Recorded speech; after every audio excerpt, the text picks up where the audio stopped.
Tommy Temple, you too king. I'm a two, but I ain't gonna chip. I came from 10 to 8, served easy rounds.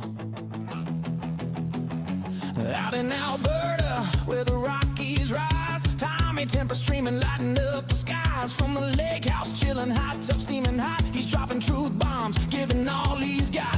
Talking politics, conspiracies, and news. Trolls in the chat, but they can't confuse conservative heart with a mic drop flair. Tommy's got the world tuning in from everywhere. Tommy Temple, YouTube king, rocking the streams, hear the people sing. Super chat, popping channel membership soar. Alberta's proud son, respected evermore.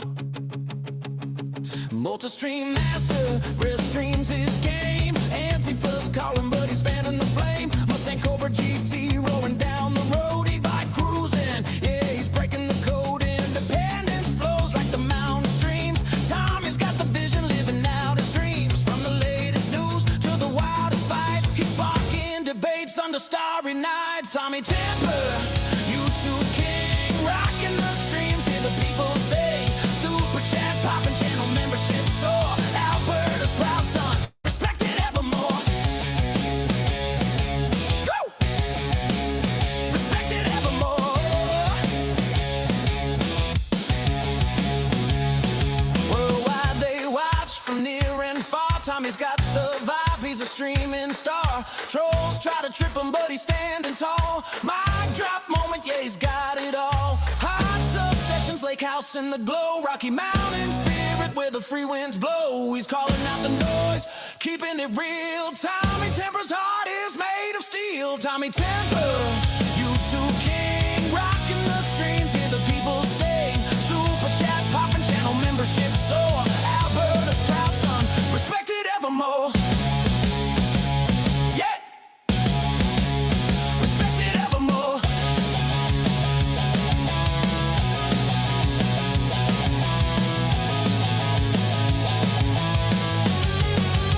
So raise a glass to Tommy, the man, the myth, streaming for the truth, giving spirits a lift. From the Rockies to the world, his legend will grow. Tommy Temple, forever stealing the show.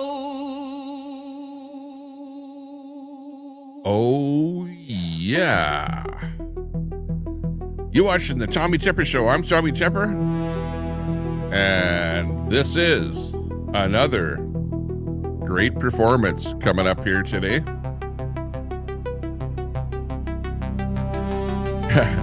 We attract the trolls. The trolls come into the channel. Please, all the trolls, please come on in.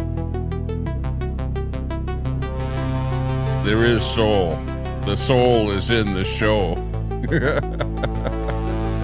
Not in the AI music. We're coming to you live from Edmonton, Alberta, Canada, where I'm sitting in the studio overlooking the Elmline streets, the winter streets of Edmonton, Alberta, Canada. And it's cold out there today. I think it started out at about 13 below zero there, and it's starting to warm up a wee bit, but it's still quite cold outside. The birds at the bird feeder are really appreciating the bit of stuff that I put out there. Oh no, I go live and right away I get a likely spam call here. Hang on.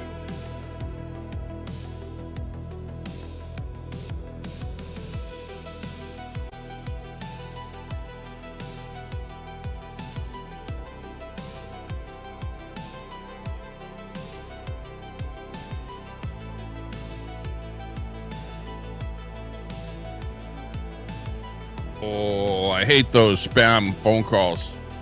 I have a spam filter on my phone there too. But there you go. I shouldn't answer those spam calls, especially if it says likely spam on the readout. But good to see everyone. How's everyone doing? My shell? You like my introduction. Hey, thanks a lot for that. Appreciate that. Edward Cam with the first bit of troll activity in there, who should be banned right off his first comment there. Troy in there. Hey, Troy. Troy doesn't like the AI music, but, well, there we go. You can't win them all. Everybody else in there, hey, good to see you. Pooh Scissors, good to see you. Any questions there? Bring your questions out to us there. Give us a question if you have any questions. This is the question and answer period here today. And we're going to drop the link to the channel. Stand by for that. This is a StreamYard day. May have to realign my audio in order to get that audio working with StreamYard, but regardless, we'll manage to get that figured out if somebody comes up here as a guest or whatever. We'll figure out the audio stream.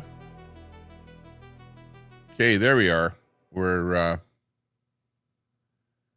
doing it to it. Looking good. Looking very good.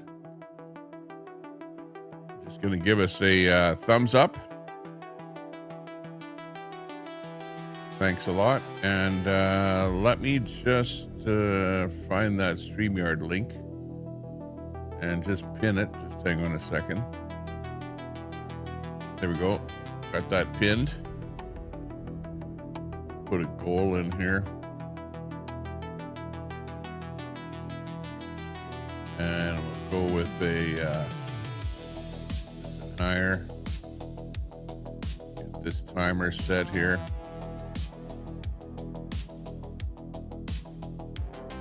Oh, how I'll celebrate. I'll celebrate by maybe having a drink.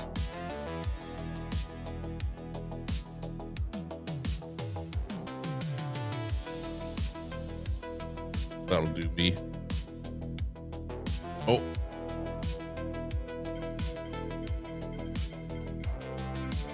Oh, I got another phone call coming in. Stand by.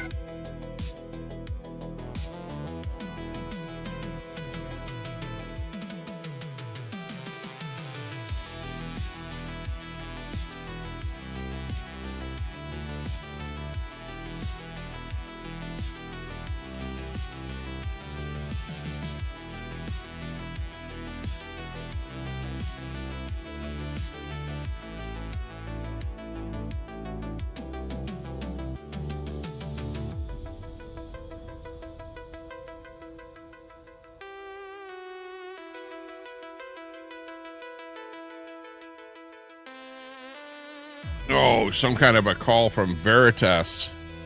I think it's one of those Veritas, what do they do, polls or something like that? I don't know what that's all about. Okay, give us a thumbs up if you can. Absolutely, give us a thumbs up.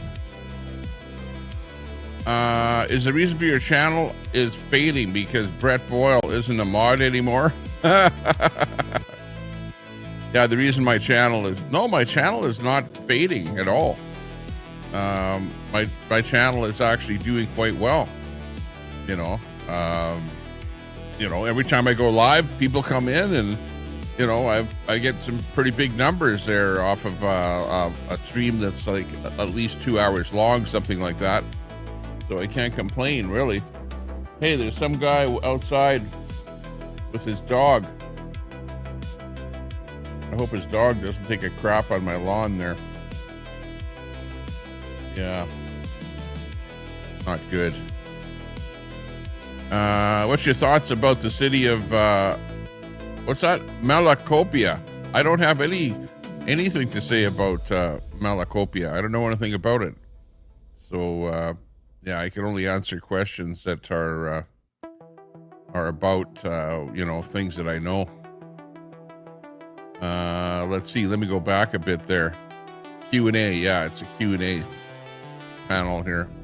Let me just get my back end set up here. I just have to go into the back end a little bit here before I get into the Q&A thing here. And phone calls are coming in like crazy here. The moment I go, didn't get any phone calls all morning, and then the moment that I go live here, then I got 2 phone calls here right in a row, which is kind of crazy. Absolutely crazy. How does that happen?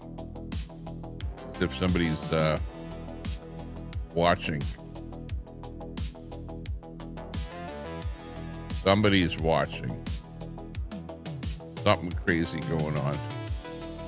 Okay, hang on. I just got to turn on a couple switches on the back end here in the customization. Just make sure that we have subscribers turned on here. You got to be a sub for at least 1 minute. And we're going to put on slow mode for 5 seconds. And that way we don't get botted to death here, which is a good thing.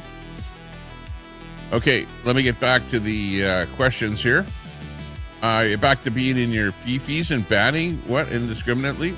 There aren't that many people that are mods in my channel, so yeah, just treat me nice. You know, don't piss off the streamer, and you won't get banned. Simple as that. That's how it works. You guys know that. If you want me to ban you, well, I'll ban you. But Al Munson there, I've gotten rid of a lot of the mods in here, just especially because you were complaining the most about getting timed out. So, you know, you can thank everyone about that. And Pup Groomer, thanks a lot for the 5 memberships. Appreciate that. Pup Groomer, big ups to Pup Groomer. First in there with a donation to the channel. Appreciate that, Pup Groomer. With that 5 gifted memberships. Big ups, Pup Groomer. Give you the sponsor of the show here today is Pup Groomer. So thanks a lot, Pup Groomer. Do appreciate that. And let's get back to the questions here. Let's just go back a little bit here. Q&A. Pooh Scissors says, yeah, Q&A. Pooh and A. But yeah, Spooky Dookie. Question. Yeah, give us a question there, and I'll answer the question. Anyone can ask a question there. Hopefully I can see it as long as the chat doesn't go too fast. K9 in there. Hey, K9. Good to see you. Kelly Fraudwell in there. Let's get it done. Yeah, get her done. Get her done. First question. Yeah, okay. That's the one, Al Munson, about Brett. Is the reason your channel is fading is because Brett Boyle isn't a mod anymore. Well, a lot of people aren't mods anymore, so maybe it's because I've reduced the number of mods, because, you know, when you make a person a mod, they're more likely to come back to your channel because they go, oh, he's live and I'm a mod in that channel. I'm going to pop in there again and say hello. But I had to remove wrenches again because I had too many wrenches and I couldn't actually watch, especially in watching in the StreamYard, which I like watching the StreamYard and not a YouTube video. So therefore I can't see the action of who is timing whom out. You know what I mean? So people are going, like Al goes, oh, I get timed out all the time. And I'm thinking, well, who the hell's timing Al out? I don't know. So rather than figuring that out, better for me to take away a whole lot of wrenches and not having a whole bunch of people getting timed out, and then everyone being a little bit happier. How about that? Bring back Brett. Well, Brett is welcome to come back if he wants to, but that's up to Brett. You know, if he'll pop in or not, that is a matter of what he's up to and whether or not he's even sub to my channel or whatever. You know what I mean? You want to know how much money you have in the how much money I have in the bank? You don't leave money in the bank. What you do is you invest money in other things. Okay, so typically I don't have very much money in the bank. So hopefully that answers that question. Malacaposa, I don't know anything about that. What the hell is going on there? What, Malacaposa? Melacopia. What's going on there? What's happening over there? I don't know what's happening there. No idea. Partabanza. Yo, Tommy. Hey, good to see you there, Partabanza. Big ups to you. Nice to see you. Kelly Fraudwell asks, what do you think about Domino's Pizza? Yeah. I don't eat Domino's Pizza that often. Maybe I've had it maybe once or something like that. So I can't comment on how good it is. I like Pizza Hut pizza. I like, it's a nice pizza that's got a little more grease on the bottom side of it. I don't like a pizza that's like tastes, that's dry on the bottom and tastes like cardboard, that kind of thing. You know what I mean? Like to get your back end set up. What's that? To get your back end set up. Yeah, exactly. Well, the back end is to turn on all the switches that you need to turn on when you go live. If you ever go live, you'll know what I'm talking about, because it's like, there's, you have to be a sub for 1 minute. You got to turn that on in order to comment, and then or to chat. And then there's the other part where you have to turn on a bit of a delay for people commenting or chatting, because otherwise a spam bot might come in here and, post the same thing over and over and over and over again. And you see, big flurry of stuff go up on your screen. So we don't want that to happen. So that's where getting in the back end there. What happened to your magic box? Magic box? I still have it right here. I have the little magic thing here where I've got the dice in here. They're the die. And, I do my thing and cover it up or whatever, and then tell you what it is. I still have that.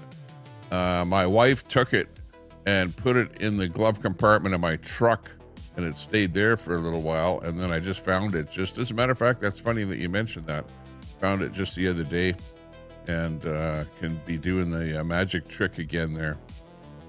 Let's see what it looks like outside the studio, just to pull a camera shot in there. Here's what it looks like outside right now.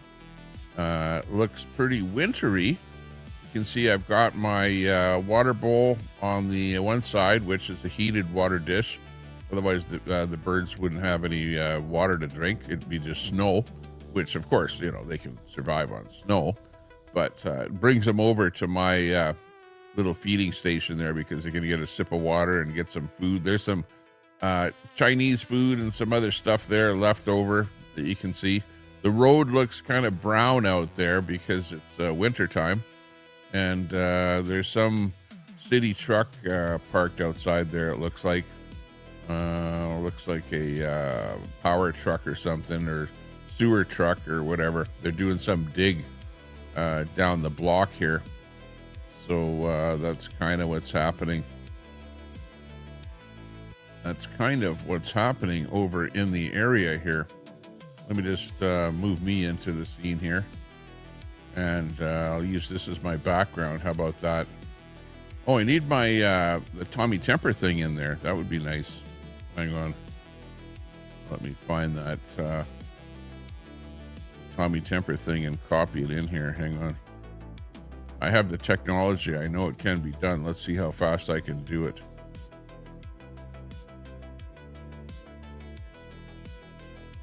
Post it in here.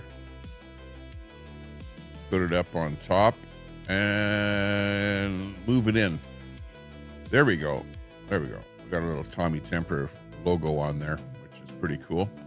Oh, I don't have my sub thing in there though. Hang on. Let me get the sub thing in here and copy it. Hang on. Where's my subs? I don't know how many subs I have.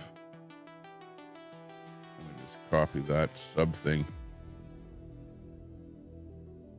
And I can put that in here too. Hang on. I like to have that in there. Just, because people think that I'm so worried about how many subs I have. But yeah, there we go. We got the subs in there. We got the Tommy Temper show.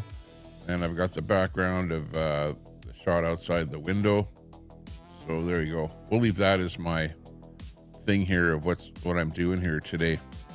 Anyways, the magic box was actually the magic, this thing here. The magic, it's not really a box, but it's a round thing. And yeah, I was actually doing this the other day here.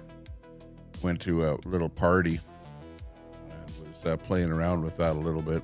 So that was a little bit of fun. Again, this stream is sponsored by Pup Groomer. Pup Groomer with the gifted memberships. Thank you very much. Do appreciate that. Pup Groomer, a great. So, what would you say? Person that really brings up a lot of streams out there. Like I've seen you donate to a lot of streams and you support. That's it. What word I'm looking for? A great supporter of a lot of channels out there and a lot of streamers, and appreciate that, Pup Groomer. Big thanks to you. And the pup is looking good there today. Thank you very much. Very, very good. Big thanks to you. Let's go moving on with the questions here. We've got usually the banning happens when the mods drink too much. Yeah, you got that right. You're so pretty. I love your hair today. What do you mean? My hair is non-existent. I'm bald, as a matter of fact. I'm wearing this baseball cap, and the only hair I have is a little bit right here that you might be able to see. So if it gets curly over there, well, there you go. That was my question. Okay, well, hopefully I answered it. Means a whole lot to Bullets. Yeah, where is Bullets? Haven't seen him lately. Tom's girl.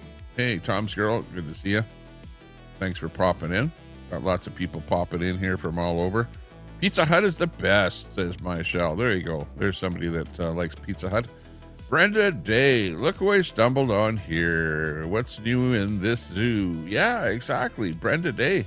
Hey, give us a share out there over on Facebook into a couple of groups there if you can. Appreciate that. Got Brenda Day, our good friend over on YouTube, a good Canadian, Albertan, and, great supporter and, somebody that likes to share stuff over on Facebook all over the place. So nice to see you in there, Brenda. Question, do you still visit the pizza place where you carved my name in the bench out of pure love? Yeah. Oh, yeah. That place is actually a Korean restaurant there, Al. It's a Korean restaurant. And I didn't carve your name on there, but I wrote on it on the bench with a white marker, like a graffiti marker, that I happen to have with me. And actually there's a bunch of stuff in there. There's Tommy Tempers written down there. You're on there. There's a bunch of other maybe trolls and other associated or assorted people that we wrote down there. And depending on which bench I sit at there, we managed to see that stuff. But yeah, that's funny. You're still your name is still there. Still there. The graffiti is still there, because those guys don't clean that place up at all, and it's just a restaurant that is completely full of graffiti all over the place. Everywhere that you look, there's graffiti everywhere. Okay, hang on. Let me have a sip of my tea here today. This is great tea here. It's that green stuff. The latte. The green latte. It's great. I like it.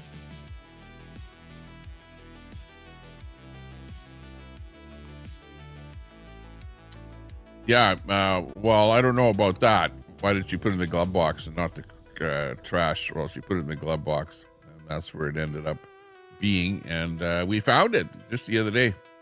And so I pulled it out at the little party that we went to on, when was it? Saturday afternoon. And played it on a bunch of people there, and it was kind of a bit fun. That was pretty cool. Cowboys panel. Hey, it's Cowboy in there. Good to see you. Big ups to you. Nice to see you. It's Cowboys 8 panel in there. Nice to see you. We got Angelina Jones in there. Hey, big ups, chicken lovers. Yeah, hey, good big ups to you. Need that chicken song in there for you. I don't know what, on my board here, I've got so many different things, and they're not in great order. No, I got love and marriage there. But where's the chicken? Hang on, somewhere in here is the chicken song. Do you suffer from a lack? No, that's not it. Oh, that's not it. Where's the chicken song? Jeez, it's so hard to find stuff on here. There you go. Oh, yeah. Okay, I don't want to get a copyright strike, so I can't do too much of that. It's all fake news. It's phony stuff. It didn't happen. I know exactly what you mean. It's fake. Half of the stuff out there is fake. I know what you mean. Hang on. Where's my other tune? Oh, yeah. The old Tommy Tepper song. Ask yourself the question why. Conspiracy theory swirl. Okay. Keep going here. Dash and Grandma. Are people still angry about the ostriches? I cried for them. We're not hearing much about the ostriches anymore. They're all dead, basically. They killed them all. They use a term. They use a term that's like nice, like we called them. They had to be called. We didn't want the virus to spread, even though they're all alive and they all have herd immunity, right? And weren't they saying that about us humans, that, well, you could either take the jab or you could develop herd immunity. And apparently those people that didn't take the jab, that did end up having herd immunity, did they end up having to kill those humans? No, they didn't. So why do they have to do it with the birds? Well, I don't know. But anyways, you figure that one out. You answer those questions. I'm not answering those questions at all. I'm just posing the questions. That's all. Yeah, graffiti. Al Munson ended up being graffiti on that bench. And Pooh Scissors, if you want to know what restaurant that was that I was in, that was a place called, what was the name of the place now? The Iron. Well, I'm not actually I'm not going to say it because I don't want you guys making phone calls to the restaurant and saying stuff to them about me or whatever. But I remember donating at one time a plaque on the wall of that restaurant, and then it got defaced. All people wrote all over it with graffiti, but it's still up there with the graffiti all over it. So it's a kind of a graffiti-filled restaurant in Edmonton. So I don't know if you know where. There's probably only one restaurant that I know of that is just completely covered with graffiti, and that's the one anyway. Those birds could have spread bird flu to other farms. The right thing was done, says Sandy. Well, I got birds right out here. See the birds right here? I don't know. Maybe those birds right outside my window might be spreading bird flu and we don't even know it. They're all over the place. Yeah, they could have. There's possibility of that. Well, just the same degree that people that were unvaccinated could have been spreading the virus to other human beings, So I don't know. But we never did anything with those humans that didn't get vaxxed. So there you go. Shaking my tail feathers. Oh, my. That's a good one. I'm sure the owners got compensated. I don't know if they did. I never followed the story that much to find out if they did get any money from the call. I know that they were offered money. At the beginning, they were offered money. I forget what it was. Something like $3,500 a bird or something. Meanwhile, I think the number was that it would take $7,500 to replace a bird. Something like that. So they were getting, offered something, but it wasn't what the cost might be if they had to replace the birds. So birdcage in the sky, they have flown away. Yeah, they're the cloud in the sky, the bird cloud in the sky. They're in heaven now, those birds. Those were beautiful birds too. And especially Queenie's favorite bird there, Pacer. You know, we got to know Pacer more than any other bird on the lot there. No, Tommy, they didn't. That's false. Well, I don't know what you're talking about there. It was cruel the way they did it. Yeah, they just took a gun to them and started shooting them. That's basically how they ended up, going. So yeah, not too cool, but it did happen. It did absolutely happen. And at the end of the day, Who's your daddy? yeah, it was not a great thing, that's for sure. I'm not happy about it. Oh, yeah. Got a little bit of extra music in here. How else could they have done it? Well, they could have, electric, the way they kill a pig or something in a slaughterhouse with an electric jolt. That might be maybe more humane. But on the other hand, the birds were kind of, they weren't really in close quarters. They were like running around in a little pen a little bit. So I guess the only way they could have done it was to shoot him. Well, they could have hit him with some, like euthanized them, like put him to sleep and then shot him, or then, slit their throat or done whatever they needed to do. They could have done that, like shot him with something that euthanized them rather than with a bullet that either killed them or didn't kill them, and then they suffered. I think a bullet, maybe they would suffer a little bit more than euthanizing them. I thought shitty theme songs was MLH's thing. Yeah, exactly. Mexican long hairs. The Pooh Scissors, the place. There you go. Quit telling everybody where it is, because they're gonna phone that place, and in fact, that's where we should meet up. If we're gonna have a Tommy Temper meetup, we should meet up over at Steel Wheels. That'll be where the meetup will be at. How about that? Should they allow them to live and infect other birds? Well, they didn't. They didn't allow them to live and infect other birds. But who's to say that they would be infecting anything? You're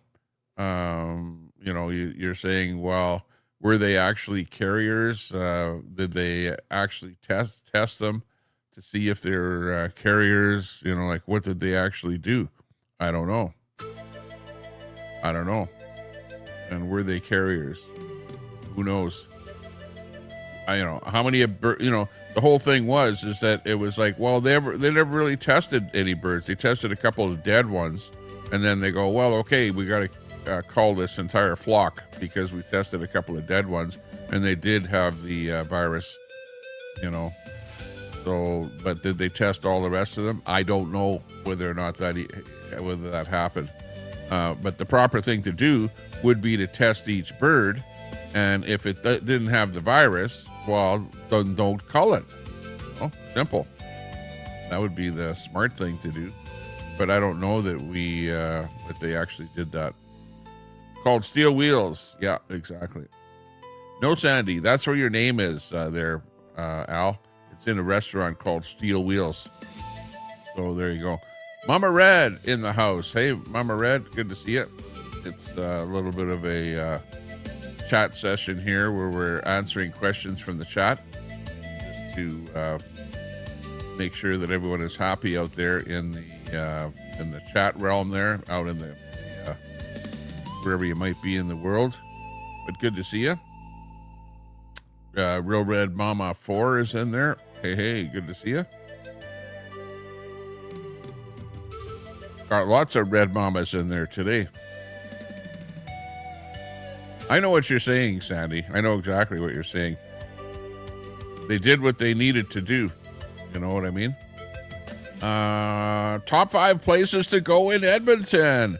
There you go. One of the top 5 places to go in Edmonton is Steel Wheels, right? You know that. You go there. I go there. Everyone goes there. It's basically, it's cheap food. It's cheap Korean food. And then they've got cheap beer, cheap Korean beer, and cheap domestic beer there. Like, I forget what it is, but it's something like $5 for a can of beer or something like that, and you really can't get it for anywhere cheaper than that. But, it's a sort of a dingy, hole in the wall type place. So, you get what you pay for. You're not going there for niceness, You don't take your date on a first date there or anything like that. It's like like if you're a graffiti artist or something like that, and you like writing graffiti on everything all over the city, well, that's where you hang out, right? Graffiti artist hangout. Lots of farms could have been ruined. Yeah, exactly. That's, probably, I know what you mean. I know what you mean. And, I'm not really pro not culling them or culling them. I'm not on either side of the fence. So don't think that I'm like someone that's going, oh no, they shouldn't have done it. Well, like honestly, as far as oh no, the humanity, like Dash and Grandma, where she's saying she cried when they killed the ostriches. Yeah. Hey, if you have feelings as a human being, you don't like to see another animal die. I don't. And if you're coming in here, Sandy Foster, going, well, they should have killed him. Let's kill him. Oh, I'm glad they killed him. Yeah, well, good for killing animals. Great. Let's keep doing stuff like that. No, I'm not like that. Have a little bit of humanity. Like, nobody likes to see any ostriches die. Not me, not you, not anyone. Or maybe you do. I don't know. Maybe you're like a psycho type, mass killer type, thought processes going on in your head. I don't know. By the way, speaking of that, I'm watching this series. I don't know if any of you are signed up to Prime. Okay, signed up to Prime. But if you're not signed up to Prime, you can do so by looking in my description. And I've got a little ticker there where it says Amazon. Go on to Amazon there and sign up to Prime down there by using my Amazon thing. And you want to be able to go onto your internet with your internet TV and access Prime. Okay. And there's a couple of really good movies on there. They're actually not movies, but they're series. There's some really good series that are on there on Prime. So you want to check some of those out. And there's a couple of them from Australia that I've been kind of taking a look at that are really worthwhile looking at. Just hang on a second here. Let me just bring it up on my other big screen here. Let me pull it up here. And I'll just go over a couple of them here that are pretty cool. But I wasn't really, on my big screen here, I used to have cable TV. And then not that long ago, I got rid of cable TV, which I would recommend that if you're paying for cable TV, get rid of it. Dump your cable TV, get rid of it, and just get yourself either a Roku or a Google.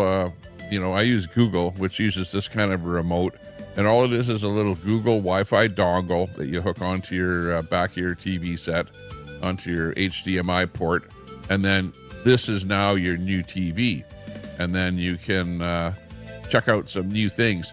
One of the great things I've been watching is YouTube, of course, and then I've subbed up or have a subscription to Netflix, which everybody has Netflix, don't you? By now, maybe not. I don't know. But the other thing that I've just got was Prime Video, which if you buy stuff off of Amazon, they just constantly nag at you to subscribe to Prime for $9 a month or whatever it is up here in Canada. So I finally go, okay, yeah, I'll get it, which gives you cheaper shipping when they ship stuff to you, which is pretty cool. It's my birdie num num. Oh, I scared him.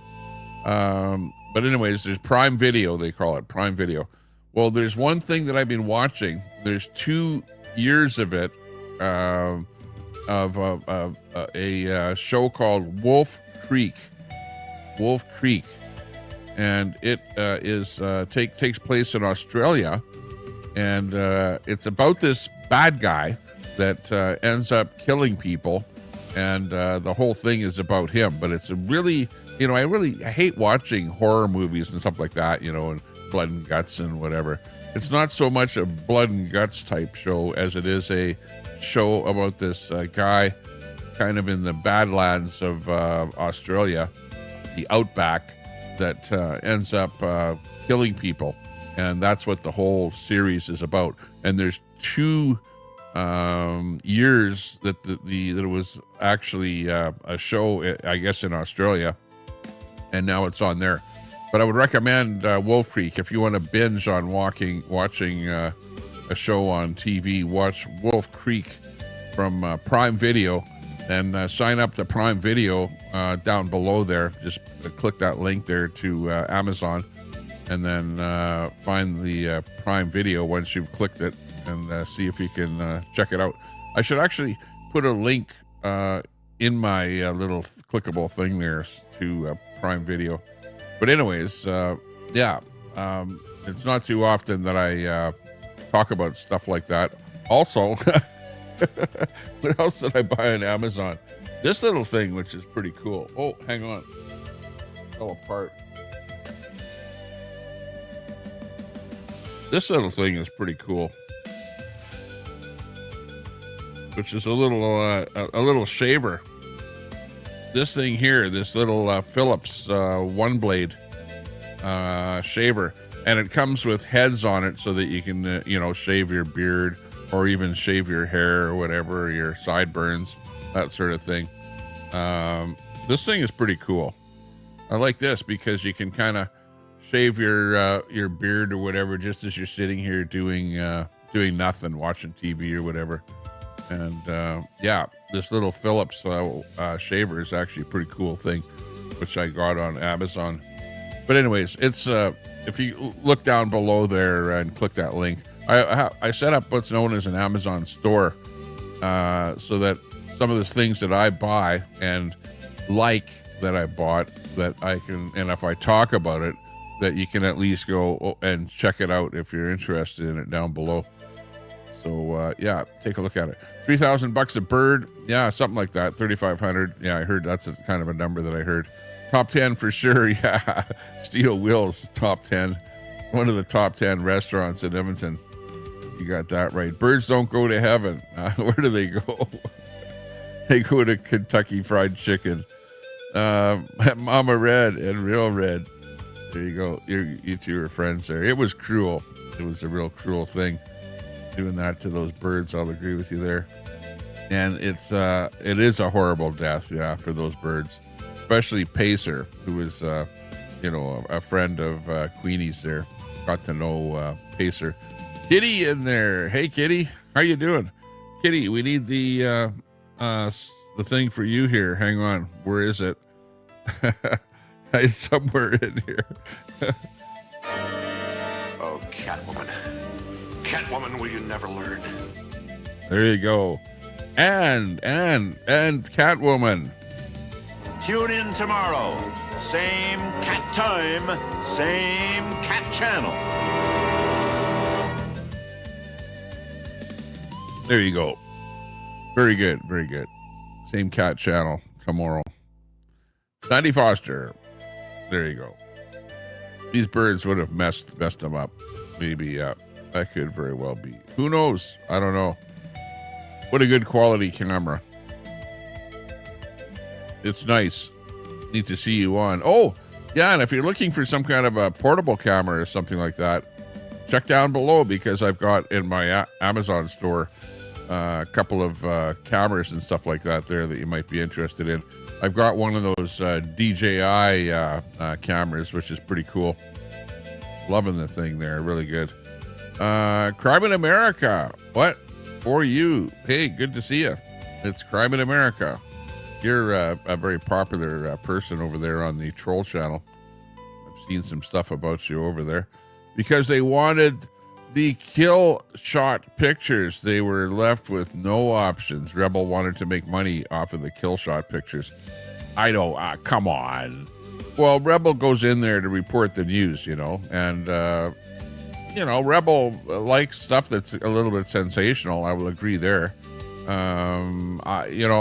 I heard the gunshots going off, though. I heard videos where the gunshots were actually going off. There, Big D. By the way, Big D, good to see you in there. I see you over on the Rebel channel, and like you're kind of the naysayer. You know, like whenever I see stuff, you know, that's sort of patriot related, right wing related, you're like in there giving the other side of the story. Which, you know, hey, I appreciate stuff that you have to say. I see what you have to say. But you know, I also know that you're kind of from the other side of the fence there, you know, with a comment just like that. You know, that's a typical comment that we might see you say. You should, hey, Big D, you should hang out more over in, check out the Ryan Jesperson, Real Talk with Ryan Jesperson. Do a search for it there and see what you can come up with. Ryan Jesperson, Jespersen. Some of the trolls from Troll Central come over there and bug me. But, you know, I go over to Ryan Jesperson's channel there. And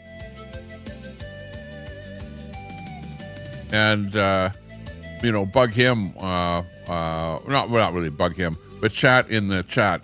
And, you know, apparently stuff I say in his chat is very triggering because, you know, when I say stuff, it's like, Tommy Temper, you blah, blah, blah. Tommy Temper, blah, blah, blah. Tommy Temper, blah, blah, blah. Comes back on his chat there. Like, I trigger everyone in the whole bloody place there. But I think it's because there's so many left-wingers in there that don't like the my thought process and the things that I have to say, that they just kind of hit back at me quite hard, actually. So there you go. I tried calling when you wrecked there, and the dude didn't speak English. Yeah, he's Korean. Korean. Oh, welcome. He can say, oh, what you order? What you order? Oh, you order. Okay. You want bulgogi? Bulgogi special. Okay. You want mild, no, or mild, medium, or hot bulgogi. And yeah, I know I can say that much. You know, there you go. Try calling, but no one at the restaurant speaks English. Yeah. They're not going to order extra for Tommy Temper. Yes, I'm in my feels about it. Yeah, well, no, you're not the only one that felt bad for the ostriches. You know, lots of people didn't like to see them get culled, but, you know, I guess it was a government thing where the government had to do it, you know. And there you go. Let's talk pipelines. Yeah, let's get those pipelines built. Come on, get the pipelines built. There's going to be a vote today, Sandy, at the Parliament on those pipelines. You know, they're going to be doing their thing with voting to see whether or not the Liberal government will acknowledge that they want a pipeline to be built and that they want more tankers to come to the coast of BC. And as it turns out, the vote is probably going to turn out that the Liberals are going to vote against that. So the MOU, you know, specifically states that they're going to want to build a pipeline and have more ships coming to actually transport the oil, and a bunch of other junk in there that, you know, like, 600% multiplication of the amount of carbon tax. They want that to be taxed like crazy on the industrial carbon tax in Alberta, which is just crazy. It's going to be so high that, you know, business isn't going to be starting. Who's going to want to start a business in Alberta, you know, with stuff like that? Carney is just, he's a net zero crazy man as far as I'm concerned. And believe me, there are a lot of other countries that went with the net zero crap and are now turning against it. In fact, all of the banks, all the American banks that were gung-ho on, net zero, this, you know, we're only going to give out loans to net zero companies and stuff like that. Now they've turfed that whole thing. They don't want to have anything to do with it. There's so much that this net zero stuff has turned out to be bad. and that countries are actually getting away from it and seeing that it's bad for commerce. And that's what I see. Just do a bit of research on this net zero stuff and all the rest of this carbon capture and you name it. Plant a few more trees. How about that? 25% of them were dead, left there for wildlife to feed off of. Anonymous tip exposed them. Yeah, well, you know, hey, it's stuff like that we don't know about, but you know, they very well might have been doing something like that. I don't know about that for sure, but you know, if you've got extra information about that, well, so be it. So be it. JFK, Tommy, you doing anything for the homeless people for Christmas this year? I have to give away a couple of mobile homeless shelters, which I've been talking about that, giving them away. And now, if you look at the weather outside my window, you can see here that the weather is turned to the point that it's hardship for the homeless people out there right now. You've got the people that are living indoors, and then there's still lots of people living in tents and stuff like that outside of the shelters. So yeah, the best I can do is give away a couple more homeless shelters.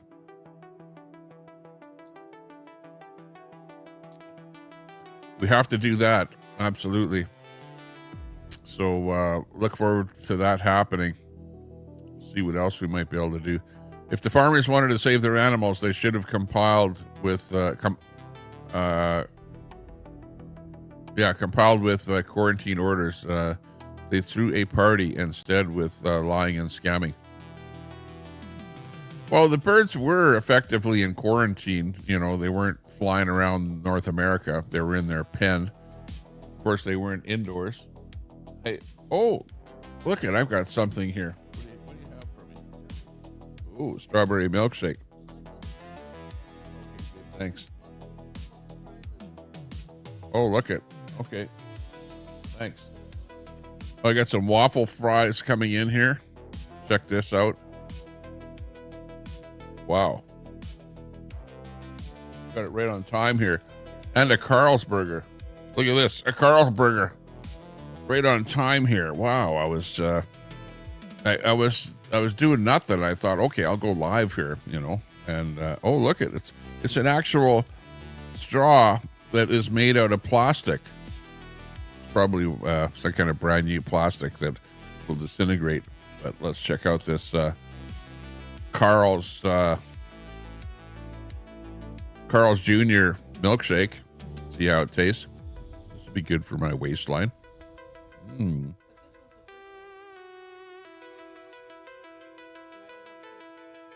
What's that? Oh, well, let me finish one drink at a time. Okay. Oh, look at this. And I have another drink here. Oh, you can't see it because it's green. But it's a Starbucks. I got a Starbucks drink in here, too. Wow. This is pretty cool. So,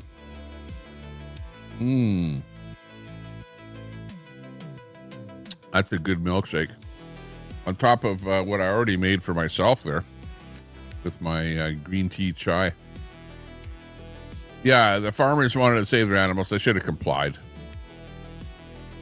I don't know if they were lying or scamming or what. That's opinion right there. I don't know that I would agree with that. I think that they were trying their best. People were upset about a couple of ostriches. They called around 30 million poultry birds, primarily egg-laying hens were called here. Yeah, there you go. In the States, lots of stuff happened.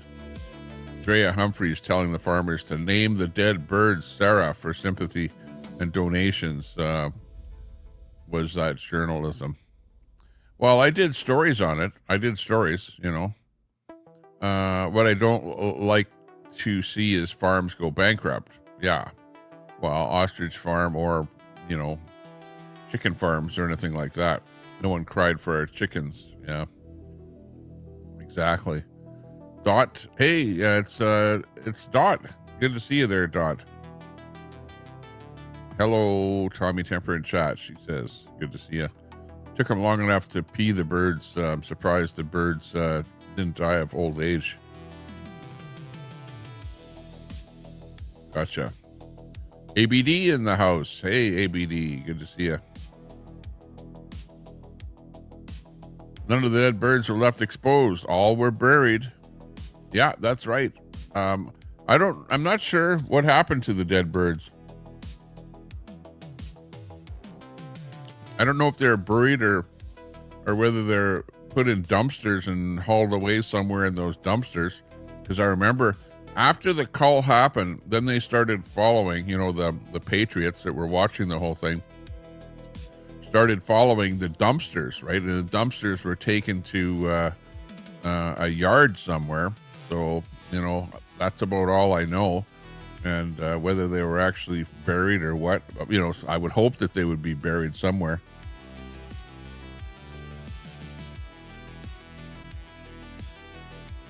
So I'm not sure what happened to those birds. Nobody's crying for the chickens. Nobody's crying for the fetuses. All those eggs. Yeah, I hear you.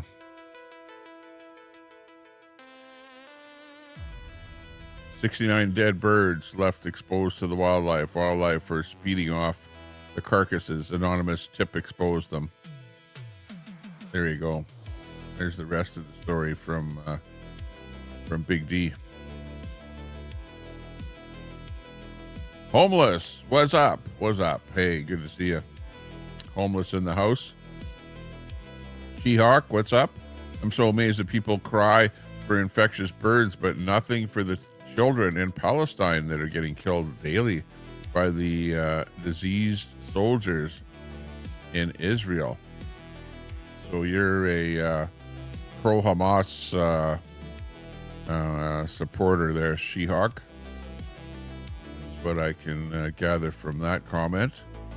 I'm not really, a partaker of the calling out one side or the other. I don't like to see, children on either side, or adults or whatever, anybody on the Israeli Palestine thing.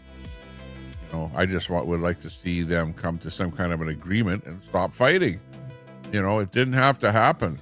What happened in October was atrocious. I saw that. That was one of the more recent things that happened in, October. So, the way I saw it is that everything was kind of at a standstill. Nobody was fighting. Everyone was happy. And all of a sudden, right out of the blue, the Palestinians, start attacking the Israelis. So, that was not a good thing at all to see that. So it was kind of like, but you go, yeah, but it started, hundreds of years ago or whatever, well, that's where you can't really get into the whole details of it, but that you've got people that are pissed off at other people and they're willing to fight and sacrifice their lives and all kind of stuff like that. And then end up protest out in the streets.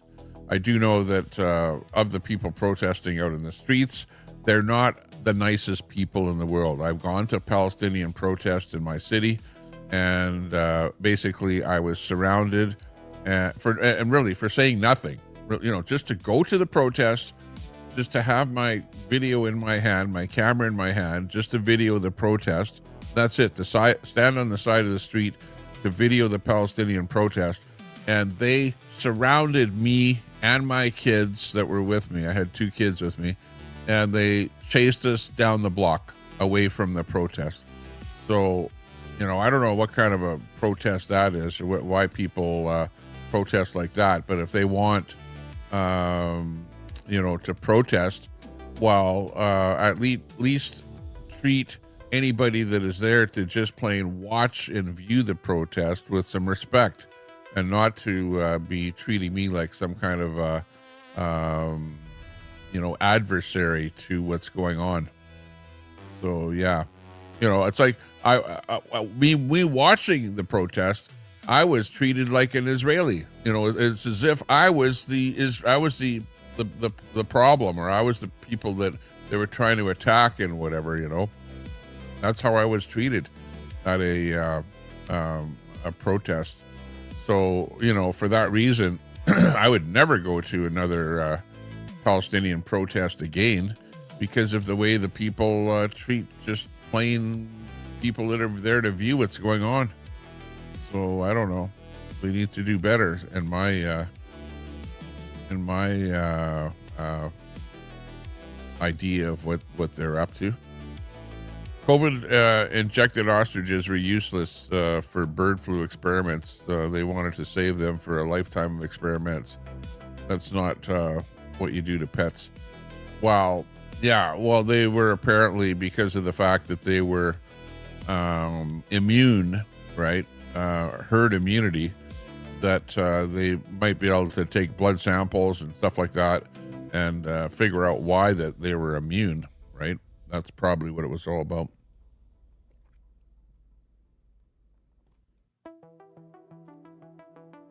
Save the tears. Or the Ukraine. What about the people in Ukraine? Yeah. You know, the people in Ukraine, they didn't start a fight with Russia. And Russia's going like, oh, well, yeah, but they're a bunch of fascists and whatever, this, that, and the other thing. So we need to come in there and, you know, basically get rid of all the people and take over the territory. You know, is what that whole thing was about.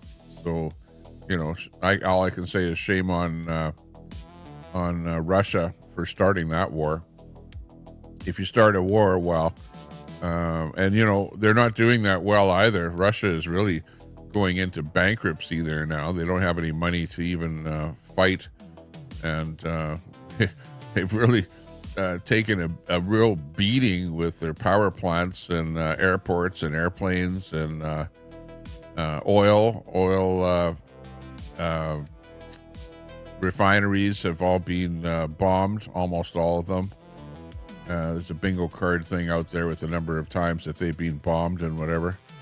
So yeah, lineups at gas stations and all kind of stuff in Russia there. So they're not doing well, that's for sure. Cash in there. Cash U2X in there. Hey, good to see you. Sandy, I'm doing great after my surgery, says ABD.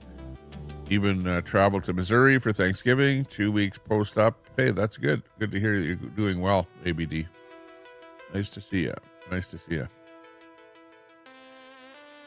Homeless says, I love ice, baby. Yeah. Yeah. I'm on the side of ice watching from up here in Canada. I'd have to say that nobody likes to see illegal aliens, illegal citizens in any country at all. You know, if I was if you were an illegal person and you went illegally into Iran, for example, they would hunt you down and throw you in jail, really, because they wouldn't allow something like that in that country. If you're an illegal alien in Japan, you wouldn't get away with it because they would find you and you'd be thrown in jail and then thrown out of the country. There are so many countries in the world that have tight, close borders. Like a lot of those Arab countries, have really tight borders, and they don't like having any kind of illegal people coming into their countries. And they're very, very strict on throwing people in jail or throwing them out of the country. It's like only Western countries like Europe, Canada, United States, where you see where the borders have been so loose lately that aliens have come into the country, and then you've got cases where they're killing and doing all kind of notorious stuff, which is basically making the countries not a great place to live.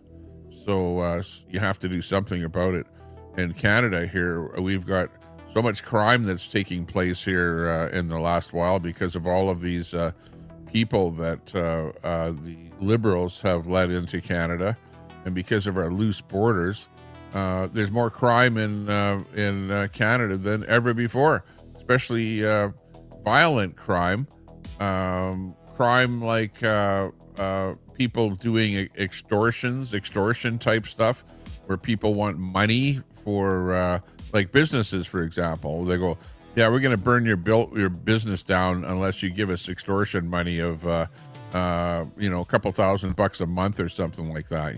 Extortion stuff like that going on, happening big time in Canada here now because of all of these bad people that have been let into the country. It's not a good situation, mate. So yeah, not great. Wolf Creek is a solid horror movie. Second, not as good. Oh, you saw that, eh? Wolf Creek. Yeah. I saw it backwards. I saw the second season, I guess you'd call it. First, I saw that one first. The one where you've got the tour bus deal. I saw that one first, and then I was just watching the first one yesterday, and I haven't finished watching the first one. The one where the American family got murdered, except for the girl who ends up being the person that's going out against Mick there. Mick, the Australian killer. But yeah, that's funny that you've seen that one. But yeah, Wolf Creek is a pretty good one. I like watching stuff like that where it's engaging, and you can't stop watching it, because you want to know, what happens next. There's another one that I'm watching called I think it's the tourist on Prime. So check out the one called The Tourist. See if you can find that one. Do a search for it. So recommend that one too. It's a pretty good one. You don't know the truth if you don't know how to keep your mouth shut. Yeah. Well, I don't know, some of the details. You follow stuff like a hawk there, Big D.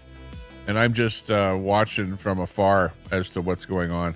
I know that people were pissed off. People were there.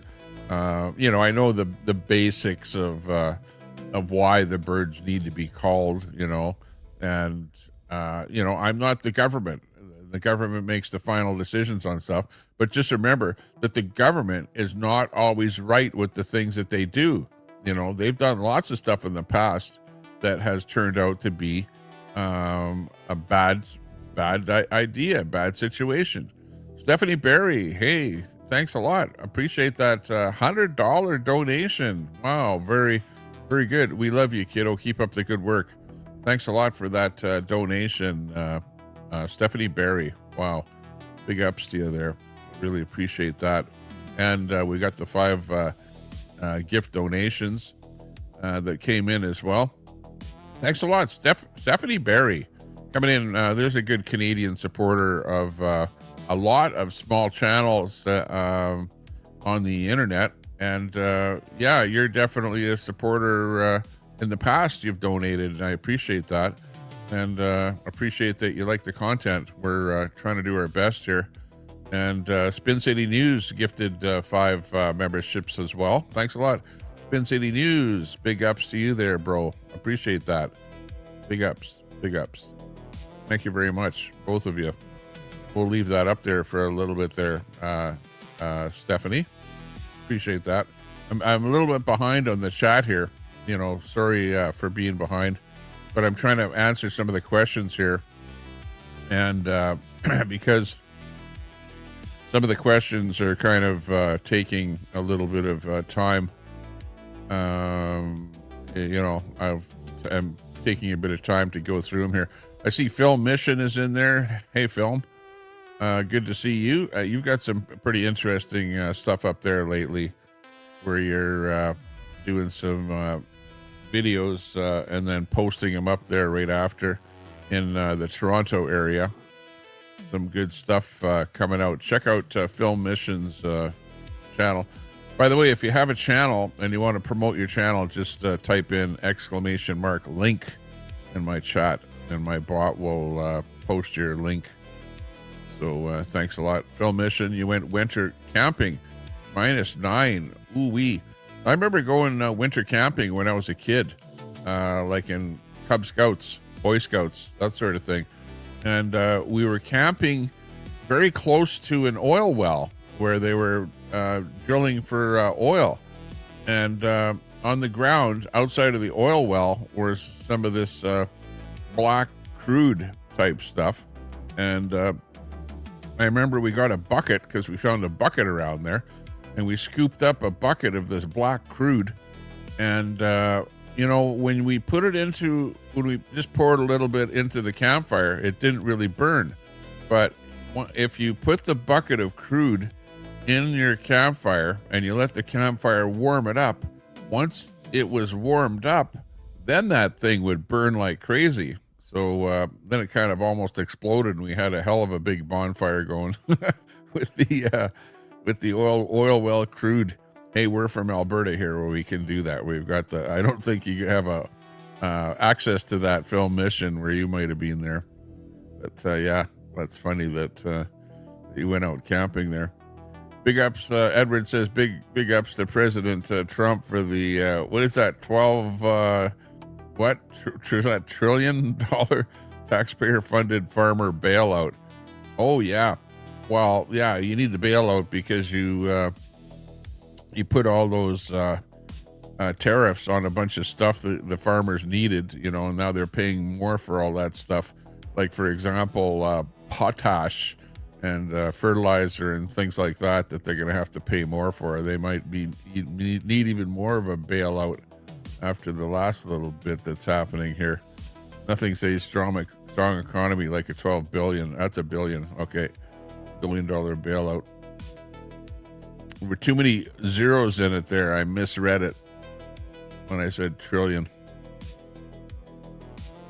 But yeah, I know what you mean. You can't look tough drinking a strawberry milkshake. Yeah. Hey, it's a strawberry milkshake from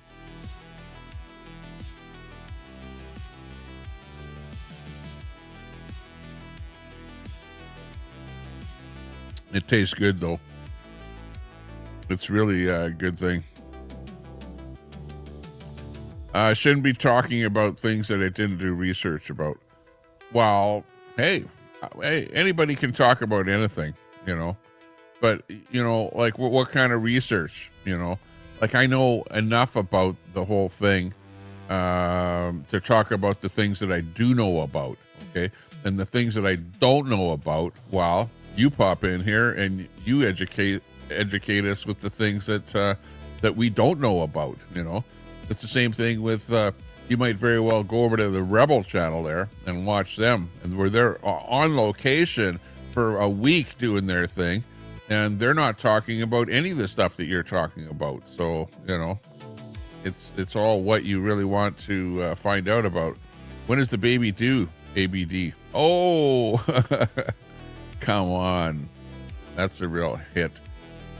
Spin City. Hey, I'm being interviewed on Sunday by the Freedom Compass live on YouTube. Hey, that sounds pretty cool. The Freedom Compass. That sounds like a good one. Well, once you get them on there, then you'll be bringing it onto your channel there as well. Okay, hang on. We've got somebody in the back end here. We've got MC Nemesis and on the back side here. And thanks a lot for that $10 super chat there. I'm being interviewed on that live on the Freedom Compass. Thanks for that super chat. Okay, hang on. I got somebody in the back end here. So let me just bring on a media asset here. See what we have here. Oh, hang on. I got to bring a logo on here too. Hang on. Where's my logo? We'll bring that one on. And let me just give a overlay coming on here. Let's see if we got anything happening here. Hey, what's going on? My name is MC Nemesis. How are you? MC Nemesis. Okay, got you in there. Where are you coming in from? Like where I'm from Hickory. I record out of Hickory, Nashville area. Hickory, Nashville. Okay, yeah, sounds good. What's your handle in the chat? MC Nemesis Radio, usually. Okay, gotcha. So you're a regular dude. You're not like a porn bomber or something like that. No, I have 13,000 subscribers on YouTube, 6 million views, Ah, there you go. which Okay, is not yeah, that that sounds great. good. I mean, it's How did you find our channel? searching for open panels and people that use StreamYard. Okay, yeah, right on. Sounds good. Well, this is MC Nemesis, everyone in the chat there. So welcome to the chat. So, what Appreciate is that. your topic on today's show? Well, I didn't really put a topic up there. It's just news, commentary, drama, questions, open panel, just kind of everything is open. You know what I mean? Today, usually I do post, a particular topic and get into that topic, but I'm just taking questions from the chat today mostly. I've been hanging out on Dean Withers' channel, and some of the callers that call in are pretty crazy on there. Are you familiar with Dean Withers? No, I'm not. Dean Withers. Sounds interesting. He's a political commentator that leans to the left, of course. He's like the opposite of Charlie Kirk was. He's a young guy who is a Democrat, whereas Charlie Kirk was a young guy as a Republican. Okay, gotcha. I'm located up here in Canada, so we're like either liberal or conservative up here, which conservative is like Republican in the States. So, but yeah, no, I understand exactly what's going on down in the States. So, what are you? Are you more leaning Republican or Democrat? I'm a libertarian, so I guess you would call me a far right extremist. I mean, that's what they call us. I mean, Yeah. now in Canada, I heard that they're taking the guns. Is that true? Mm-hmm. Yeah. There's So a you're going to surrender your guns? well, there's $1 billion. They're spending $1 billion to take back a lot of guns and to give you, like a real minimal amount. It's something like, I don't know, $50 or something like that for your weapon. Not very much at all. But it's called a gun buyback program. But it's not working out very well. They started with it in the Atlantic provinces out to the east there, and they're supposedly slowly moving it westward. But even our province where I live in Alberta, they want to come up with a bill or something to prevent that from happening. So there is some pushback against it happening. Well, I have to tell you that if they do successfully eliminate the guns from the civilians, then you're a slave to that government, like a literal slave. Well, yeah, that's true. That's true. I know, But like what are you going to places like, do? I mean, they got overwhelming force, they're Machiavellian intelligence. well, places like Switzerland, everyone has a gun. Everyone is taught, how to use a gun and possesses a gun, whereas, and they get along quite well. There's very little crime. Criminals know that if they enter any home, that the homeowners are going to have a weapon, that sort of thing. Well, how's Canadians supposed to defend themselves after what is it, October? How are they supposed to defend themselves? If they defend themselves, they're going to go to jail for using a gun. But Well, that's right. But the person that breaks in, that gives them an unbelievable advantage with a gun. Well, and the other thing is that Canada right now does not have what you have in the States, in some states known as the castle law, where you have the ability to use as much force as necessary to defend yourself in your own home, i.e., and if you do shoot somebody for, burglarizing, entering your home, that you're not going to be put in jail. Here in Canada, you'll go to court and they'll throw you in jail for shooting somebody that walks in your door. Well, see, I'm a felon, so I can't own a firearm in the States anyway. But, if someone had a gun, the reason that they don't let me have a gun is if you had a gun and I was unarmed, then, it would be it would make it even for you. The way my mind works, like that's why I'm too dangerous. I'm one of the most dangerous people alive because I'm a felon. And that's why they take the guns from me. Oh, no. Whoa. That's not good. You know what? Well, yeah, anybody who's a felon has been labeled as a severe threat, or at one point, and it is tarnished. And the only way that I can remove the felony, I asked my lawyer, I have to get a pardon by Josh Stein, the governor of North Carolina, there where I live. That's all I have to do to get this felony. You can never expunge a felony unless the governor pardons you. I'm a felon for life unless Josh Stein and me, get together, talk, and stuff like that. Say, Oh, hey, wow. Josh, I know Well, you're worth that's gonna never happen. Well, I know. like, how does he know you from anybody else in the state? I'm pretty sure there's a lobbyist program. Like, probably if I give him money, he would do it. You don't actually get to talk to politicians. You talk to lobbyists, lawyers, and nonprofit organization leaders that work with lawyers you tell them what you want.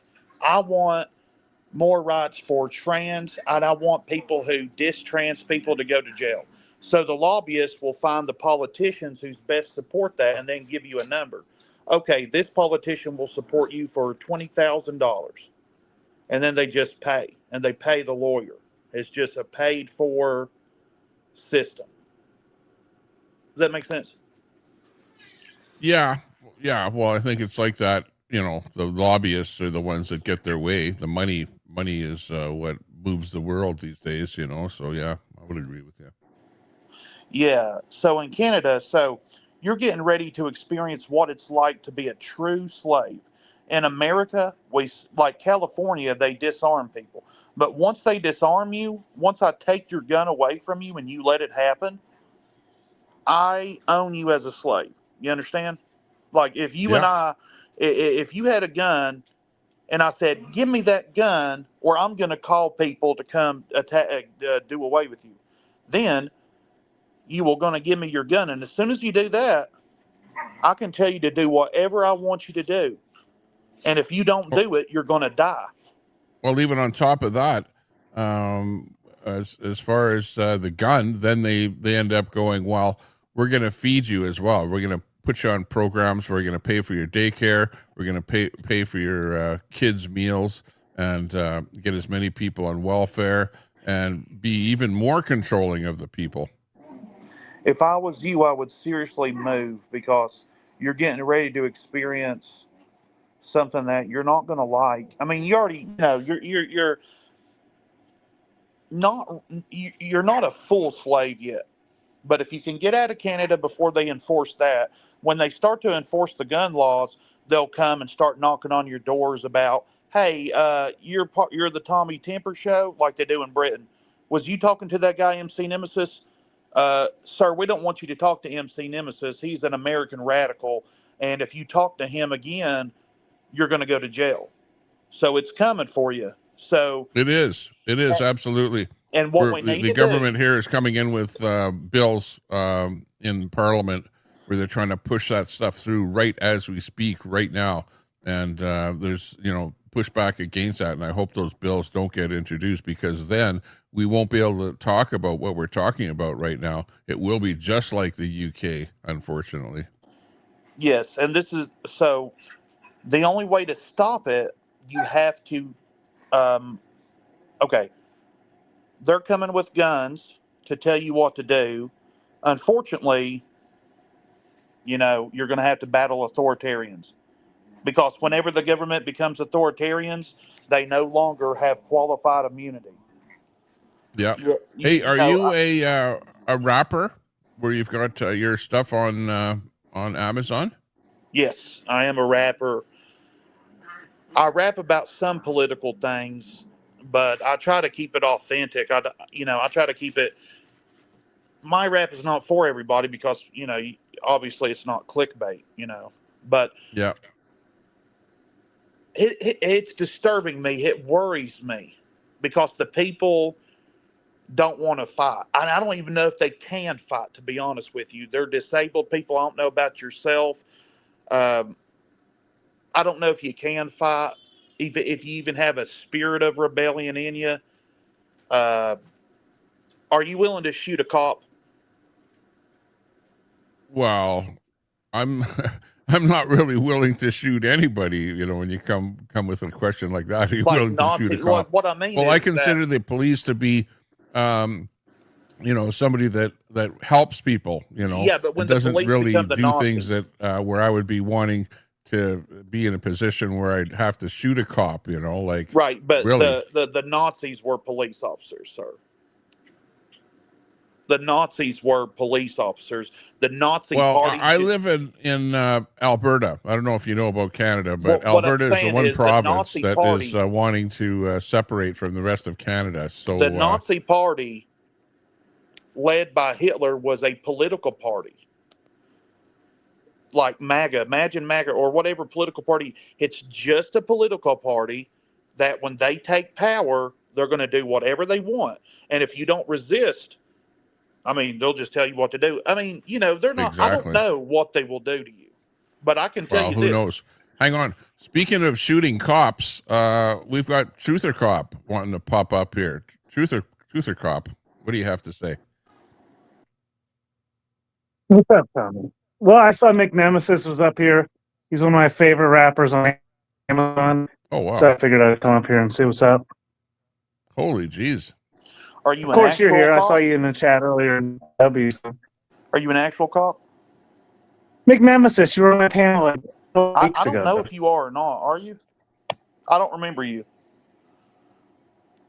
Well, it must not have been a memorable panel then, I guess. Truther Cop. I don't. No, he's not a remember. real cop. He's not a real cop. He's a Truther Cop. He goes for the truth. He's looking for the truth in society. But there is a difference. I mean, I'm begging the people.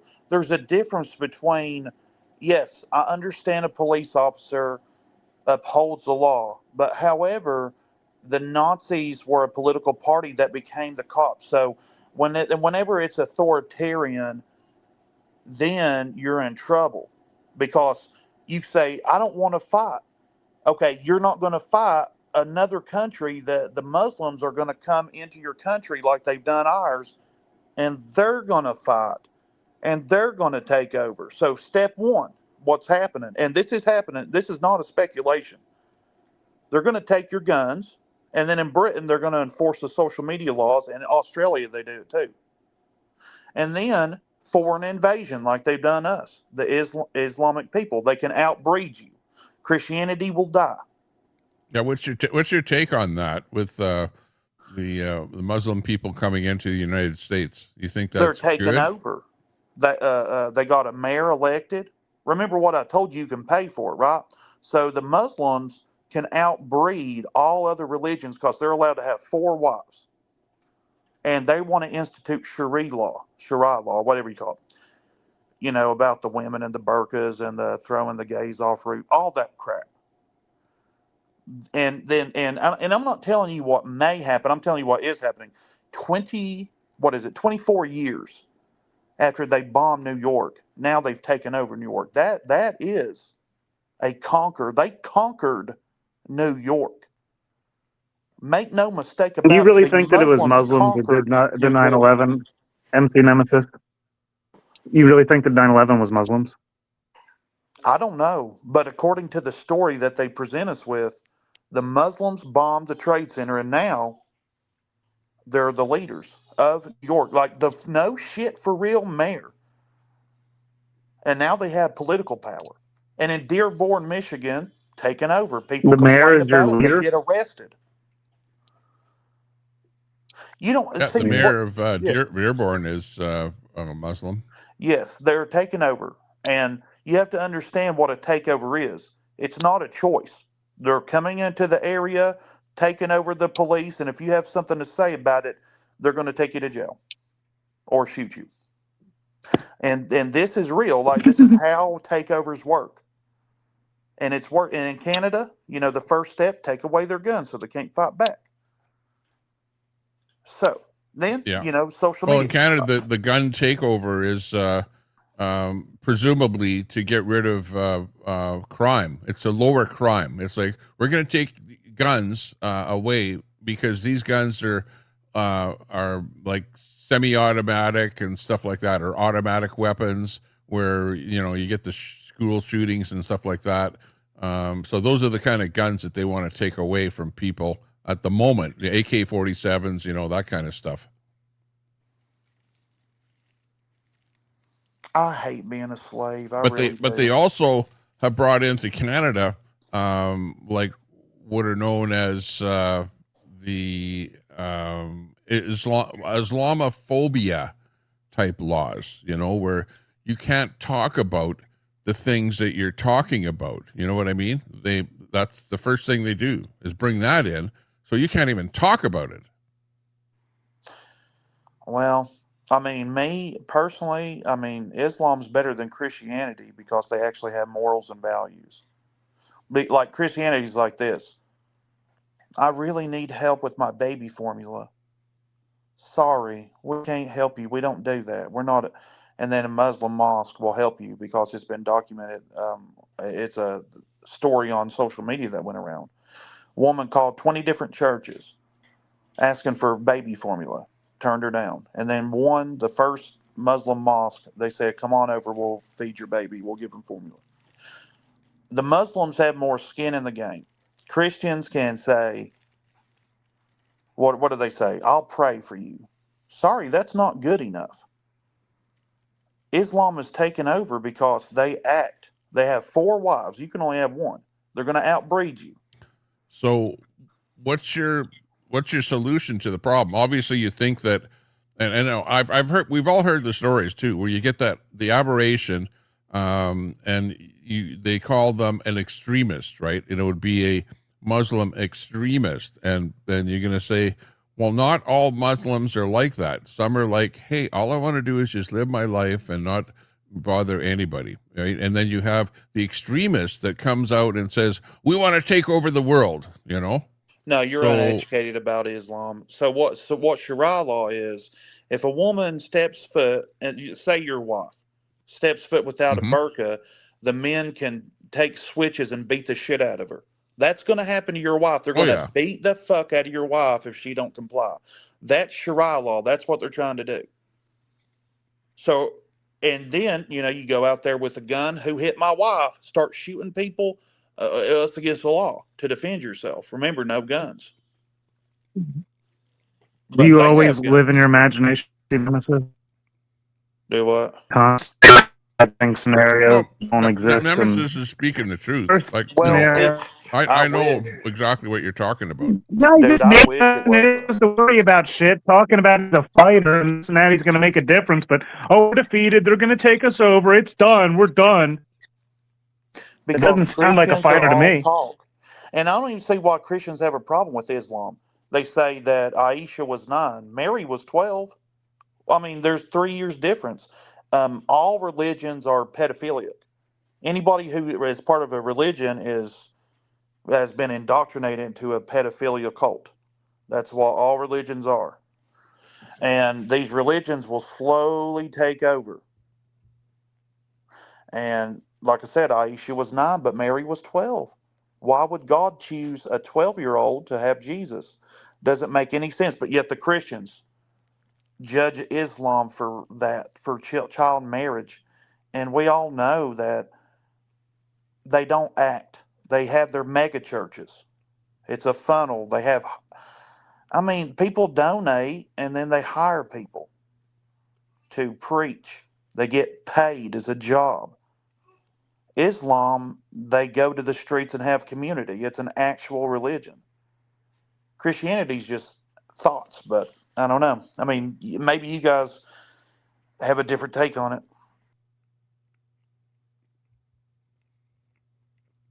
Well, I'm eating my burger here, but no, I agree with you. Like we have watched exactly what you're talking about, and it started over in Europe, okay? And we saw the invasion of Europe to the point that it is maybe it's too late over in Europe. I don't know. Over in North America, you've seen the Muslim people come over, and when they're in low numbers, not much happens. But eventually it gets to the point where they're out praying in the streets. Like in Toronto, they're praying in the streets. Then they have, the next thing that happens is they get the permission to have the speakers on and broadcasting throughout the whole city, their prayers and stuff like that. And, when they get numbers up, then stuff starts happening where they start bringing in Sharia law. They have no-go zones.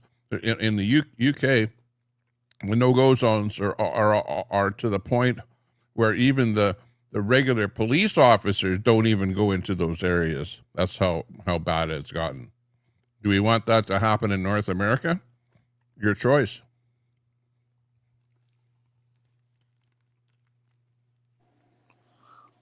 Are you a Yeah. Christian So what do you yourself? do about it? Like, bitching and complaining on the internet's not like gonna. Well, the first thing you need to Like, do, so you gonna bring a better you're going to idea? have to follow people What can that you do? actually have the intentions of making a difference. Nobody can do anything by themselves. If you don't follow people, if you don't support them, if you're not active and engaging, then there's no awareness that can be spread. As you can see on X and Twitter, big movements get started, GoFundMe pages, millions of dollars raised. You have to support what you want to see done. You can't just say, well, ain't nothing I can do. You have to, like me, I can do something. I have 13,000 subscribers. I have a platform and I can grow and grow and grow. But if you don't engage with it, if you're going to sit there and be a loser and say, there's nothing I can do, yes, you can. You can support. You can be active, engaging, and bring others into the fold. I myself am an agnostic atheist. And I think that if we replace this religious bullcrap with secular humanism, we would have a much better world. And I have a lot of support from a lot of different channels, but it's up to you to decide if you're going to support me. And if you don't, then you got to shut the hell up. Yeah. Well, the problem that they have over in the UK at this point is that they can't talk about it. They get thrown in jail for even saying anything about it. Now, those laws haven't been brought into Canada or the US yet. They're really, really close to happening in Canada here right now.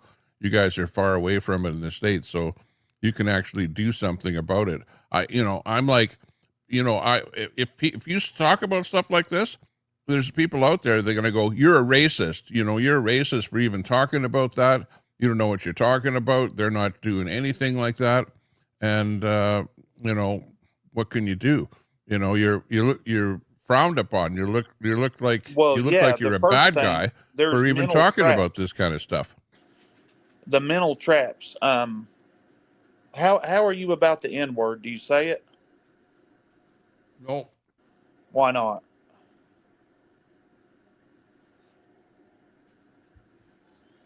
Well, I live up here in Canada where we never had black people. Well, Well, my area, no, the right here N where I live word. in, It we doesn't had have anything native to do with Indian skin color. people and Europeans, but we It never doesn't had have anything to black do with people. skin So color. there was never any need to use the N word. So it's just not part of my vocabulary. It's That's my stigmatized. reasoning. Okay, it's stigmatized, and it's a way for black people to try to control white people. They think they have the right to commit physical violence against white people if white people use that word in their presence. And they keep going to jail. The law's not on their side. They keep trying to say, I don't care if I go to jail or not. And then they wonder why they have bad lives and can't get jobs and stuff because they go around assaulting people. And I've tried to go to panels, black people's panels, and say the N word has nothing to do about color. It's just an attitude. Greedy, deceitful, and ignorance. That's what the word means. To associate it with color is just a power play. Like, Tommy, don't say that. Tommy, don't eat that sandwich or you're racist. And then if you don't agree, then we just try to shun you from our community. You see what I'm saying? Well, yeah, that's right. Like if you use the N word here, like the guy that was just on here, he was kind of shunned for actually talking about the N word on one of his broadcasts on his podcast on YouTube, and then the trolls all come on there and start going, "Oh, you're a racist for using the term," or they hear somebody else saying it. Myself, I'm like, I'm not going to say it because I don't want to be deemed as being a racist, But on the other hand, if I look at a channel and I see a bunch of guys there going, saying, and this and that and the other thing, I'm probably not going to sub to that channel. And, black people in themselves use that term just slang wise all the time. Some people use it in every Yeah, the sentence. reason they use it all the time, it's a power play. I can say a word that you can't. Go ahead, try it, cracker. I'll knock you out. My buddies will knock you out. We'll gang up on you 8 against 1. It's just a power play. And honestly, I mean, it's like this guy in Clarksville, Tennessee, my area, we stand up to that shit. Chud the Builder, he goes around calling people the N-word all the time. And then when they try to gang up on him, he's got a gun. And he says, you don't want to pull up on me because if someone tries to assault you, you could shoot them. If you have a right, I mean, I can't do it, but I can have a knife and gut you real good. Let me ask you this.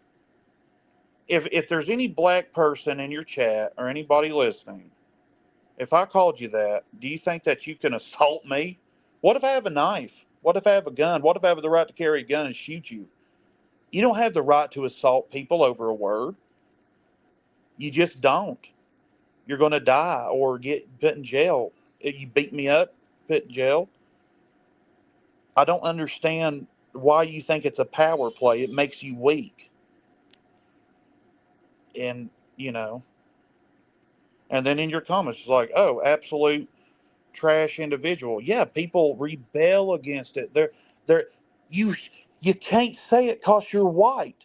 But if I said black people can't say a certain Yeah, like word, right there. black people. There you can see there's somebody that's a left-wing individual, Edward Cam there, who thinks you're absolute trash individual for talking the way you're talking. Yes, and I'm trying to explain to you, the N-word has nothing to do about color, Edward. It's just a power play that it's not even black people. It's called BLM. Black Lives Matter was started by 3 obese lesbians who admitted to hating God. And then they fraudulently bolstered, donations for millions of dollars and started the BLM movement. So you have 3 black lesbians that hate God. So anti-Christian rhetoric here. They're not trying to get along with Christians. They're trying to replace them by murdering them. So I say we just fucking open fire. I mean, if we're gonna have a civil war, let's go ahead and do it. And I mean, I remember people trying to call me a racist for saying all lives matter. That you can't say all lives matter because only black lives matter. yeah, but yeah, and it's a stigma, and people lash out. They cling to their power, and when you take their power away, and you hold it up, and you say, I don't want to be a Machiavellian, but if you're going to try to manipulate me, you're going to lose. And then you're going to cry because you were manipulated when you were trying to manipulate me. And you lose. And now you can go cry that I used the forbidden word. And then you can try to justify violence because I used a forbidden word that white people aren't allowed to use. I Yep. want you to go around your neighbor and tell white people, hey, if you use that word, I'm going to fucking kill you. If you use the N word, I'm going to fucking go up to cops and say it. Use the N word, I'm going to fucking kill you, cracker. You understand? But they never would because they're goddamn cowards. Cowardly pieces of shit. BLM are. So tell me, moving on to your music and the rapping and stuff like that. Tell us a little bit about one of your more popular songs. Like what do you rap about? What's the go into depth into one of your songs. Yeah, Tommy, if you could message me on X. I got to go real quick, but message me on X. I'll be back. Okay, sounds good. Drop your link in the chat there by typing in !link. Okay, so if anyone wants to follow your channel, that they can check out your channel. Okay.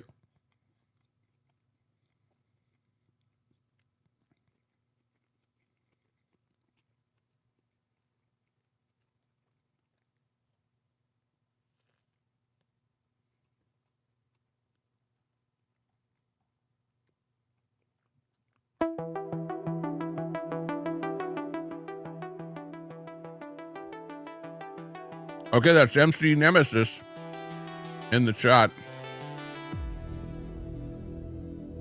And this is the rest of my burger.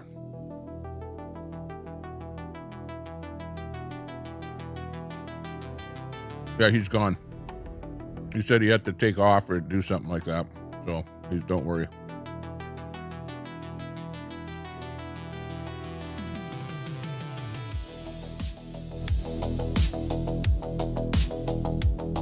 Let me finish up my burger here. Meanwhile, the chat is going hard.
Warning, warning, warning.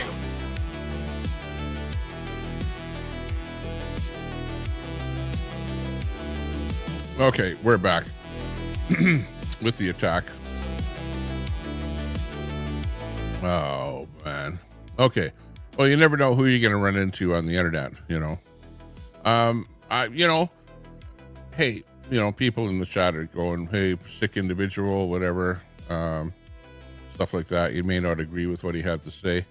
I agree with some of what he has to say. The stuff on the N-word, I don't know. That's more of an American type take on what's going on. I don't, Pooh says I purchased all his music.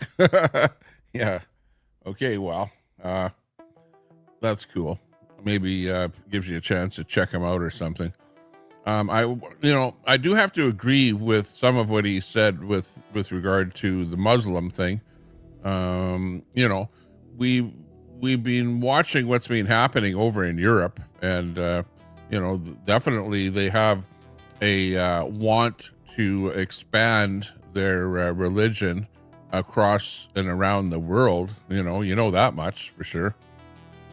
And they're definitely coming into Canada, coming into the States, and when they start getting numbers, then they start getting into politics. And the best way to take over is politically.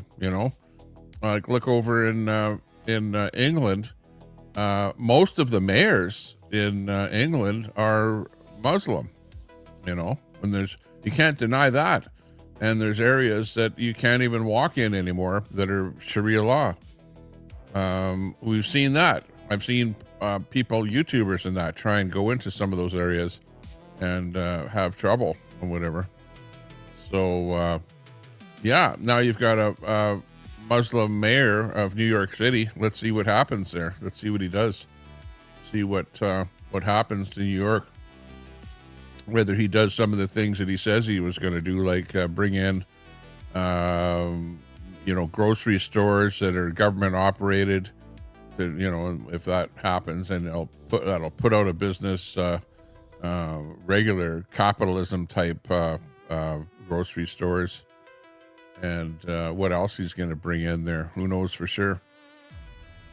But the problem is that it's sort of it starts coming in a little bit at a time until finally it's too late, and there's no turning back. You can never turn the clock back, right? It happens going forward, and that's it. In days gone by, you'd be fighting against stuff like that, like you had things, in the old days with Christianity and that slowly took over different areas, and you had the Muslim areas of the world, and the two factions were against each other. And you don't see churches popping up in Muslim countries. As a matter of fact, what you have is the Muslim countries say if you do have a church, you can't put a sign on the outside of the building like a cross or anything like that will distinguish it from being just an ordinary building. So in Muslim countries, that's what you see. You don't see Christianity at all. You only see the Muslim mosques, and they're all over the place.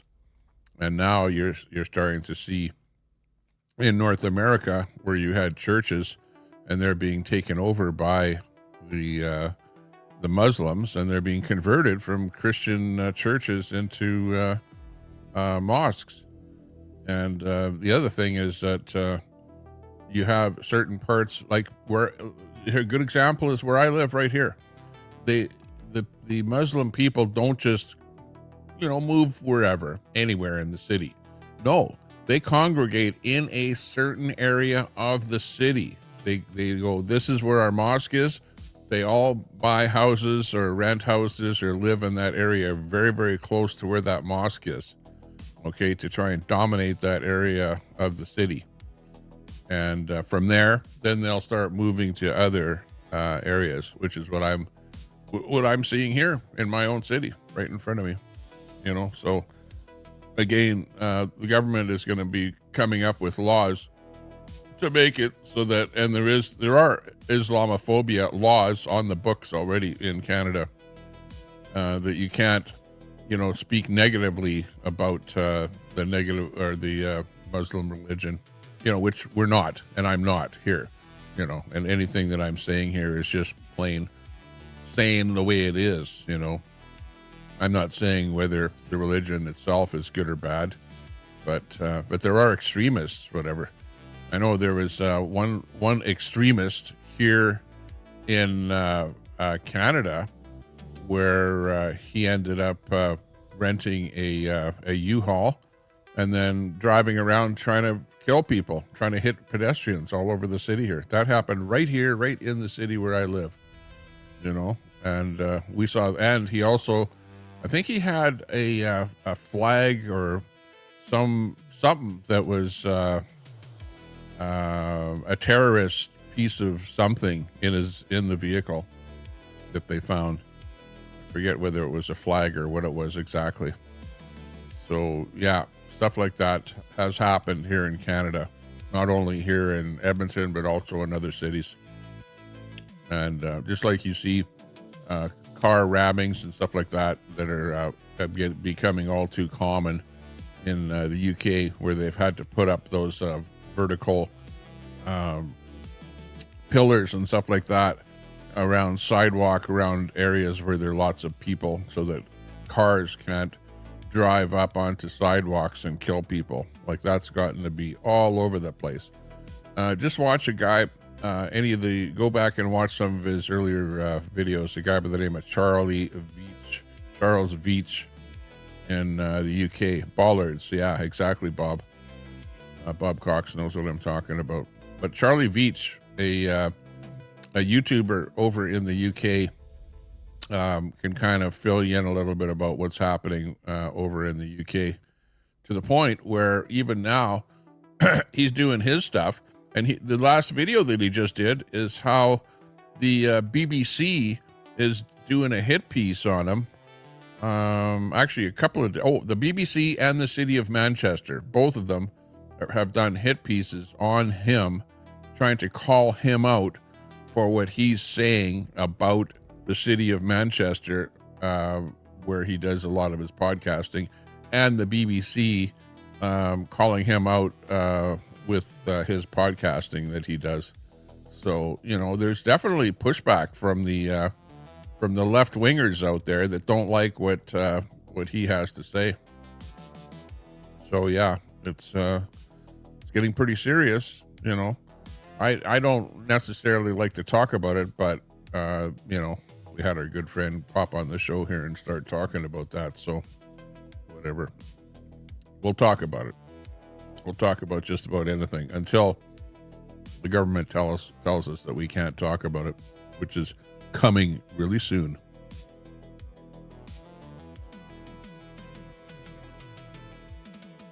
Really soon.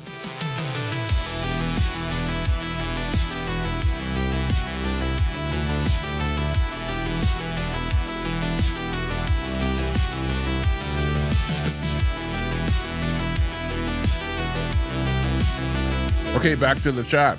What do we miss? We missed a couple of comments and what people are asking questions about. So let's check for any questions in the chat there. I'm right down at the bottom of the chat there right now, so we can see some of the latest comments out there. Got some bird action outside. The birds are having a drink of water. I've got the water over on this side here, and then a couple of food dishes on this side here. It's a little bit dark out there because I was getting a little white out because it's lots of snow on the ground there today.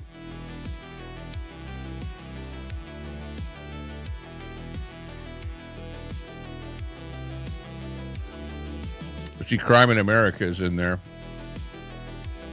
You like the guest. Popped in there. Yeah, anyone can come up on the panel here. I pinned the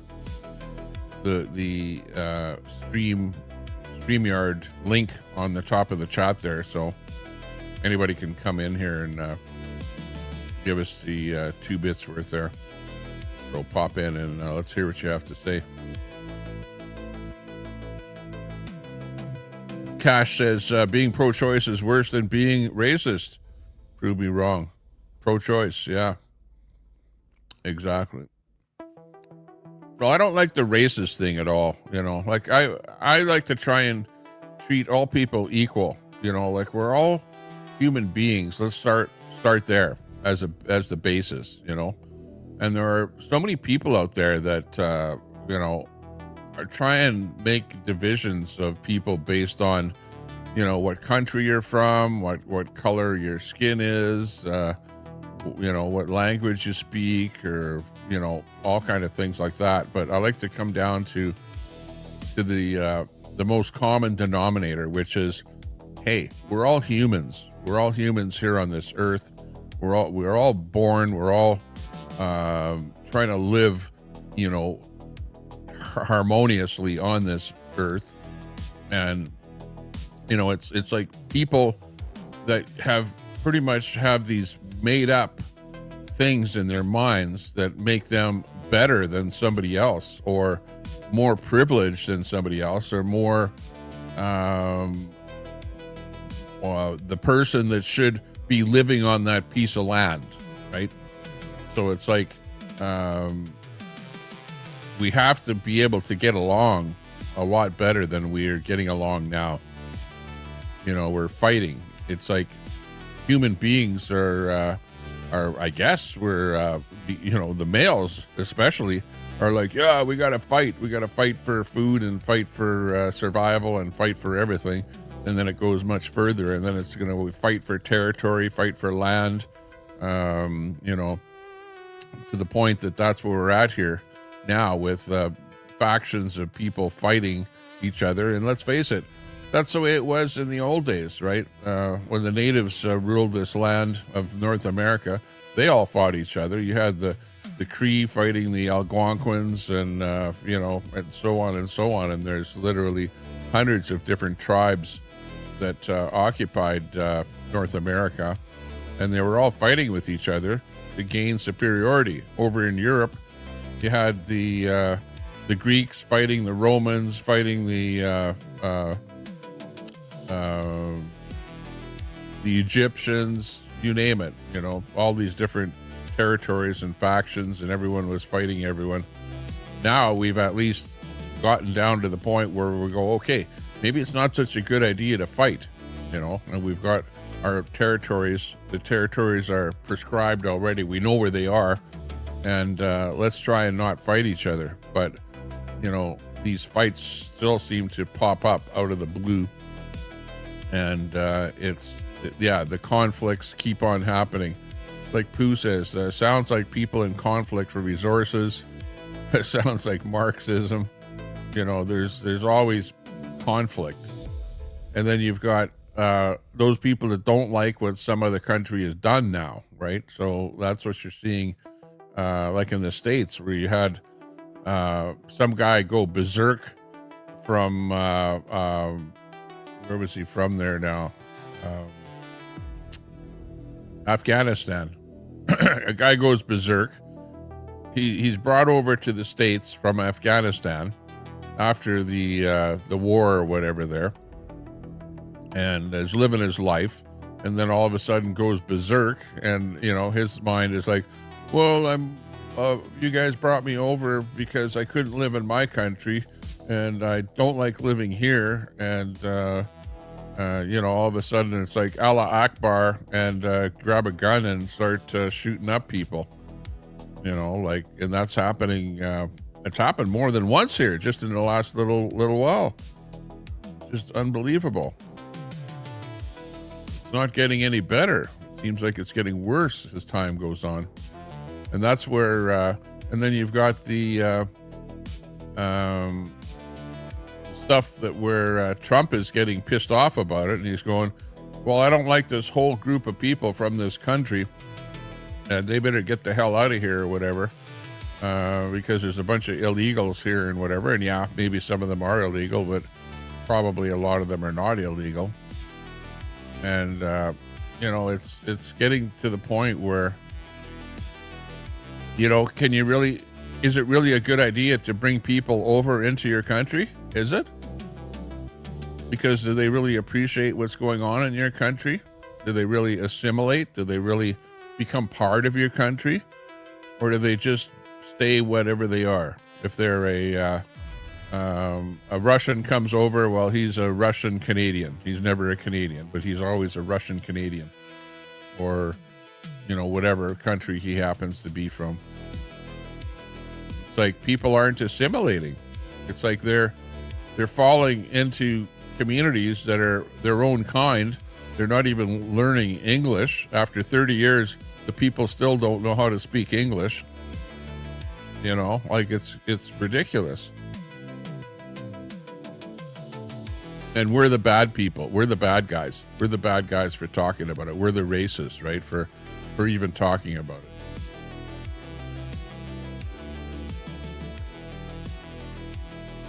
It's sad. You know, what's worse is for the next generation. You know, like, what exactly are we doing for the next generation?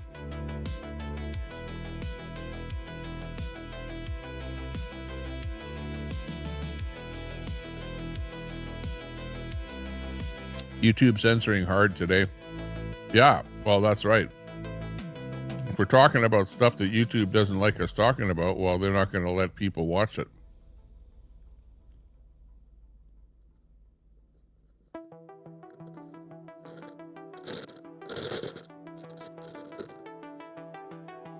You're not going to get numbers.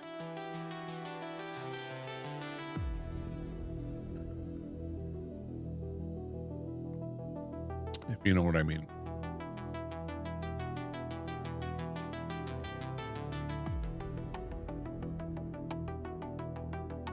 Come on up on the panel. Hit that link. Don't be afraid of popping up here. So you can tell us that we're wrong. Tell our guest that he's wrong.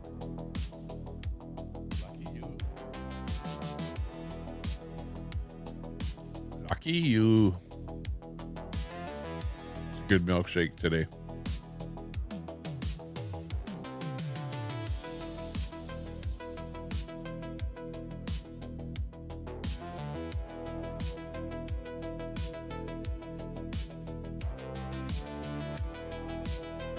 Yeah, come on up, Edward Cam. Tell everybody how they're wrong.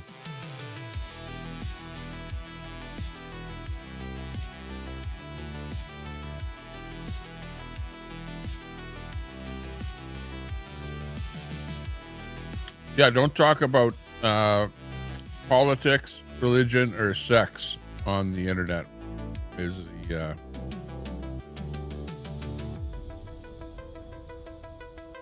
those are the three things that you shouldn't be talking about, because they'll get you in trouble.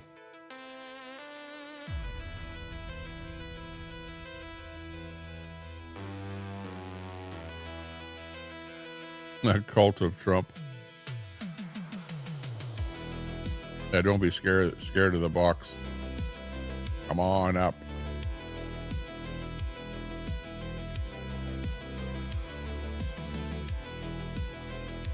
The cult of Trump.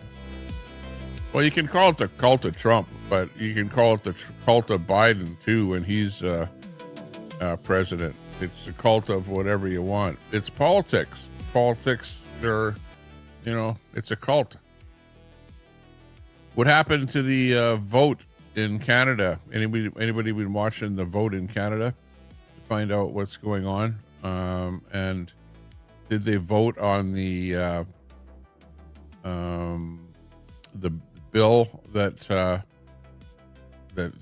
Pierre Poilievre brought forth there with regards to Alberta building a pipeline to the coast, and or the tanker ban being changed so that it's no longer a ban. I know that was something that was supposed to be voted on today. I don't know if that vote actually happened, but yeah, somebody else might be watching that. If Tommy wants to talk on my way home from work in 2.5 hours, I'll tell you how you're wrong. Okay, well, that's interesting. The trolls all talk a big game, but they won't panel. Yeah, exactly. They won't panel up, right?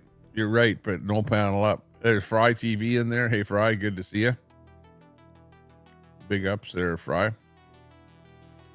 He's one of the few people with a wrench in the panel, you'll notice. So we do have a couple of wrenches in there. Good to see you there, Fry. Middle of the afternoon. Butterflies in there. We didn't have flags with his name or t-shirts or do an insurrection. Wrong again, Tommy.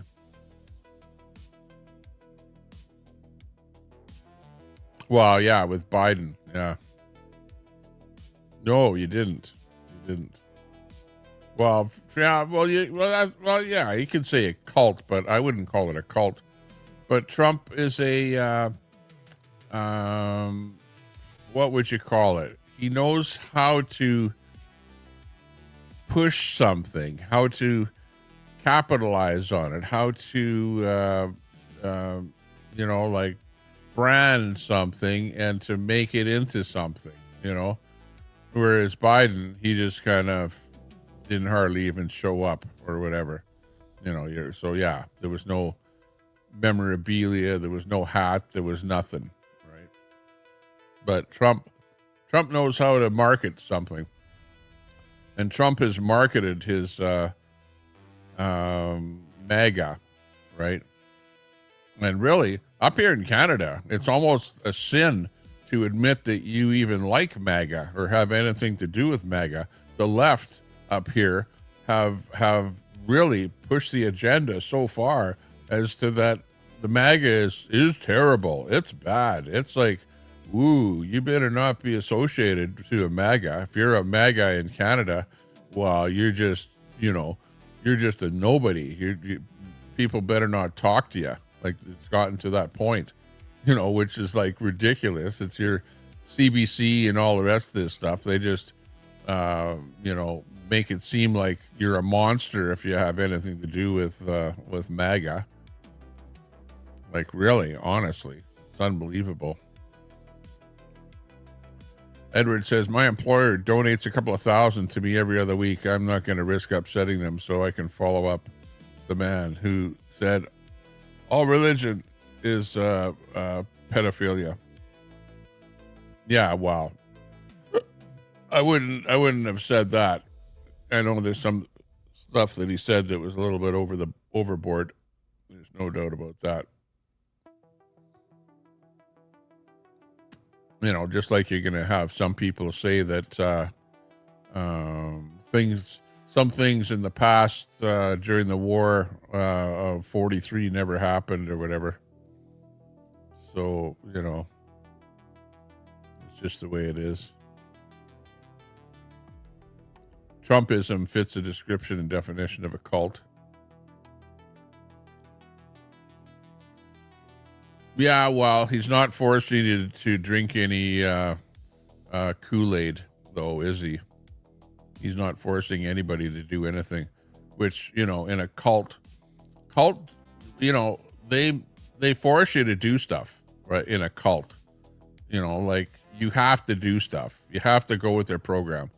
Trump is not telling you that you have to go with his program at all, because you don't have to vote for Trump. You can vote for whoever you want, right?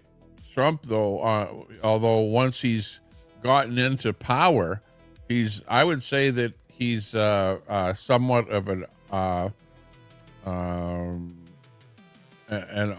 authoritarian, right? He's like, it's his way or the highway.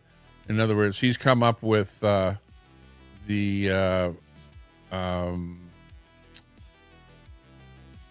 fact that you have to pay more in order to live in the States, because he's going to, put tariffs on products coming into the States, and he's, pretty much right from the top down, right from Trump down, where he's saying, look we're putting these tariffs in.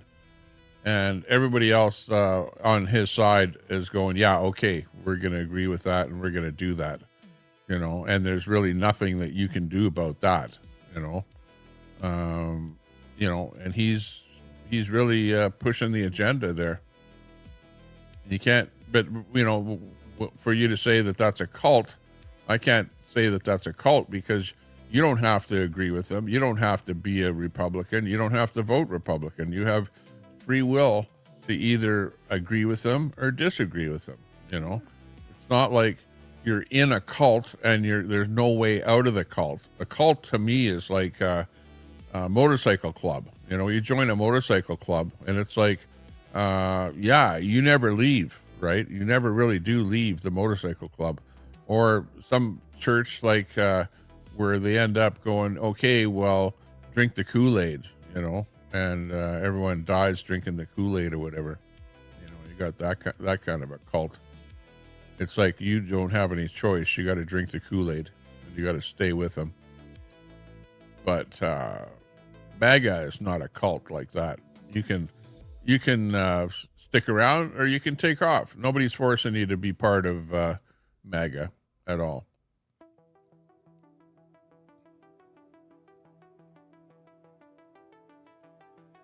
Well, it's politics. It's not a cult. It's politics. It's just a political party. The only reason that you might think he's a cult is because he knows how to push his product. It's like he's great at marketing. His marketing is great. It's a political party that's being really, really well marketed, is what it is. But I don't think it's a cult. A cult would be something that you have to be part of. And it's like they'll do you in if you try and leave or something. You know what I mean? Like that's a kind of a cult where you can never leave, and you can leave any day you want. MAGA only talks about taking over your country. What's so bad with supporting them?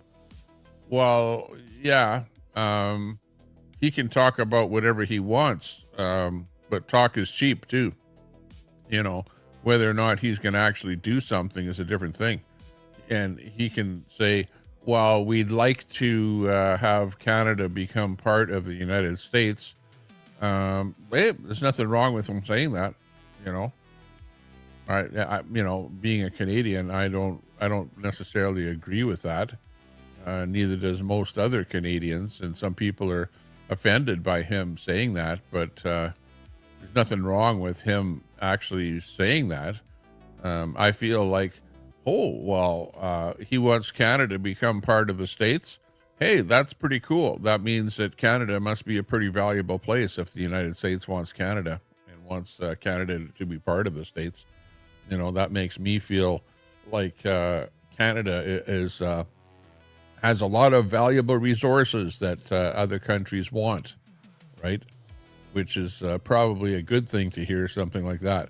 If he says something like, nah, I don't want anything to do with Canada. It's just a shithole. It's just a wasteland of ice and snow, and there's nothing up there for us. We don't want to have anything to do with them.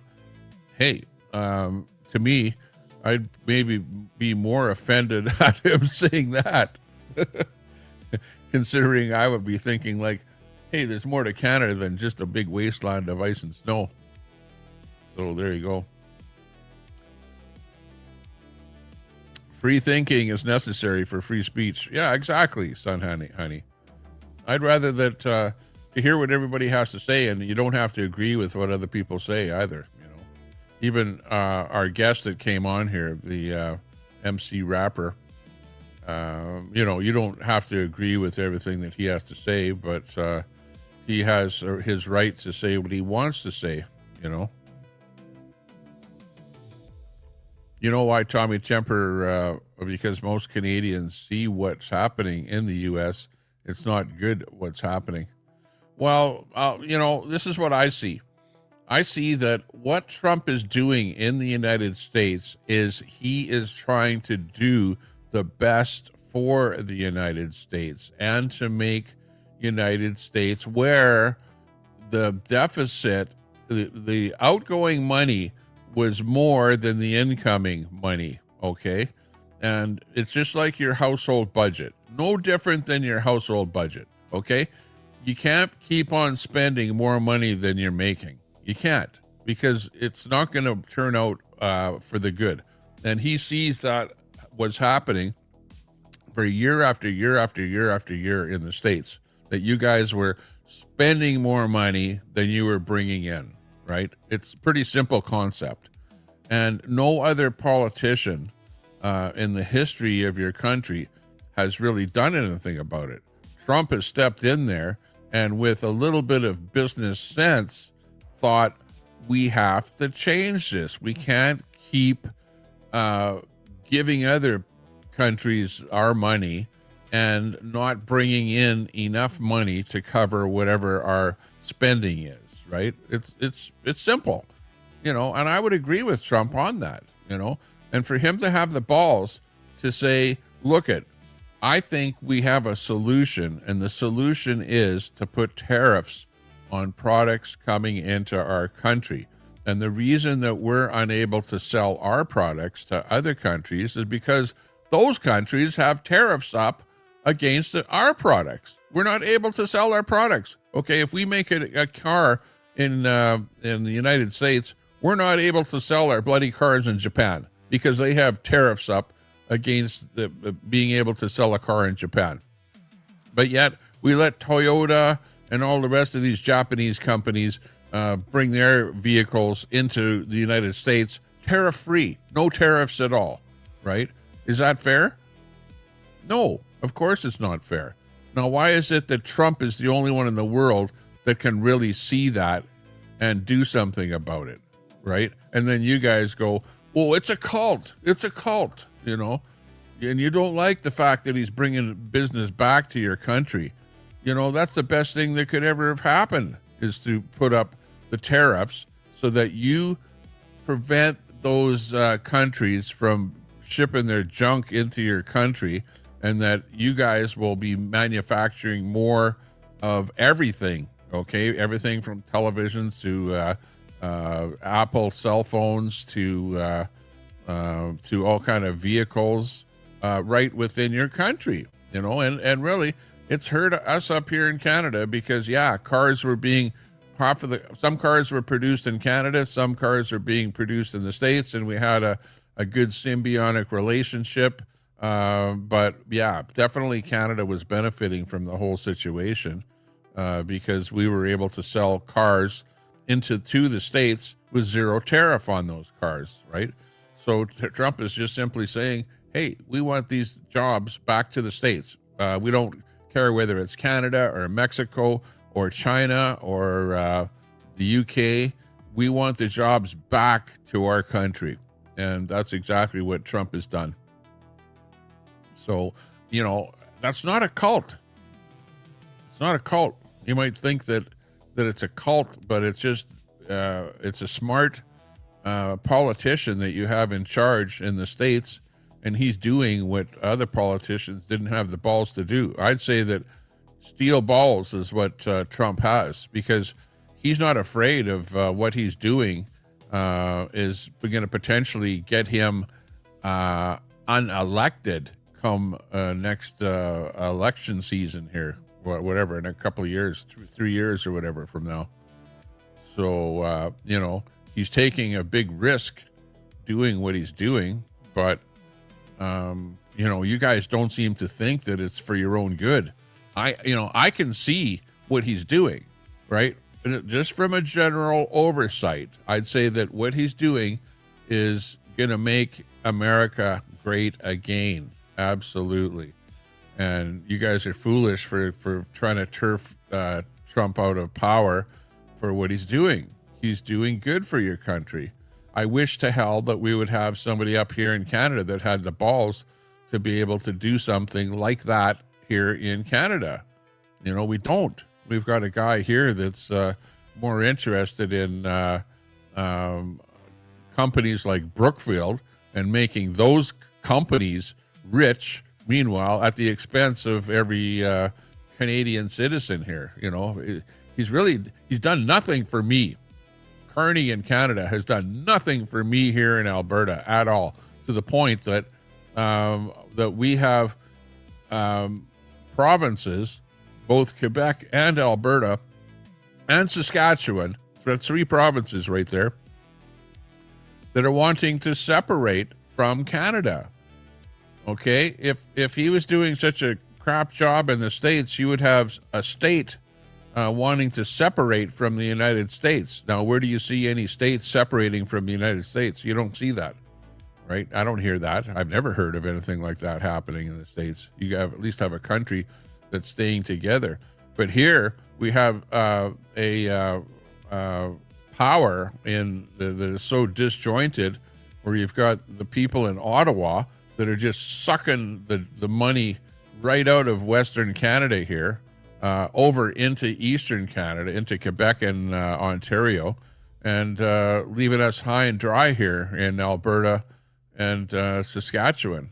And then you've got the people in Quebec that are just an aberration, where they're all French there anyways. They don't want English even spoken in the bloody province.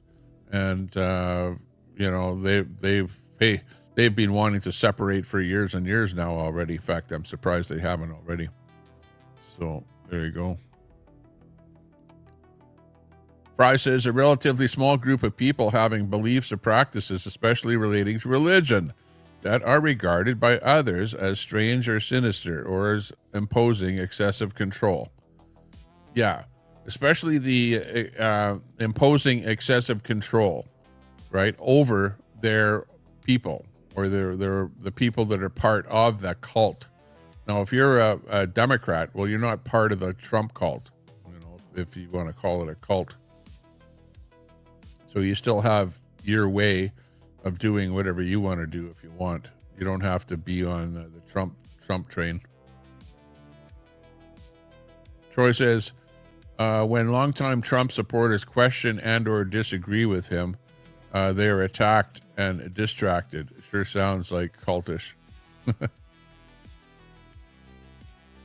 He's making billions using the office of the, Well, you don't think that Carney is in Canada? Carney's making millions using the office of the Prime Minister. Absolutely. Conflict of interest almost every time he stands up and talks.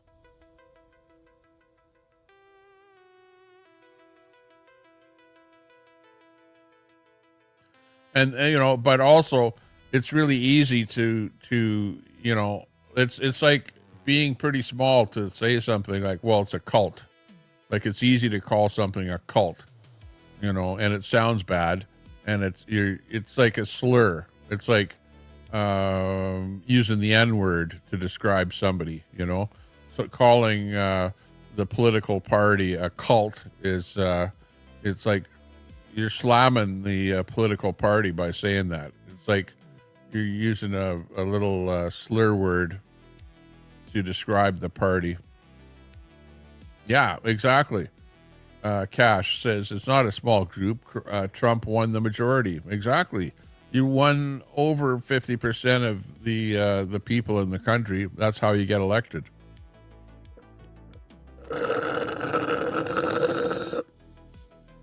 Never do that in public.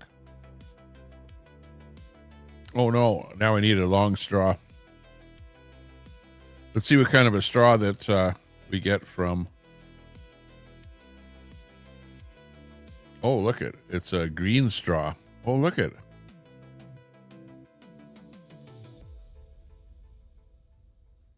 Wow, this straw is pretty weird, wild.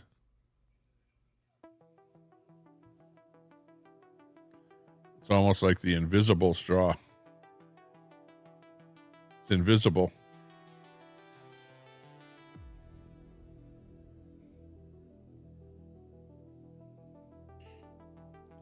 And it's going to go into my invisible Starbucks drink.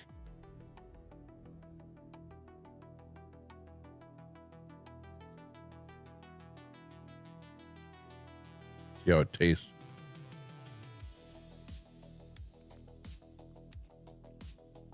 Pretty good. It's sugary.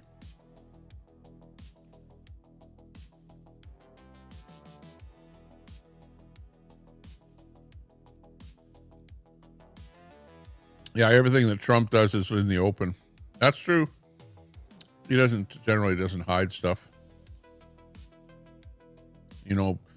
Everything that Trump is doing.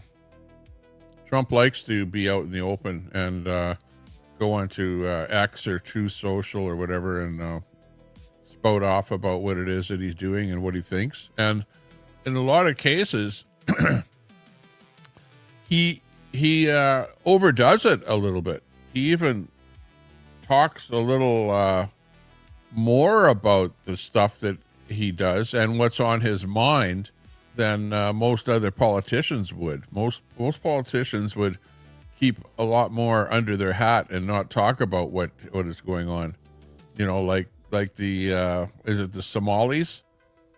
The Somali thing, and different groups of people. He's not afraid of people calling him a racist or whatever for calling out a certain culture or group of people or whatever. He'll get right up there and talk right about them. Not have a problem with that at all. Huge difference between an occult and being incredibly stupid. Yeah.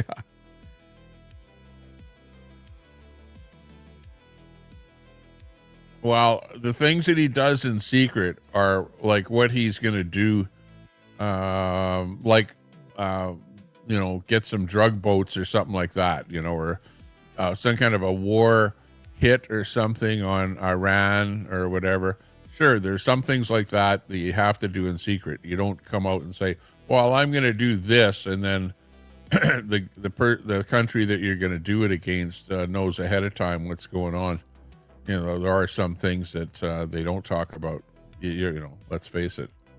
They proved him to be a liar about missed strikes today. Taking money to pardon people like the drug kingpin from Honduras. Well, he had a reason for doing that. Obviously, he looked into that and deemed that King kingpin, whatever, was, pardonable. Let's face it. Look at what Biden did, that he was in bed with his son doing a bunch of notorious stuff. And then just before he left, he pardoned his son and himself against doing any crimes while in office. So, is Biden any better in that regard? I don't think so. You guys have a lot to look at with Biden before you start talking about Trump for anything that he's doing. She broke Cam's heart. Cult Recovery 101. Meep. Yeah. That's the next thing. Secret society. Best for the wealthy. No, Trump is bringing jobs back. Jobs are not for the wealthy. When a car manufacturing company says, well, we're opening up a new plant and spending $13 billion like Stellantis said, that's going to benefit a lot of people that are not wealthy. Those are like the boots on the ground, working on the shop floor people, Lots of jobs coming into the States there. Come on. But remember, those jobs are probably not going to be hitting fruition until another 3 years from now. So it's still going to be a long time coming before you see all the jobs and all the benefit to what Trump is doing. He's working on making Project 2025 come true. Yeah. I think that Project 2025 was a bunch of bullshit from the get-go. So I don't think that Trump came out and said, yes, I am behind Project 2025. I never heard Trump say that. Robert Sinclair doesn't like Trump. Gas prices are the lowest they've been in years. The other prices will follow. You're right about that. Yeah, gas prices are absolutely low right now. Like up here in Canada, where I am. Well, of course, we actually produce the gas. There's a refinery right here in Edmonton. Actually, there's more than one refinery from different companies here. And the gas here is, I don't know what it is right at this moment, $1.20 or something like that a liter, which, up here we have an awful lot of tax applied to our gas price, but the actual price is quite low up here. It's as low as in fact, it's so low that I wouldn't think about buying an electric car because the price of gas is low enough to where it's like, it's you can fill up and drive for a week or two or something like that around town before you have to fill up again. And at $1.20 a liter, it's not bad. Can't complain.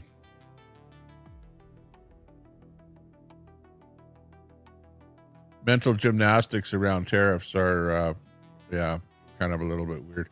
Well, the latest is potash, where Trump has come out and said that he wants to tariff potash. And the potash comes from Saskatchewan, and we're the one of the largest producers of potash in the world. Next is probably Russia, and they make fertilizer out of it. So Trump has come up and says that he wants to tariff potash like a lot for whatever reason. I'm not sure why he came out and said that, but he wants more potash to be dug out of the ground or whatever, be mined in the United States. And if you just don't have it, then you can't just, dig it out. And even if you did have it, it takes probably 5 years to build a mine to where you're able to, get the potash out of the ground properly to mine it. So in the meantime, if he's going to tax potash heavily, Well, the farmers, which it's fertilizers that potash is turned into, are going to have to pay a premium, pay more for that Canadian potash, and therefore the fertilizer prices are going to be a lot higher in the States. So, yeah, he's definitely got something to think about there as to exactly what he's up to. And he, keep in mind, though, that Trump is one that will say something one day, do it, and then, the backlash will come from it, and then he'll go, okay, well, we need to change that, and maybe instead of a 30% tariff on that, maybe it should only be 10% or something, or maybe we should get rid of that tariff altogether because of the backlash, right?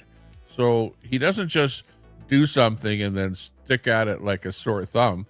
He will do something, like he'll jump the gun on something, and then he will backpedal after, right?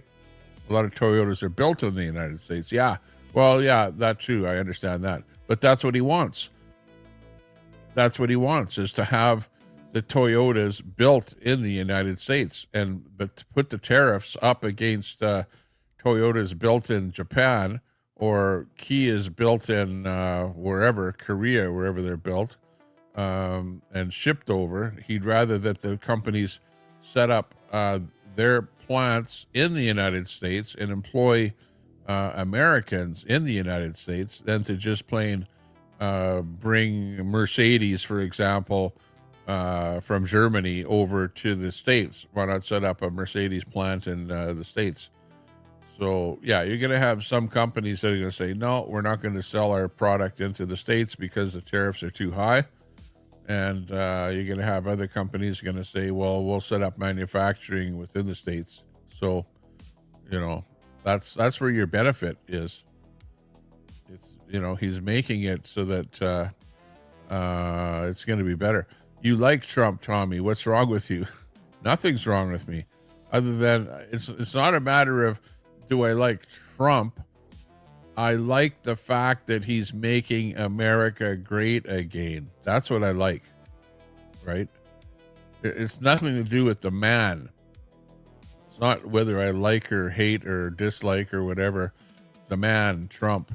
I like his ideas. I know that his ideas will make America great again. Like, there's no doubt about it.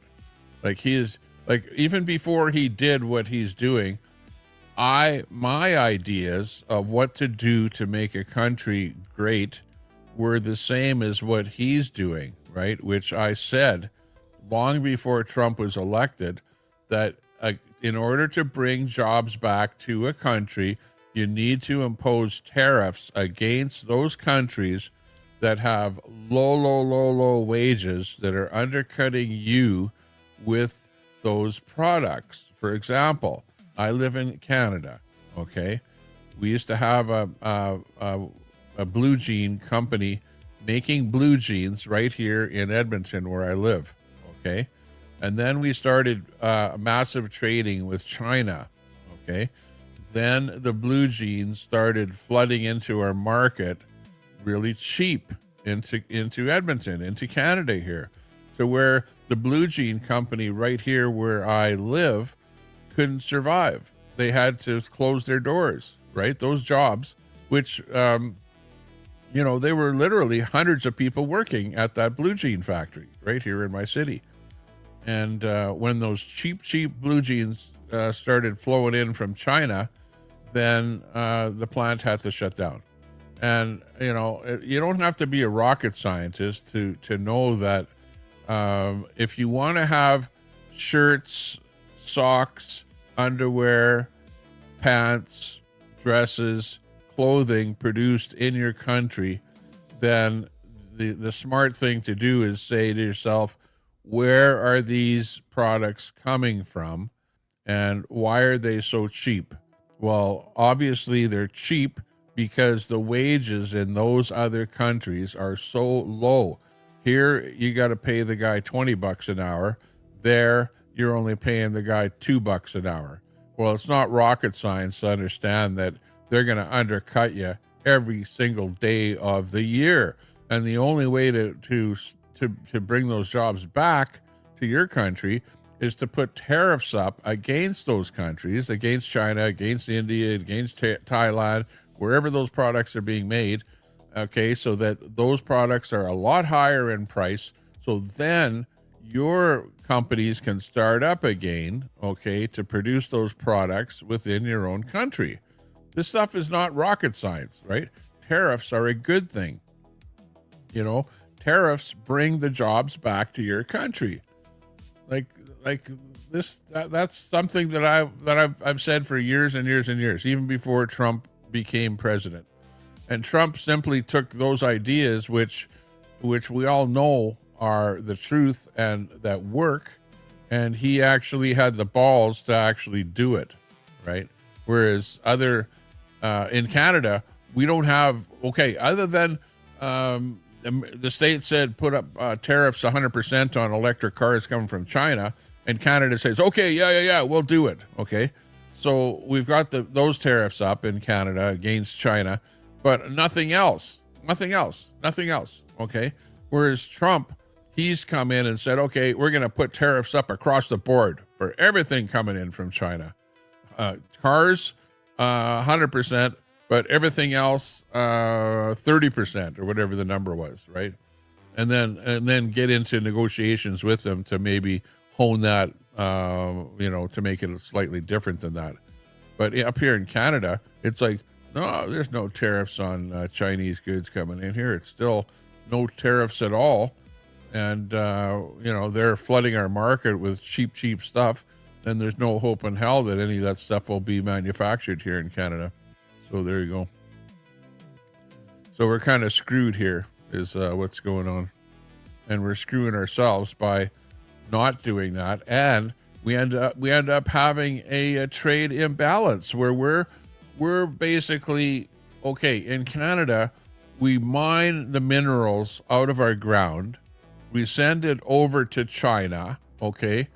And then we buy expensive products that are manufactured over in China over here. We buy that stuff for lots of money, right? So we end up with a trade deficit at the end of the year, and we're getting in the hole every year, worse and worse and worse. And we're owing China more money every year. It's ridiculous.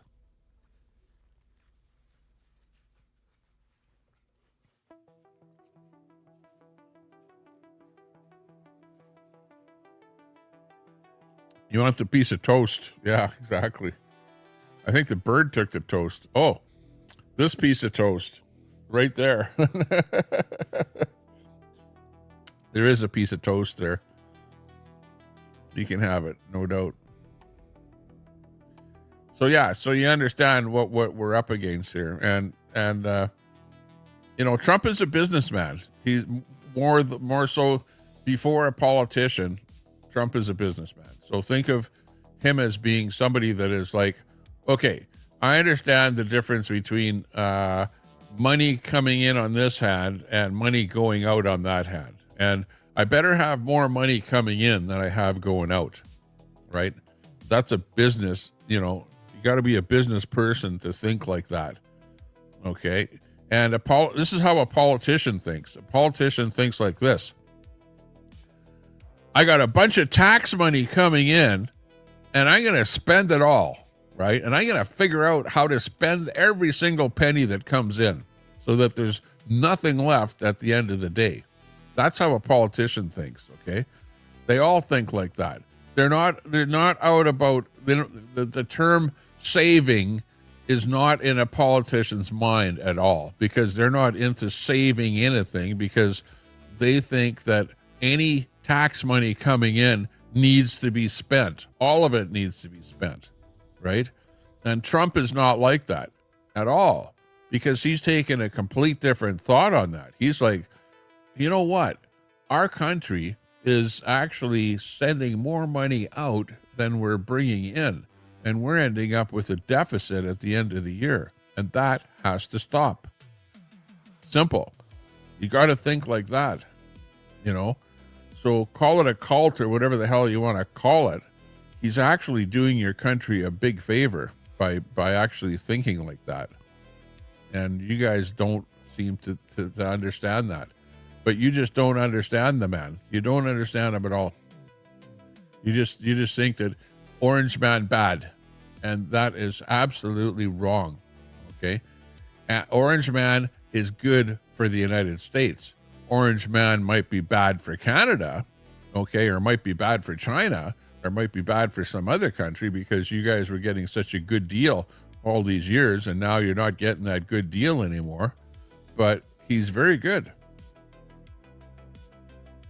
Yeah, and Freddie, you're wrong. You're wrong. You're making it so simplistic, by coming up and calling it a cult in the first place. It's like, that's it. It's a slur. You're just trying to call Trump and the Republicans a slur word by calling them a cult. You may as well call me a cracker or something. You know what I mean? Because it's just as bad as that. There's no different whatsoever. Like, look at what he's doing, and tell me in 4 years of his implementation of the tariff system, and whether or not it is good or bad for your country. Wait a couple more years. Don't just do it right now. You might say, well, restaurants are closed. Yeah, okay. There is going to be short-term losses, okay, for long-term gain. Okay, keep that in mind. You got to bite the bullet, and you got to do something right now to make your country better in the long term. In other words, you might have to pay more for products right now in order to make those products at home instead of buying them from overseas. That's what it's all about. Is Trump enriching himself? He might be. So who cares? That's such a small amount compared to the amount that he's bringing back with all those jobs and everything else for all of the rest of the people in the United States. Am I brainwashed? No. Okay, if I'm brainwashed, who brainwashed me and how am I brainwashed? Like how? Because the ideas that I'm talking to you about are ideas that I had in my mind before Trump even came around. So Trump never brainwashed me. I knew that putting tariffs in in fact, I wish that we would have brought them into Canada. I wish that we were manufacturing socks in Canada. I wish that we were manufacturing shirts and underwear and blue jeans and pants and everything. I wish that we were doing that in Canada. Way before Trump came in. Like, I should have been a politician, and I would have done this. If I was the Prime Minister of Canada, I'd be doing this in Canada. I'd have tariffs up against all those countries where all that cheap crap is coming into our country. And we'd be able to, like, what country can't manufacture stupid widgets that are being manufactured in China, right? Why do we have to import cheap little 2-bit widgets from China when all of those things can be manufactured within our own country? Like, really, it's unbelievable. And then you guys go, oh, Tommy Temper's brainwashed. Oh yeah, brainwashed by who? Not brainwashed by anybody. I'm just plain saying it to you the way it is, and you don't seem to like it. Tabernacle. Yeah, exactly. Trump derangement syndrome is real. Yeah, exactly. I would agree with that. The worst thing a maggot. See, there's another thing, is that you guys will come up with maggot, and that's very disrespectful, for anybody to say stuff like that. Trump hasn't stopped the war between Russia and Ukraine like he promised on day one. Greenland hasn't been invaded, neither has Panama. Well, neither has Canada. But has Trump tried to stop the Russia-Ukraine war? He certainly has. I recall Putin having a meeting with Trump in Alaska, as a matter of fact. Like, he's certainly trying. He's certainly trying. But you know what the part of the problem is? Part of the problem is that the Ukraine is winning the war. I hate to tell you this, anybody that's following the war, which a lot of people think they're following the war, but don't even have a clue about what's going on. But Russia is actually losing the war. They're running out. They've run out of tanks already, right? They have hardly any tanks on the battlefield because they've used them all. They've all been blown up. They're getting all of their infrastructure bombed by the drones, right? Like power plants and oil refineries, and the people are starting to hurt real bad. They're running out of money, right? Russia doesn't have any more money to funnel into the war because they're not selling oil. Ukraine has hit the infrastructure for them to be able to load up oil onto ships. They've even bombed some oil tankers so that the tankers in their so-called whatever it is, Black Fleet or whatever it is there, they're not able to really load them up and take the oil anywhere and make money off of the oil. So they're really in bad shape. I think 75% of the businesses in the USSR, or of Russia, are in bankruptcy, just about being bankrupt. So the Ukrainians don't really want to, go into some kind of an agreement whereby they're having to lose some of their territory that has been taken over by Russia in the war, right? So it's the Ukraine that doesn't want to give up, because they know that eventually Russia will just give up all on their own. Nobody has to do anything, because the Ukraine has all of the resources of the European Union and of Canada. Canada is feeding billions of dollars to the Ukraine. So there's no real reason for the Ukraine to stop fighting, because Russia is failing really badly. And they may be maybe one more year of being able to fight, and that might be it for them. So, they don't have any interest to come up with any kind of agreement. That's where they're at right now at this point in time. Hey, who we got in there? Oh, it's Jim Nalgren, of course. In there. Believe the earth is flat, Fry. Yeah, right. 10% for the big guy. Made money. Have you forgotten? Trump could do nothing more, and it would still be a win with Roe versus Wade gone. Yeah. Yeah, don't forget about Roe versus Wade. I think that the Conservative Party will ditch Poilievre in January. I doubt it. I absolutely doubt it. I don't see anybody else that is in Parliament right now that can stand up and do as good of a job as a mouthpiece against Carney. Like, think about it. Think of all of the parliamentarians that you see standing up and mouthing off in Parliament. There's nobody that can do as good a job as Poilievre. So for that reason, they won't ditch him at all. And if you look at the numbers and the polls that are out right now, he's actually doing a pretty good job. Poilievre is doing a good job.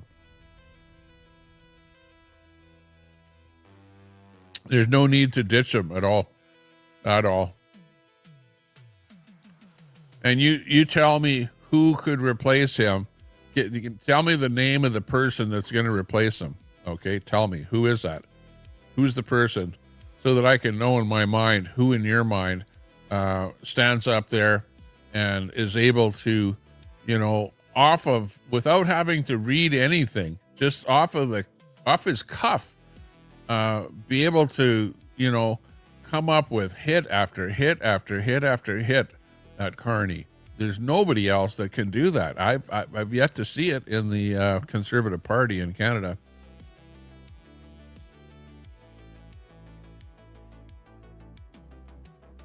So I think we still have Polyev. And I think if there's going to be an election, we probably stand a good chance at winning the next election. Especially now that you have the liberals that are so net zero and hate the fact that Carney has said, okay to a pipeline, which, may or may not happen, but it doesn't matter because Carney has basically bowed down on his net zero crap because if he didn't want another pipeline, he wanted to shut Alberta Oil in completely. And now with him, changing course, you've got probably about 5 other liberals that may end up stepping down or whatever because they don't like where Carney is in that regard. So I guess we'll see. We'll see what happens. We'll see. But, on the other hand, I thought that the Conservatives would win the last election, and they didn't win. So, I've been wrong before. Politics and voting and stuff like that is really, really tricky to say sometimes as to exactly what's going to happen. He tricked everyone. They see the error of their ways now. Talking about Trump. Trump didn't even get 50% of the vote, says Jim. No, but it's the way the election system is set up in the States that he won, which is the more important thing.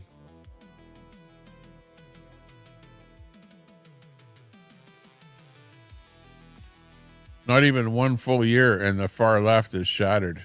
Yeah, exactly. A lot of Republicans have changed their mind over him. Yeah, people say that. But still, he's only in there 1 year. So, they'll never make 3 more years. I don't know. The worst part, what Trump has to worry about more than anything else is whether or not there's going to be some court ruling that will overturn his tariff, act or whatever, the business of him putting in tariffs. If that's somehow overturned by the high courts in the States, that's his biggest worry, is that might happen. And we're still sitting there with some judgments that haven't come through yet. So I guess we'll find out. Stormy Daniels, yeah. Trump doesn't even try to hide his crimes.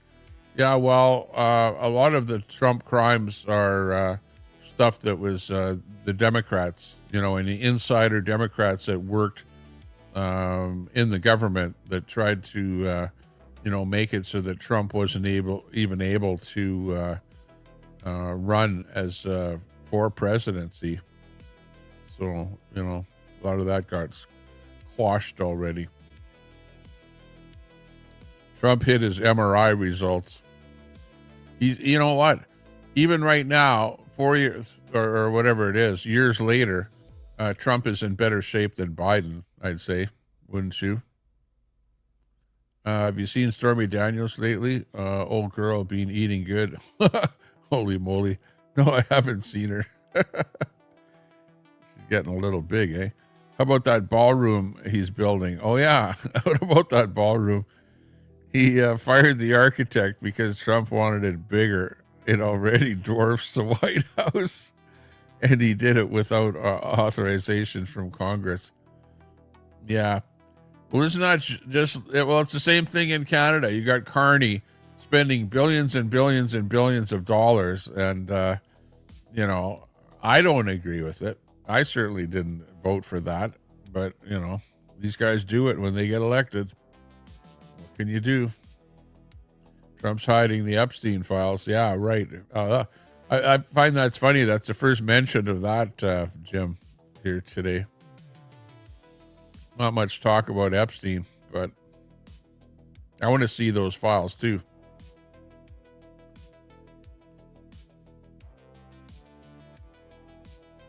Yeah, let's open those Epstein files and see what the hell's going on.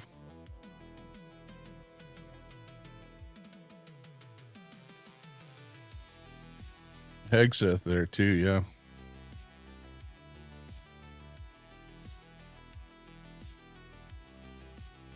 Yeah, Trump does not need money. You got a point there.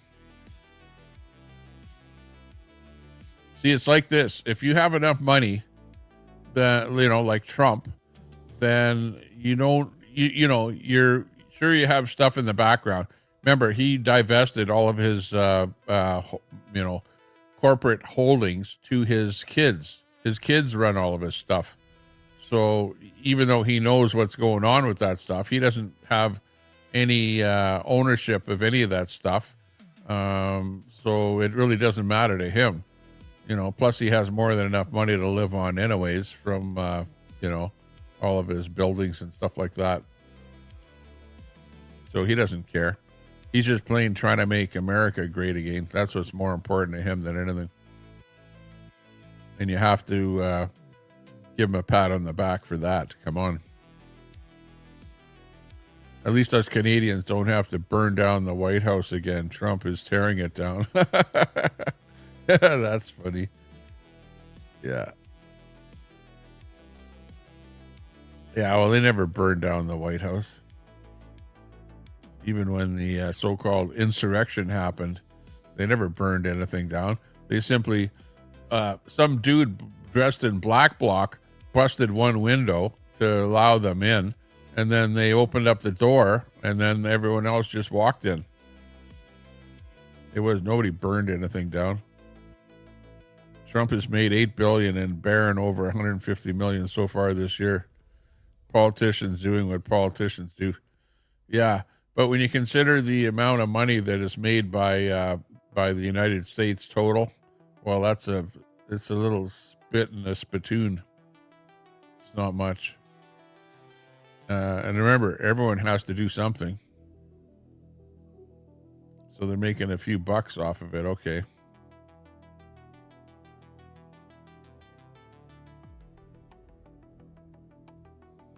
Yeah, the Project 2025. Yeah, that was, I remember looking into it back, before the election. And I remember that there was Trump saying, or his party, whatever, saying that he's got nothing to do with that. But, he can keep bringing it up. But does it really matter at this point? I don't think it matters. But how is he destroying this country? How is Trump destroying the states? I don't see him doing that. You can say that, and there's got to be pain for gain. What you're doing is you're feeling a little bit of pain for long-term gain, right? And in your mind, he's destroying this country. But no, you're just experiencing a little bit of pain for a long-term gain is what the deal is. Okay. $1.04. Tommy is getting to be the norm. Oh, what is that? The price of gas? $1.04? Really? It's getting down to be that low. Oh, wow. Well, I haven't filled up the vehicle in a little while. RFK Jr. is being pardoned for his heroin dealing arrest. Oh, wow. Yeah, well, you got to fill up your car over at the Costco. Costco is the cheapest. They're going to, some new things are coming up in 26 at Costco. This is what they are, if you guys haven't heard. Number one, there's going to be a 5-cent discount instead of 4-cent discount for gas if you buy gas up at Costco.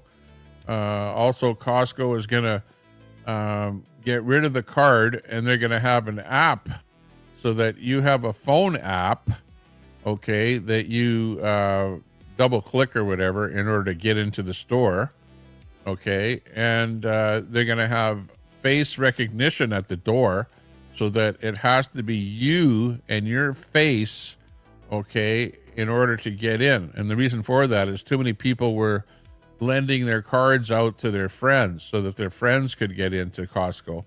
The other thing that they're doing is they're making it so you need face recognition and your app in order to get in on the hot dog side, so that too many people were walking in and just buying a hot dog or whatever there for $1.50. So they're eliminating that. And they're making it now in 26 so that when you have that app on your phone, when you purchase your products in the Costco store, you will scan the item on your app and put it in your basket. Okay. And so you keep doing that. You say you want peanut butter. You scan the jar of peanut butter, you put it in your basket. And at the end of it, then you just pay for it on your app. So you don't have to wait in a big lineup at the till. So it's like really, really going to be electronically streamlined with all of those items that I just mentioned to make shopping at your Costco store all that much better. So there you go. Tommy believes all of Trump's lies. Well, I don't believe all of Trump's lies. No, I can't say that. I don't, believe everything that he's doing, and I don't believe everything that he's doing is the best thing. But I'm just telling you what things that I do think are good things and that will make your country a better place to live. But for you to say that I believe everything, no, that would be wrong to say that. I don't believe everything that he's doing. I think that some of the things that he's doing is, maybe over the line a little bit. Like when he calls out, like, for example, the latest thing where you've got a whole group of people. And what country was it? Was it Somalia or something? Where he has a bunch of people that ripped off the government, and then he came out saying, well, all those people are no good and they should all go back to where they came from or something. Sometimes he goes a little bit overboard when he starts saying stuff like that, because some people are bad, but because there's some people are bad, does that make every person from that country bad that has immigrated to your country? Probably not. So there's a case where I might not agree with what he says. But I do agree that bringing ICE in to, hunt down illegal immigrants is something that we should be doing here in Canada as well. Absolutely. Illegal workers are not good for the average citizen.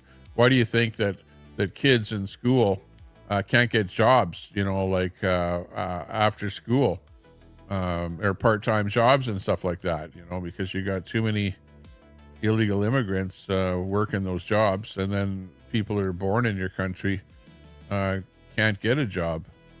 So, no, they did a study. It's because of the tariffs. Common sense. Some don't have it. Exactly. Yeah, just try and use common sense on all this stuff. Like, pretty much everything in the world, you have to, just shake your head and go, well, did somebody use common sense when they were thinking about that or not? And I'm just plain, a kind of a person that uses an awful lot of common sense. That's why I think I would be a pretty good politician if I was a politician, because I'd be, trying to do the best for the country or the city or whatever, and to just think and use common sense and not just be a politician about this. And I've actually talked to politicians, like even at our city hall, and they are just completely out to lunch. They do not understand economics. They never went to school. They were never educated on economics. They don't understand supply and demand.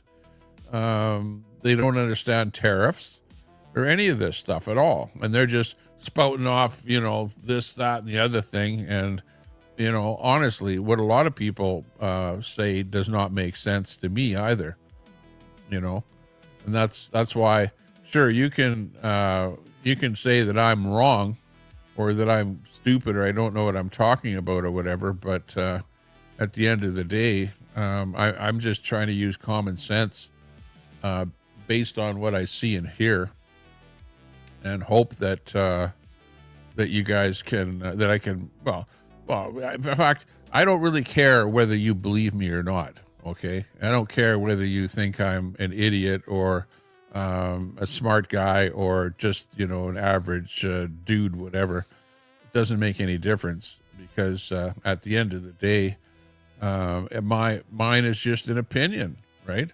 I just have an opinion on everything, and like, people have a different opinion, and hey, you think that your opinion is the right opinion, I think that mine is the right opinion. Or like Telescope comes from, and it depends where you're coming from too. Telescope, who's on the screen right now, comes from a very left-leaning socialist mindset. Okay, so he's saying Tommy Temper is a terrible capitalist. It's about creating a monopoly and getting the government to fund your business with tax dollars. Okay, but you're talking about, Trump and Trump's business, whatever. Well, not every business needs tax dollars, okay? I know a little bit about business, and I don't believe that I ran any business where I had tax dollars flowing into my business, ever. And most businesses don't have that, okay? But you do have extremely large businesses like car companies, for example, where they say, you know what, if they get together with the government, they go, you know what, if you loan us money or give us money, we will set up some factories in your country and we'll employ thousands of people, And the governments go, whoa, yeah, hey, we like that idea. We'll actually, because that's investing, because then we are investing our tax dollars in your business, and your business is then going to create a bunch of jobs, which the jobs are going to then create a bunch of tax dollars. So we're going to get, tax money coming back in, whereas before we didn't have that. That's a political thing, right? But do you think that happens to every business? Do you think that when your ma and pa start up a little pizza joint on the corner, that the government is going to give them any money to start up their business? Telescope? They're not. They're not going to get a penny. Most businesses don't get a penny from the government as far as creating any kind of a monopoly or a business or anything else. And they have competition on lots of different things. Sure, do the governments of the world give businesses money? Yes. Should they do that? Probably not. And do you think that Trump is giving Stellantis a bunch of money to set up shop in the United States in order to build automobiles? I never heard Trump say that he was going to give anybody any money at all. Stellantis themselves said, hey, we're going to bring $13 billion in. They're going to borrow $13 billion and set up shop in the United States and start building a bunch of different vehicles in the States. That's what I heard. I didn't hear where the government was going to give them a penny. In fact, where Stellantis might have gotten that money, I don't know if this is true or not, is that the Canadian government lent them billions of dollars to set up shop in Canada, and so far they're basically closing down shop and moving their shop to the States and taking that money with them. So it's probably the Canadian government that gave Stellantis the money, and that's what they're going to use to set up shop in the States, right? And for that reason, I don't think it's a good idea for governments to be giving money to any companies to be setting up shop, because it usually doesn't turn out very well. That's a good example of that. But Telescope, nice to see you. But I know, well, and you have Telescope, you have more knowledge on socialism than I do, and it's probably because I don't have a lot of need for socialism, I just try and stay away from that, and I look at it as being an extra cost on a country, and that cost is passed on to the taxpayers, and taxpayers pay for socialism, is the name of the game. And the least amount of socialism that you can have, well, the better off that you are. And it's usually socialism that crushes countries as opposed to making them better. He plans on making the ballroom even bigger. Why? Why would you need a ballroom at the White House for over 1,000 people? I don't know. Don't tell me. I'm not an American. I'm Canadian. But apparently he's going to have one hell of a big party for whatever reason. Yeah.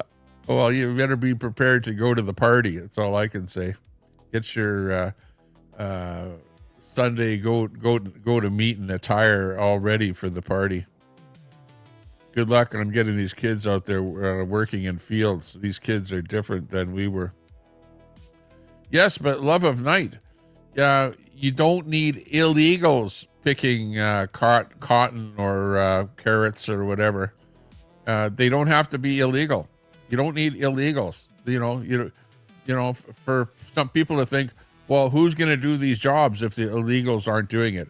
You don't have to be illegals, right? You can be a legal citizen and to do those jobs.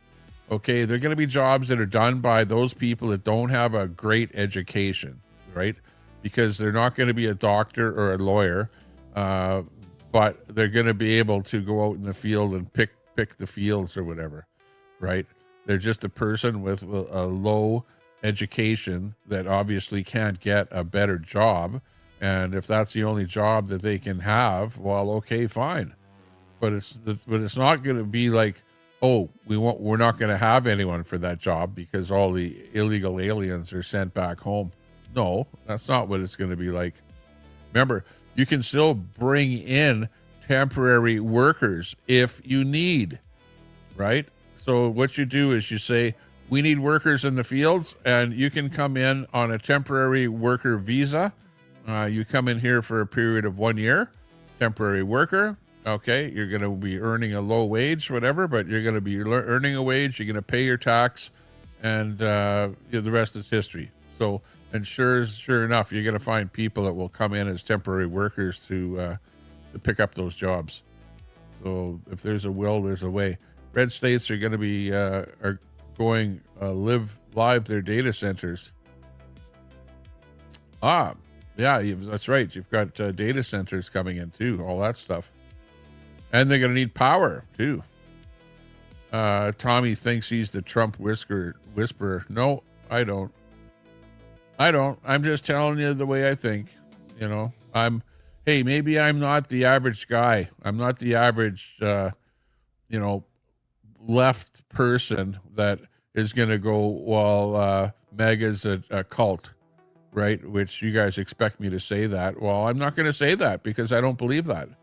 I don't believe MAGA is a cult, and I think that Trump is doing his best to try and make America great again. Pretty simple. Pretty simple. You guys don't like it. You guys seem to think that that he's, like the orange man bad. Tommy Temper, can I have that piece of toast? Sure, you can have the toast. Here, I'll hand it to you. Here, grab it. There you go. Needs to wake up and smell the coffee. No, I'm having the Starbucks. I'm having the green Starbucks here today.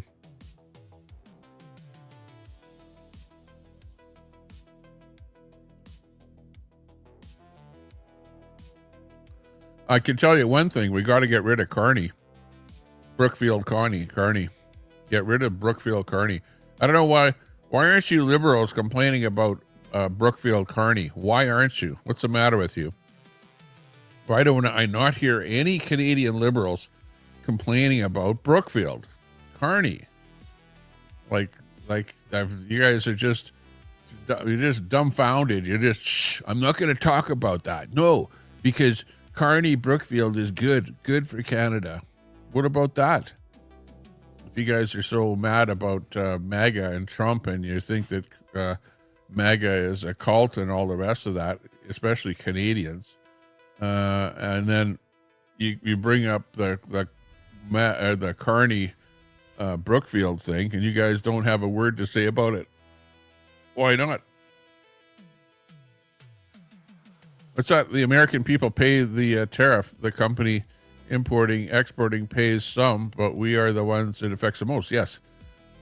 Tariffs are paid for by the country that is importing. So when Trump talks about tariffs, imposing tariffs on countries, it is you that is paying for those tariffs. It is the American people that are paying for those tariffs. Absolutely. And you guys, if you don't like that, tough beans, because that's the only way that you're going to make your country great again, is by imposing tariffs on those items, which then makes it affordable for manufacturers to actually manufacture those products within your own country. And then you create the jobs. You understand that? So short-term pain, i.e. you having to pay more for the product because of the tariffs, equals long-term gain. You having more jobs, more taxes being paid, more money circulating around your own country instead of being shipped out of your country to buy crap all the time. Don't you guys understand that? See, this is not rocket science. It's not rocket science. But you guys don't understand that. You need to understand these simple concepts of hey, I don't know. I guess maybe when I was in university, it was, supply and demand, economics 101, right? You need to at least have been in the first year of university to take, sit down and listen up in an economics 101 course, okay? Because if you didn't do that, well, then you don't understand what I'm talking about. We don't owe China a damn thing. Do they have power? Yes, but this idea of capital is arbitrary. You don't. But you see what Trump is doing is he's putting the tariffs up against China so that those little widgets and all the crap that you're importing from China and spending all your money on doesn't go over to China. Leave that money in the United States and let it circulate with companies that are manufacturing the widgets within your own country, so that you don't spend the money on the actual manufactured goods that are manufactured in China. Manufacture them in your own country. And we need to do the same thing in Canada. Absolutely. Canada should set up tariffs against China as well, so that those widgets and crap like that, so we can make them with their own 3D printers and stuff. All the stuff that you're buying at the dollar store, go in the dollar store one day and look at all the widgets and crap that they're selling there. All that stuff that is made in China can be made in the States. Go into your Walmart store. Look at all the crap. Almost all the stuff in the Walmart is made in China. You know that. I know that. Why is that? It's because they're so cheap. They're making the stuff so cheap because wages are so low in China. That's why. If the wages were the same as they were in the States, there would be no. You'd be able to manufacture the stuff in North America, and you'd be able to compete against those products being brought in from China or India or wherever. Not a good businessman. He's filed for bankruptcy 4 times. Easy to say that, Jim. But I would say to you, try and run a business, and you will see how difficult it is to run a business, because you're constantly fighting with the tax man because the taxes are so high. You're being taxed so high. You're being robbed by people that are working for you.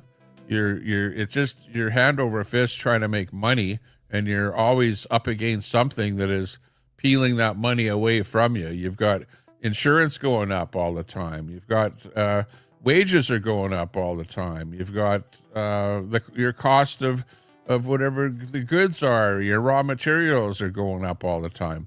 It's like you're constantly fighting with everything going up in price, while meanwhile you're trying to keep the prices of whatever you're doing down, and having everything else all around you pressuring everything to go up, but yet you're unable to keep the price of whatever you're doing down to a reasonable level to where people are going to use you and not the guy next door. Running a business is not an easy thing. That I'll tell you right now. And if you're an entrepreneur, I'd have to give you a big pat on the back for doing your part to make your little world a better place to live in. Second Gilded Age now. There you go. Oh, you're on a fast. Okay, we'll start eating slowly. Start eating slowly. A fanboy. Well, I'm a fanboy of Trump's ideas, but not necessarily everything that Trump does.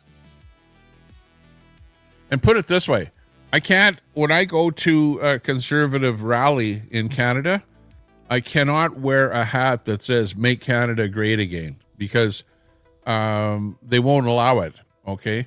Pierre Poilievre will not allow at his rallies a "Make Canada Great Again" hat, okay?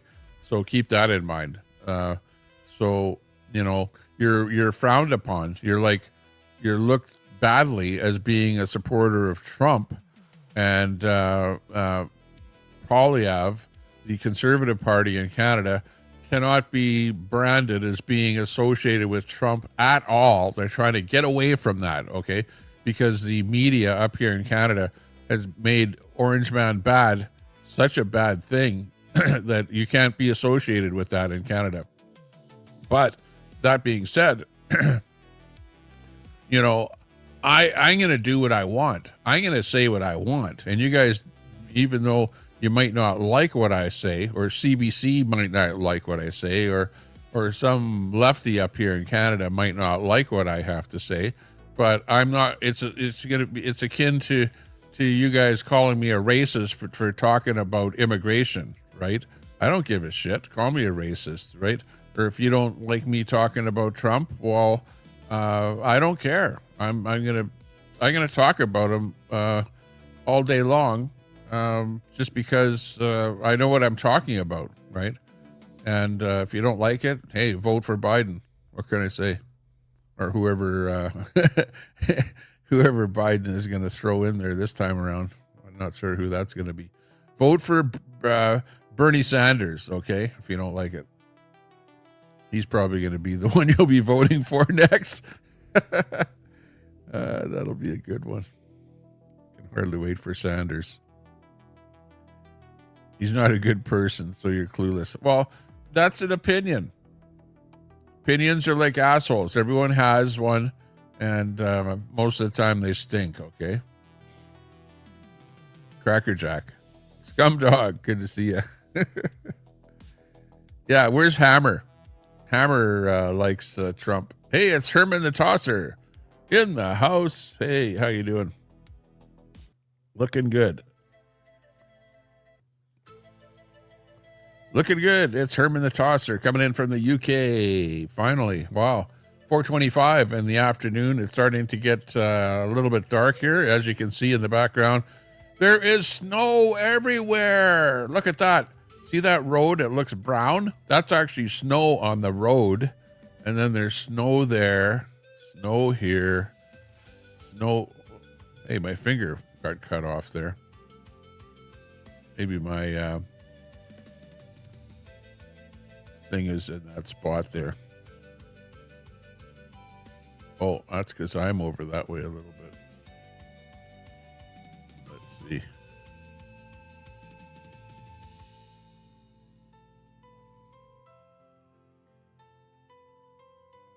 Where did I go?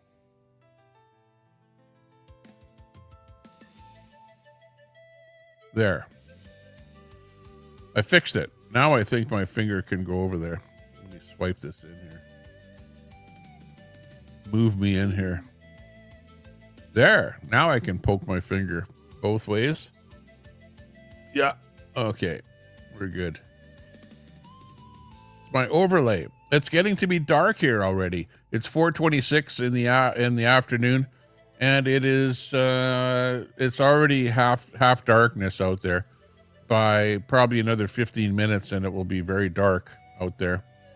But you can see, if you look very closely, you'll see my Christmas lights have come on outside, and you can see the colors changing a little bit outside the window because my Christmas lights outside of the house are flashing red and green. And you'll see those food containers for the bird that are sitting right outside my shoulder there from the Chinese food that I put outside for the magpies and the rest of the birds to eat. And it is about 13 degrees below zero. And the water, right here you can see the water dish is still not frozen because it's in an electric dish, electric water pan, whatever you want to call it. So it's being heated. So that's the reason that it's not frozen out there, so that the birds can actually drink some water. And they do come around and they drink that water. Hopefully the courts will rule against the tariffs, and then he has to give it all back, says Freddie. Well, you never know what'll happen because, you know, Trump came up with that all on his own and kind of, you know, said, hey, we're going to throw these tariffs in there, you know, and whether or not they'll stick, I guess we'll see with the courts, you know. I'm up here in Canada. I'm going, wow, I hope they don't stick because they're affecting us. And we lost literally thousands of jobs because of those tariffs, right? Not great for Canada at all. A really good thing for the United States. But if they fail, I don't know. You're going to be back to ground zero again, starting back at zero. So I don't know whether he'll have to put bills in or what he'll have to do and have them approved by Congress and all the rest of that in order to make him actually stick. And whether or not he'll be able to do that, I don't know. He might not be able to do it. So I think that's why he tried doing it, at the beginning. Yeah, Costco is suing the federal government as well. Yeah, I heard about that, Freddie.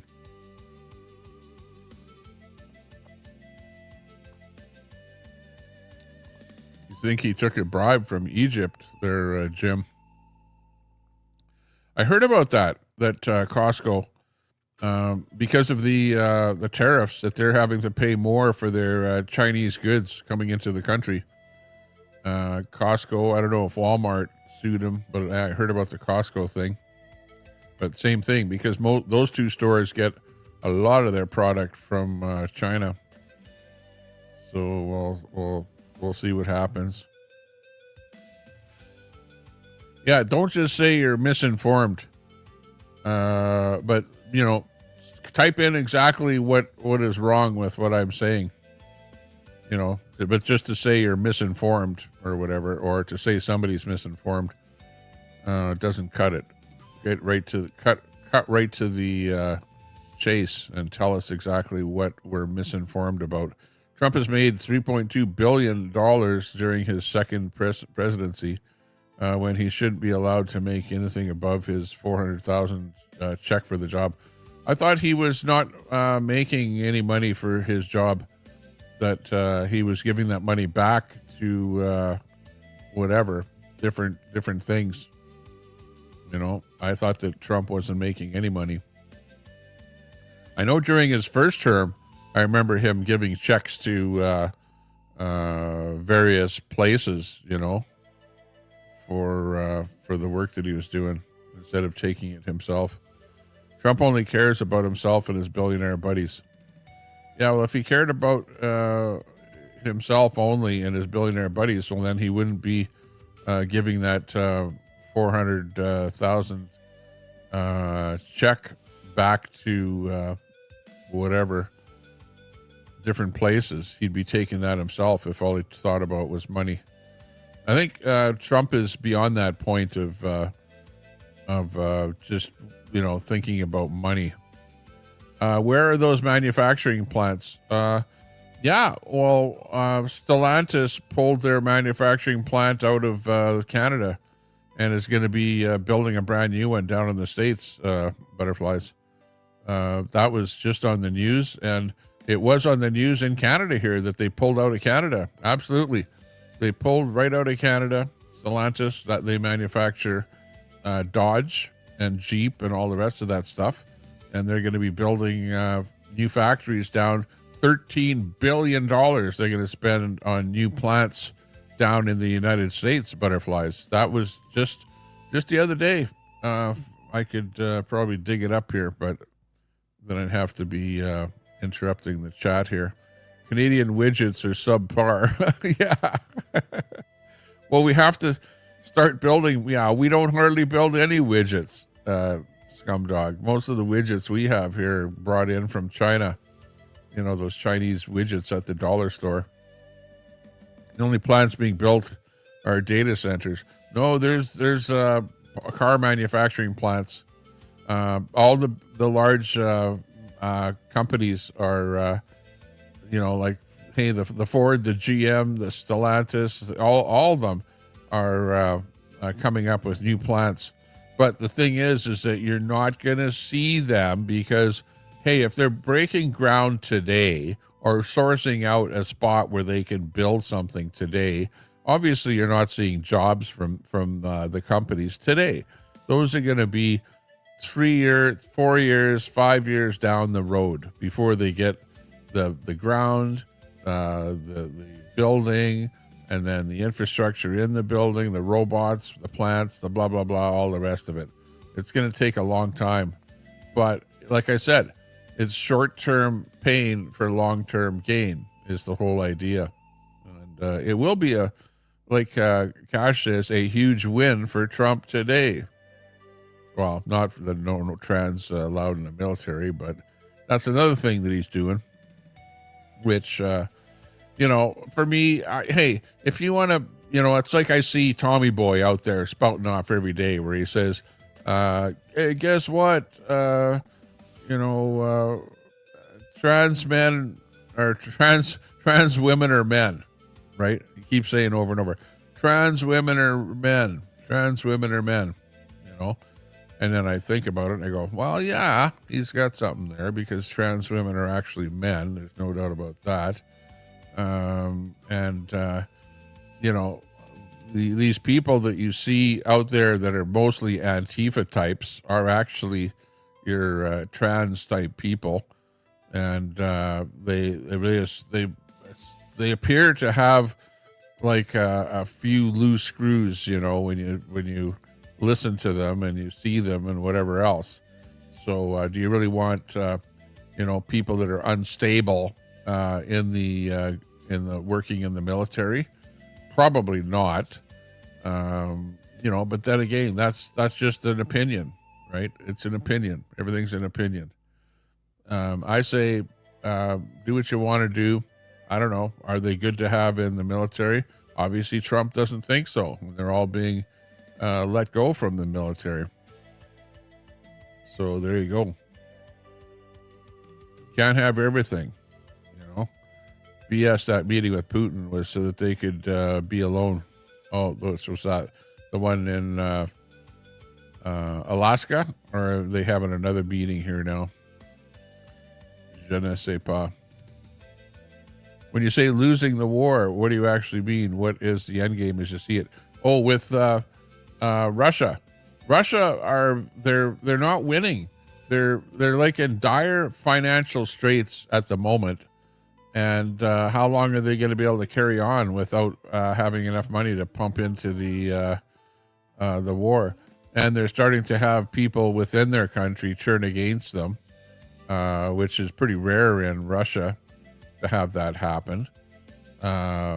You've got factions of the government that are turning on other factions within the government. It's just plain bad for Russia. Russia thought they could do it in a very short period of time, and they were unable to do it. So are they going to be able to take over the Ukraine? No, They're absolutely not going to be able to do it. And you know, the Ukraine has all of the support from the European Union, and they're just starting to get that support now. Just within the last year, they're getting more and more support from all of the different countries. And you have Russia starting to hit at other countries like Poland and a few of the other countries there, and pissing off those countries, which are going to make it more volatile, because are you going to have those countries starting to hit back at Russia? So yeah, it's an ongoing battle, but some people are saying that they may not have enough money to keep that war going for another year. So I guess we'll have to see. Again, that's all opinion. Trump is Putin's puppet. Well, Trump has a lot to do with it there too, because he's giving money to the Ukraine, and Ukraine needs the money in order to keep the war going. So there you go. The war never stopped in Palestine. Yeah, maybe not. Ukraine must be getting loads of countries. Yeah, they're getting lots of money from other countries. Absolutely.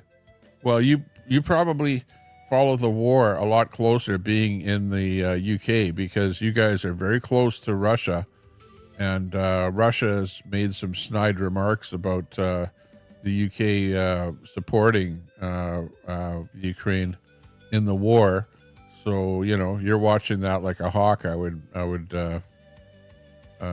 probably guess, as opposed to me sitting back here in Canada going, yeah, probably very little chance of Russia attacking us over here, even though we're giving money to the Ukraine to help them out. This is riveting, but I got better things to do. Hey, good to see you there, Scumdog. Oh, geez. He's a Polyev fan, too. Well, yeah, I guess so, because I use common sense. Common sense is not all that common, okay? I don't like to see dollars wasted by government, okay? And the liberals have wasted our money for the last 10 years. You know how much money they have sent overseas to all kind of countries for feminine genderism and genderism this and genderism that and all kind of genderism stuff all over the place? Like, that whole thing is money wasted. Absolutely wasted. Literally millions of dollars have gone out the door in Canada to other countries for all kind of genderism stuff, and like we've had enough of it already. So yeah, of course I'm a fan of conservatism in Canada. I don't like to see money wasted at all. China bought 18 million tons of soybeans in 23 and 24 under Biden. Under Trump, they barely bought 2 tons. Yeah, well, that's probably because of the tariffs. I don't know. But hang on. Wasn't it Biden that brought in the 100% tariff on cars? Because that's the reason that China is not buying rapeseed from Canada here. You know, canola. It's called canola now. So, yeah. But that was done during the Biden's administration, before Trump. Who are the far left, according to people here? Far left.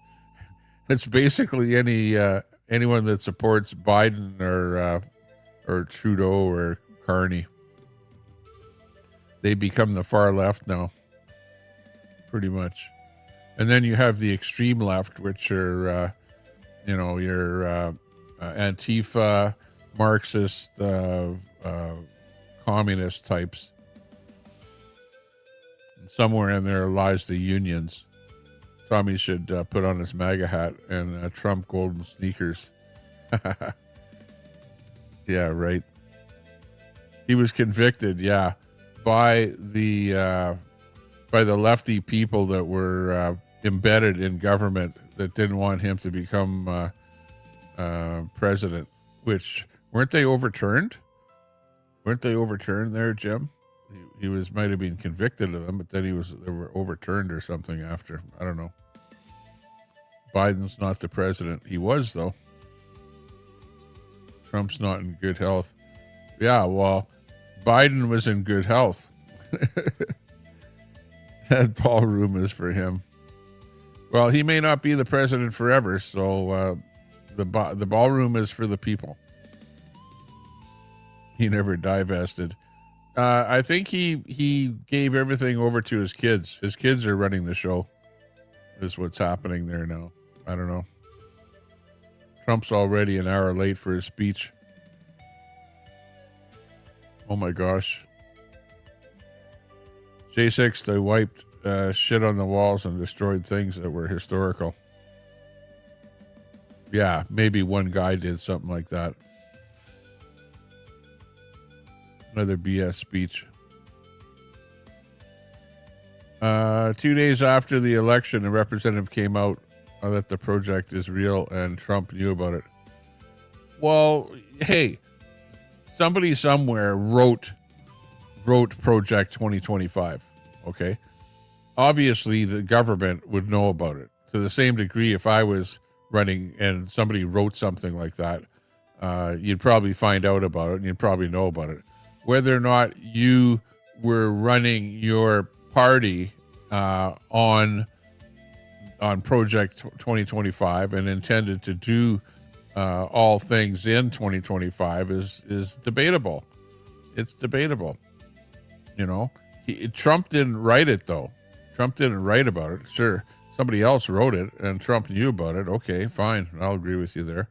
But that doesn't mean that he's going to embrace all aspects of it. And sure, some parts of it, Trump may very well be doing it, but he's not doing everything in Project 2025. But yeah, look it up. Everyone in the chat, look up 2025 and see what you have to say about it. Thanks a lot for that super chat, by the way. We have a missed super chat there. Hang on a second here. Let me see where it came in. By Snafu. Snafu, thanks a lot. You're almost an hour behind in the chat. Okay, I caught up here, but I missed out on a bunch of the chat there by catching up to you. But thanks a lot for the super chat. Appreciate that. Let me go back a little bit here now. But I'll still catch up a little bit there. Deb's Crazy Daily is in there. Hey. Only Mr. Bill. Hey, good to see you. Thanks for popping in. Deb's Crazy Daily. Seashell says, I'm happy to hear you and feeling better, Debsy. Oh, good. You guys are friends there. Rad Inc. was, what? Was the only during the firsty term. Let's see. Donate the 400,000 and bring in crypto scams and such. Yeah. Hey, but when he does a crypto thing, it's like you can get involved with it or not. It's up to you. You know, it's not like he's ripping off the government for anything in crypto, because if Trump starts up it's the same thing. If I started up a Tommy Temper crypto coin and you bought some of it, that's between me and you. That's got nothing to do with the government. Okay. Just because he's able to sell you that crypto because he's, a recognizable figure. Well, hey, so be it. You know, it is what it is. But you don't have to buy the crypto coin if you don't want to. And it's not like the government is giving up some money for the crypto. That's not how crypto works.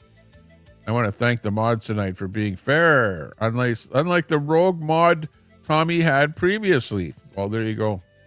Well, that's because I took away a bunch of wrenches, because we definitely did have a rogue mod in here, or a couple of rogue mods who were really apt to bash people or time people out, you know. And then I would not find out about it. So then people would get really pissed off. So there you go. But Snafu, thanks a lot for that super chat. Much appreciated. Much appreciated. Yeah, we're talking about Trump there a lot today. And we did have a guest come up on the panel here for a little bit earlier, but then he had to take off. So, yeah, that was kind of interesting. Rad Inc. I think it's a great idea to build data centers. The American power grid already needs Canada. America doesn't produce enough energy to run the new data centers. Yeah, I think British Columbia was going to send a bunch of electricity down to the States. They were working up a deal to do that. I think it might be for data centers. I'm not sure. I know they're talking about building a data center up here in Alberta because of the cold. It's so cold up north by Grand Prairie that you wouldn't have to have as much air conditioning for the data center up there. But I know that we're starting to run low on power in Alberta. We've got enough for a couple more data centers, and that's about it. Untrackable, hey, good to see you. What's up? What's up? Nice to see you, though. Untrackable in the house. Greetings all. El Piero. Andale. Welcome to the Christmas bash here at the Tommy Temper Show. Coming to you live from the illustrious Crystal Gondola overlooking the elm-lined leafless trees and snow-lined streets of Edmonton, Alberta, Canada, as you can see in the background here. We're coming to you live with the background shot that you're looking at is a live video outside my window. So we're supposed to be getting a snowstorm tonight too. So if I'm live tomorrow, we'll probably have a snowstorm video outside there. So we'll see how that works out. I was actually even thinking of driving around if we have a big snowstorm to do an outdoor drive around town.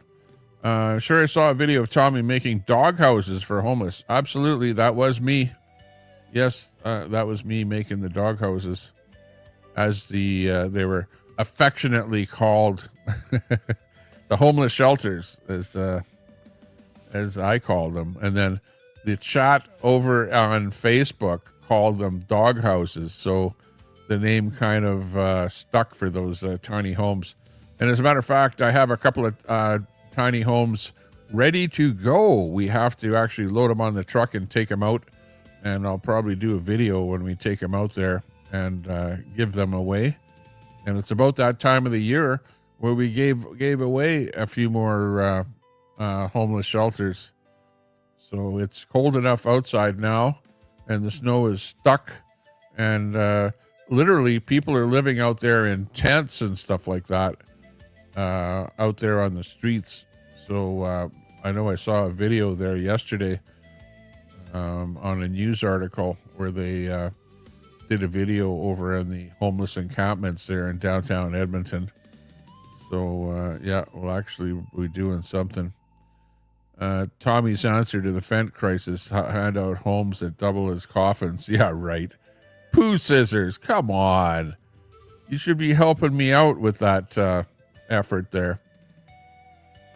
If I tell you, if I set up a GoFundMe to get people to donate to build more homeless shelters that are more substantial than a tent or whatever, then you guys would definitely help out a little bit. Tommy mass producing caskets. Come on, you guys. There's people out there dying on the streets. You guys are making fun of it. That's not how it should go. As a matter of fact, I've heard back from other homeless shelters that we've given out, and they're still out there and people are still using them. So, it's not like people are dying in them. They're actually being used, and they're working out very well. Yeah, I had my burger for supper already. So we're good to go. Good to go for a little while. What? I paid 100 and he still didn't give me a wrench. Come on, Rad. I never saw that.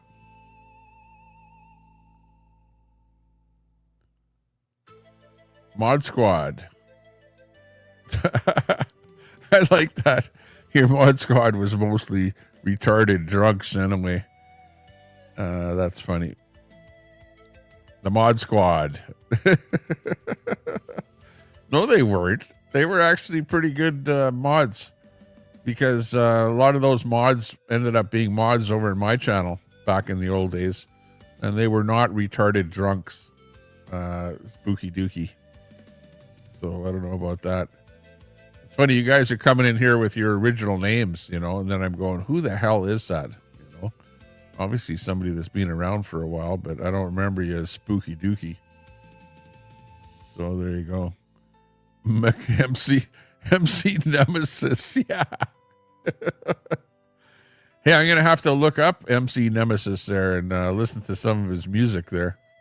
See what the heck he's all about there now that he's hey, he's got more subs than I do, so you know, he's going places. His music career is pushing his YouTube channel there, I guess. I don't know. Will I make a snow angel? No. That means I'll have to go outside. But one thing I will do, I won't do that, but when it gets to be 20 below, I will beam my camera up a little bit there, and I'll go outside. I'll turn the lights on full, and then I'll throw a cup of boiling hot water into the air, okay? And you'll see what happens to boiling hot water when you throw it in the air at 20 below. And I would say it's not a pretty sight, but it is a pretty sight. Really, Canada pumps their gas down to Cove Point on the Chesapeake Bay, where it is loaded onto ships and sold in Europe for a huge premium. Oh, really? Terminal is owned by Warren Buffett. USA gets a Zippo from it. Canada pumps their gas from Cove Point. I never even heard about that at all. I didn't know that even happened. What kind of gas is that? Is that like propane? Natural gas? You know, that kind of gas? Must be what you're talking about. Because I don't think it would be oil. I don't think there's too much oil being pumped out of there. I know they used to pump oil offshore. There was offshore oil. I don't know whatever happened with that out on the East Coast there.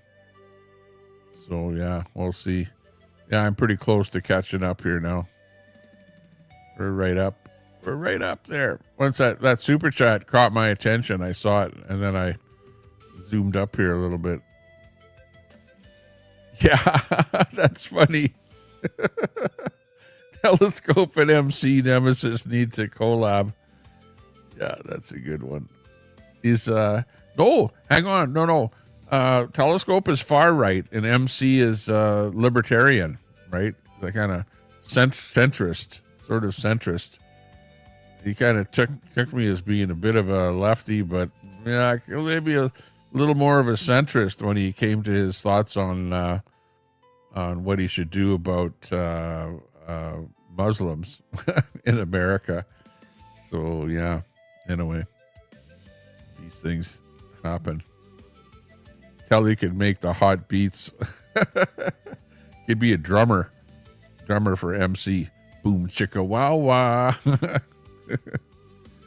Oh, that's funny. We are aware Tommy is not up to speed. No, I am. I'm right up here. Remember when you did the water thing like 2 years ago, Tommy? That was so bizarre, but cool. Yeah, you remember that. Okay. Yeah, it's probably been about 2 years since I did that. I don't think I did that last year. But yeah, we'll have to... No, Telescope is far left. He's not far right. He's a socialist. He's more of a Marxist than he is a libertarian, I think. He's into socialism. He wants, for the United States, like free Medicare, free, medical, that kind of thing. Like, lots of socialist stuff is what he wants. You know, he's out for helping the people that are drug addicts and stuff like that, whatever. He's sort of that on that side of the fence there. Troy, one of your mods should have dropped MC Nemesis channel link. I mean, he did the panel with you, but he didn't get any recognition. Well, I told him to drop back in the chat and hit ! link so that we could check him out. Troy, did you manage to find his channel at all? If you did a search for MC Nemesis, did you come up with any channel for him? If you did, if you do, drop his link. I like Telly's broccoli puppet plays. Yeah, that was funny. That was funny. In fact, he said he was going to do another one, and he never did. He was going to do one final one. Remember, he got some stuff sent to him there, some ceramic broccolis and stuff like that. Yeah, where is Brett? I haven't heard Brett around here.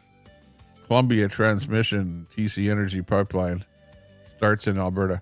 I'm telling you, there are so many pipelines in Alberta. There are literally hundreds of small pipelines all throughout Alberta. You know, if you were to look, I saw this just earlier today. It was a map of pipelines in North America. And literally, you look at the map and here's Alberta. Pipelines all through Alberta, just all over the place, because there's so many oil wells all over the place, and they're all pipelined in together, you know, to bring all that oil to a refinery or whatever. And then you look at BC and there's nothing, Saskatchewan nothing, all across Canada there's nothing, maybe one pipeline running across Canada, and then a couple of pipelines running through BC. And then you look down at the States, and again, there's pipelines all over the place in the States. So yeah, the politicians have really stopped pipelines from going anywhere outside of Alberta. The province of Alberta, we've been able to do our own pipelines, but as far as getting pipelines and the oil and whatever outside of Alberta is pretty much non-existent, other than where we have a pipeline or two going down to the States. Then it goes to the States, goes across, and then back up into Canada from the States. So Eastern Canada is at the mercy of the States there. You guys can cut off Eastern Canada there at will. So that's pretty funny. Hamilton Patty, I found his links, his personal one and the music one. He seems pretty far right to me in my, well, yeah, but libertarians are probably more prone to be right wing than left wing, you know, because if you're not left wing, you're going to be right of left. And even though somebody says they're a libertarian, they're probably, you know, especially when talking the way he's been talking, he's even even closer to being far right, you know, from what I heard.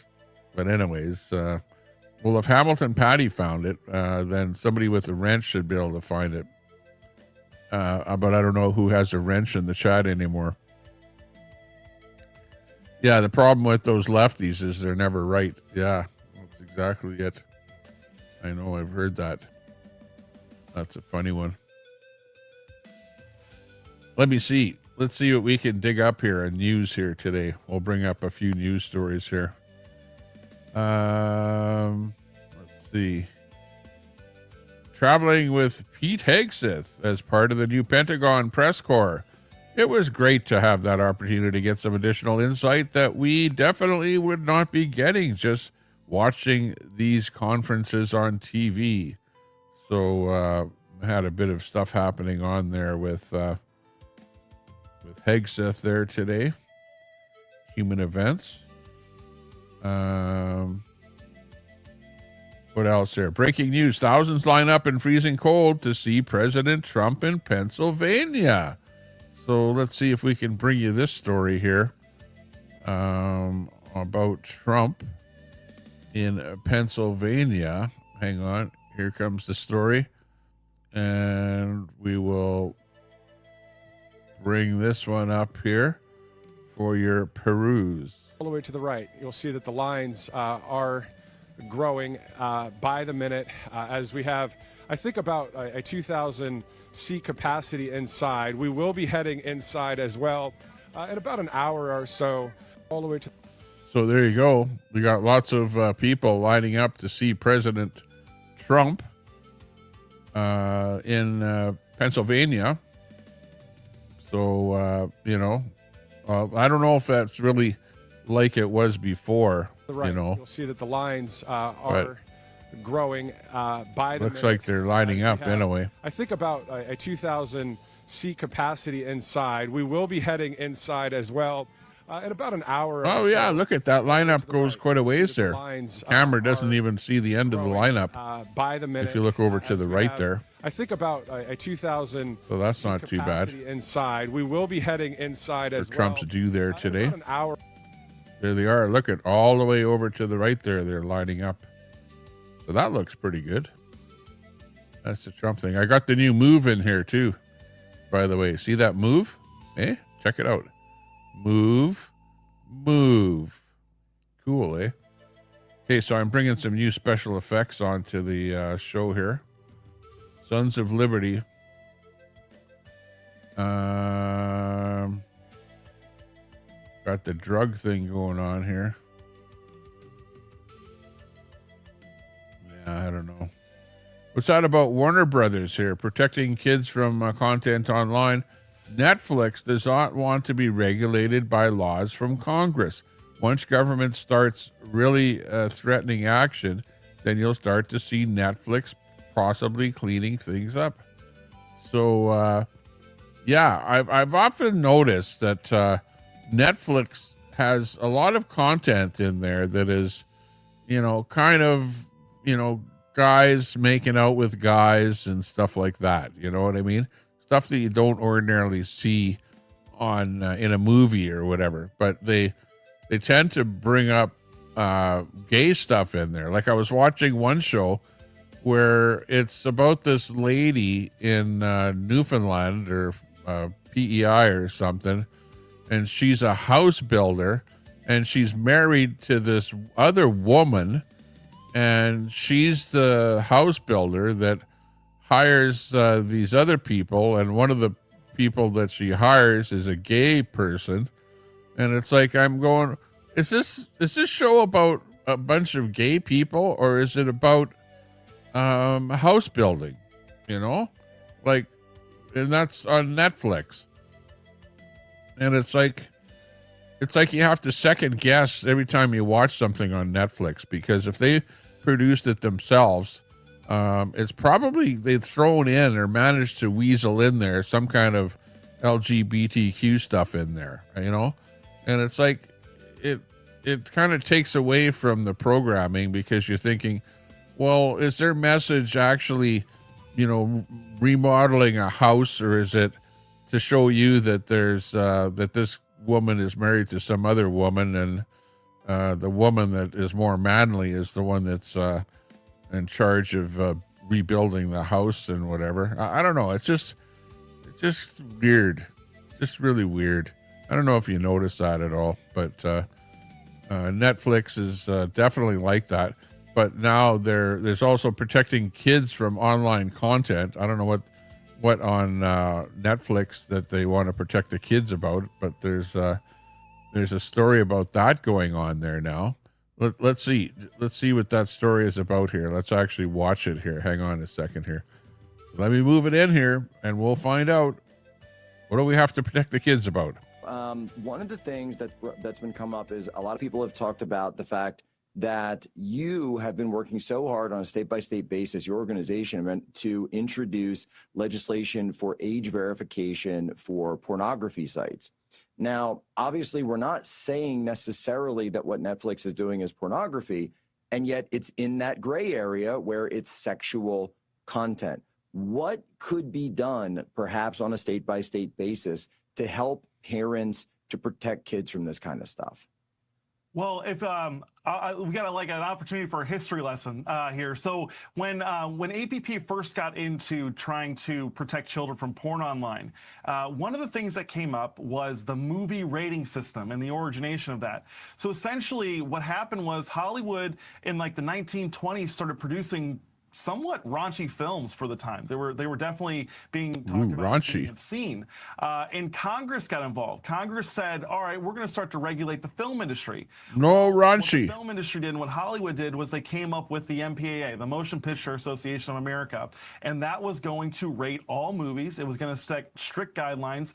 And so I think what we should do here is Congress should start to get involved. And what you'll see happen is Netflix does not want to be regulated by laws from Congress, and they will start to actually be good players. Right now, Netflix is taking advantage of the libertarians in Congress, both in the Democratic and the Republican Party, and then also too many guys kissing guys on Netflix. Sexual left in the Democratic Party that wants to push this stuff on kids. So if Congress got serious and you had legislation, or President Trump started threatening to take legal action against Netflix for pushing these obviously obscene things, and look, what you have described in the Netflix opening episode for season 5 is absolutely qualifies as obscenity, right? This is disgusting. It would be offensive to my grandmother, to my mother. Oh, what is that one? I'll have to check that one out. To my sisters. It's absolutely terrible. But I think once government starts really threatening action and taking it seriously, then you'll start to see Netflix possibly clean things up. But if they don't, then you follow through the legislation. Yeah. See? Exactly what I was talking about. They're wanting to move on stuff there, stuff that I've been noticing.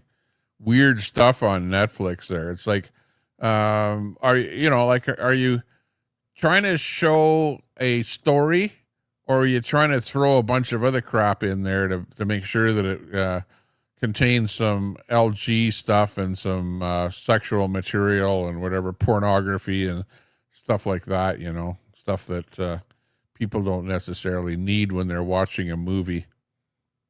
Just saying. That's all. Trump is about to speak. Oh. Yeah. Let me just see if I can figure out if I can dig up the Trump is about to speak here. Hang on. We can generally dig up a feed or something here. Throw it in here. Where is... No matter how high they raise the taxes. Oh, let's see where Trump is coming up here. Just let me do a quick search here, and I'll find a feed that I can put on here. Hang on. And we'll see what Trump has to say about everything. Do a filter here for live. Okay, we got Fox News, Times News, Fox, CNBC, Times, ET, The Hill, Mirror, Economic. I'm just trying to see if there's an actual Trump feed here that I can tap into. Because usually if it's a Trump thing, then I can bring in an actual Trump feed. Except I don't see one coming right on his channel. Because Trump does have his own channel as well.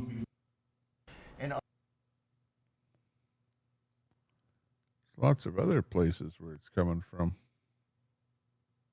Look. Let's see who agenda. Hold on.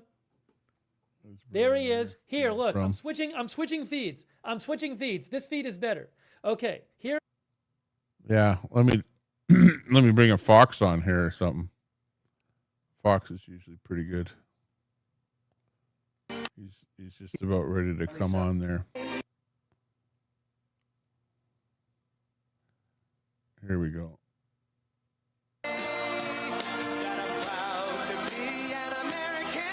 Oh, except, hang on.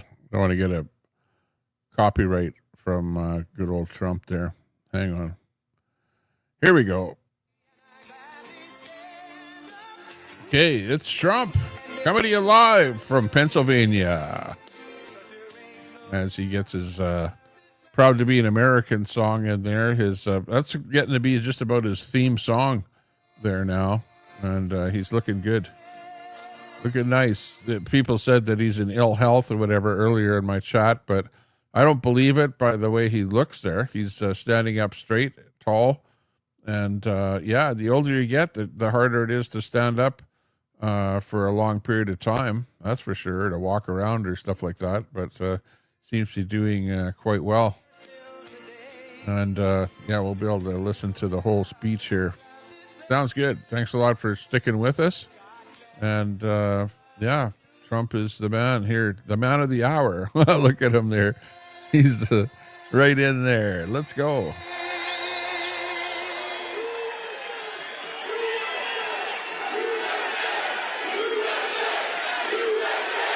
Whoa.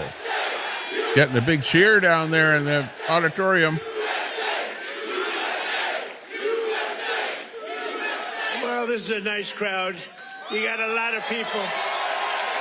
You got a lot of people standing outside tonight. It's freezing. They got here yesterday like at 2 o'clock in the morning or something. Well, I'm worried about them. Would anybody like to give up your place? Let some people come in from the cold. You go out to the cold. I don't think so.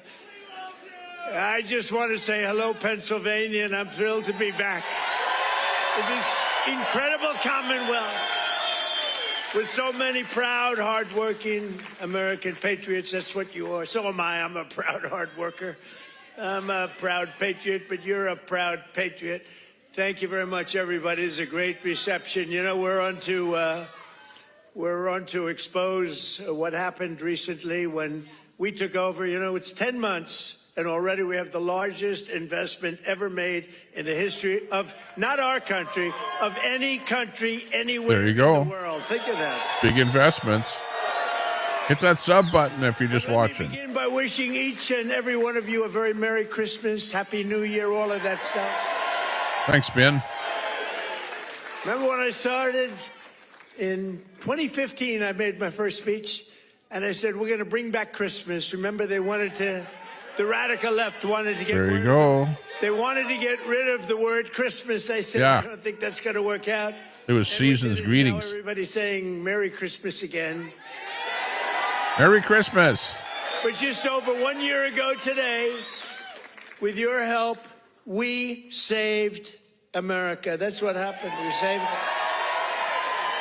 There you go. In the most important election victory possibly in the history of our country was going down. We were a country that was being scoffed at, laughed at all over the world. We won all 7. Thank you, Charlie. She said, and you saved us. Who are you? Stand up, please. Who said that? Mm-hmm. That's what I've been saying all afternoon. You guys should be so lucky living in the States to have a president like Trump. Only in Pennsylvania can this happen. I know this state. By the way, last election, did we kick ass in Pennsylvania? We won. That means we won 3 times in a row, as you know. But we won all 7 swing states. We won the Electoral College, 312 to 226. We won, and by the way, the real vote was much more than this, but we wanted to make it too big to rig. We won the popular vote for the first time of any Republican in many decades, and we won 86% of all counties in America, 2,700 to 525. That's good. Ooh. We did it. AMC, now that you're here, I'm banned in LC's chat. Now, after just 10 months in office, I'm pleased to report that America is winning again, Pennsylvania is prospering again, and I will not rest until this Commonwealth is wealthier and stronger than ever before.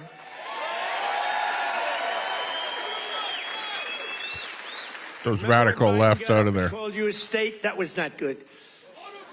He said, it's great to be back in this state. Where are we? Where are we? What state is it? It's Pennsylvania. Oh, Oh, okay. PA. Now, we're respected again as a country. We're respected.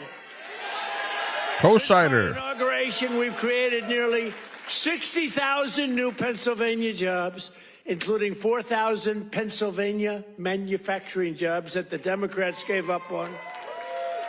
You're doing better There you than go. you've ever done. Under our leadership, more than 40,000 Pennsylvanians have been lifted off of food stamps. 40,000.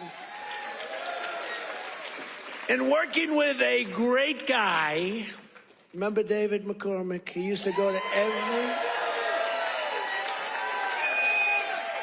I've been watching your channel there, He knew what was AMC. happening, and he's here again as usual. I can't get rid of this guy. Where is he?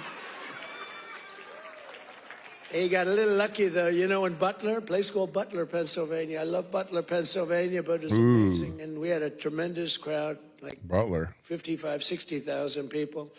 Then I called David. I said, David, come on up. He was working like hell to get like, it was a tough race, and very few people could have done what he did, but I said, right at the beginning of the speech, I said, David, come on up. Come on up. I want to, this was before the thing happened. Yeah, assassination attempt. Then I looked at him and said, you know what, David, just stay there. I'll get you later. You're so lucky, David. Yeah. You're so lucky you don't know. I could have had a little differently shaped ear if it weren't for you. You know, you got very lucky that day. People don't talk about that, but I remember I called him up and I said, just stay there. Because he was walking a little bit slowly. I didn't want to take the time. Oh, boy, that was a good day for you. What a job he did. He's I hear really that, great guy. AMC. And his wife, Dina, is fantastic. Thank you. Stand up, brother. You guys have a real battle He's going a on. lucky man. Working with Senator David McCormick, we've secured commitments for nearly $100 billion of investments in Pennsylvania. We were up here a few months ago. That's a lot. Some of the greatest 100 energy billion? companies in the world made that. One state? Doing it on a beautiful day. A little warmer than it is outside today, David. But over $100 billion, and we've saved a great American company. You know, we saved, this little group of people and me, saved a little company called U.S. Steel, and it's hot as a pistol now. Yeah. Meanwhile, we're losing jobs in Canada. And we have the keys to the company. It's always going to be here. It's never moving. They said, what happens if it moves to Japan? I said, you can't move a steel mill to Japan. You can move a headquarters, but the steel mill stays here. That's all that matters. And I will tell you, the company is spending billions and billions of dollars, and there was no second by comparison. They're trying to pass bills to silence me. They really are. They call me all the time, tell me they're really excited about it. And, you know, they're building a lot of additional plants. It's turning out to be beyond what anyone thought possible, but we had to save U.S. Steel. U.S. Steel was one of the greatest companies, which really, for a long period of time, years ago, the greatest company anywhere in the world. U.S. Steel was, you see it with the big factories that were, I mean, 2 years ago. Now it's starting to fill up. The tariffs have filled it up because people are coming here. Other steel companies are coming to Pennsylvania now because of they don't want to spend 100%, 50%, 25% on tariffs. Are all coming in. It's amazing. You know, the word, remember when I said tariff? My favorite word is tariff. True. But then I got a lot of heat from the fake news. Look at all of That's them. what I told you. Tariffs are the way to go. I took a lot of heat. I got up early on. I said my favorite, it's turning out, you know, tariffs are bringing us hundreds of billions of dollars. I just helped our farmers out because they're starting to do really well. But in order to try and negotiate, some countries played a little cute, and we just gave them right out of a tariff money, cost us nothing, right out of the hundreds of billions that we've taken in. We gave the farmers a little help, $12 billion, and they are so happy. And all they want is a level playing field. And now it's happening. And the tariffs are making them rich. It's going to be, you're going to see what happens over the next 2 years. Yeah, it's just It's like a miracle is taking place. But we've the taken tariffs in we've taken in. hundreds of billions of dollars, really trillions. Scott, we have the great Scott Bassett. Scott, stand up. And if you add To that, all of the companies that are pouring their money to building right now, building plants in Pennsylvania and many other states, auto plants, AI plants, plants of every type, which we would have never had if we didn't put the tariffs on. Did you see where Europe now is saying, I think we got to start doing what Trump is doing. We've got to start putting on tariffs because we're getting our asses kicked, and it's true. But Scott, if you really think about it, it's trillions of dollars, not billions of dollars, right? So it's amazing. It's the smart people understand it. Other people are starting to learn, but the smart people really understand it. 1 year ago, under Sleepy Joe Biden, have you heard of him? Sleepy Joe. What happened to him? You know, okay, look, the King of Saudi Arabia told me this. He said, sir, 1 year ago, I was in Saudi Arabia. Somebody complained that I was making a foreign trip. I went to Saudi Arabia, Qatar, and UAE. I brought back $4 trillion. They said, he shouldn't be traveling. He should focus on home. What the hell do you think I'm doing?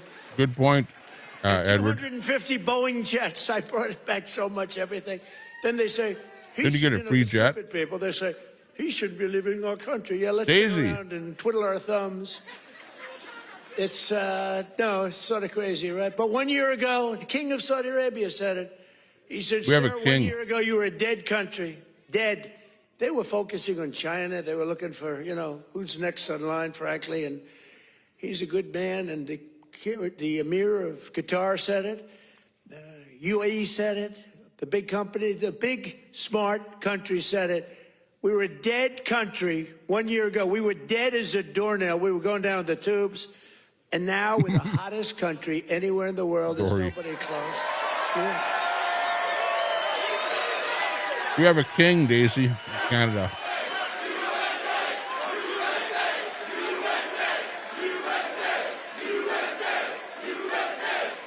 You bet, TikTok. And it's because of the election on November 5th, because that's when it started. You see what's happening with recruitment in the military. The enrollment is the highest we've ever had. And, you know, right before November 5th, we couldn't get anybody in the military. We couldn't get police. We couldn't get firemen. We couldn't get anybody. Easy. And after November 5th, that's when it started. Right now, we have the highest enrollment we've ever had, the greatest recruitment days we've ever had in the military. It's amazing. So it's November 5th, and it's also, again, it's a thing called tariffs. And I told you, I was about to say that, you know, because I love the weave, You know what the weave is? You go here, bing, bing, bing, bing. You always have to get back to the right location. But otherwise, they'll criticize you for straying from the speech. By the way, if I read what's on the teleprompter, you'd be falling asleep right now. But it's true, 1 year ago, and during periods of time, I'd say my favorite word is the word tariff. I love it more than any other word in the dictionary. And the fake news said, that's terrible. What about God? What about family? What about religion? What about your sons, your daughters? What about how terrible that's this? So I moved it back to 5th. I have it to 5th, and now I'm in no trouble with the fake news, you know? They say, what about religion? They always find, so you have to weave a little bit with the punches. You have to go, you know, the boxers, you got to go with the punches. But it's been amazing what's happened, and it's been amazing. It's a transformation of our country. I have the greatest oil man anywhere in the world. I see him sitting right there, Chris Wright.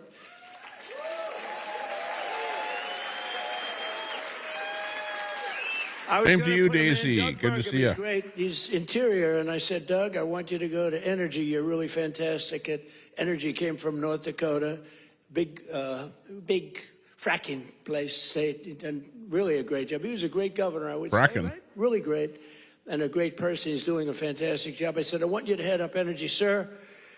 I'd be good, but I'll tell you, there's one man out there in the whole world. There's one man out there who would be better than me. Who is it? A man named Chris Wright. Who the hell is Chris Wright? Give me a break. I never heard of the guy. Well, you never heard. He's the biggest there is. He's the smartest there is. The greatest fracker around. Chris Wright. I said, I got to see this guy. And after about 2 minutes, I understood exactly what Doug was saying.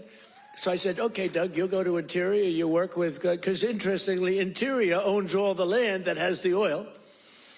And he has all the expertise that drills the oil. And I said, you know, we'll do a friendly merger here. This is pretty Kamala. good. And that's what we did. And we're right now drilling happened to more her? oil than we've ever done ever before. Prices are way down. We just had 4 states. It was just reported that 4 states had $1.99 a gallon. Right? We're so moving. So Yeah, I want to definitely gas is low. introduce Chris Wright. Stand up, Chris. Cracker. Who would think, you look at him, he's a nice looking guy and all that. Who would think he's rated, I mean, he's the most talented oil guy. He can put his nose in the ground and tell you whether or not there's oil. Other people have to spend billions. Head over to of X dollars and give us a on like on machinery X, and everyone. equipment. And it doesn't work. I'm on X So I want to as well. thank you. You're doing a great job. And is it true? We are right now, energy overall, By the way, I'm doing some audio only stuff on X, so involved in more you want to energy definitely and sub have up on more X. energy in the works by far than we've ever had There's a before. follow. Is that right? Yeah. Not even close. Yeah. And I have no higher I don't know, priority G. than making America affordable again. That's what we're going to do. And again, they caused the high prices, and we're bringing There them were down. big It's a simple lineups that I message. saw.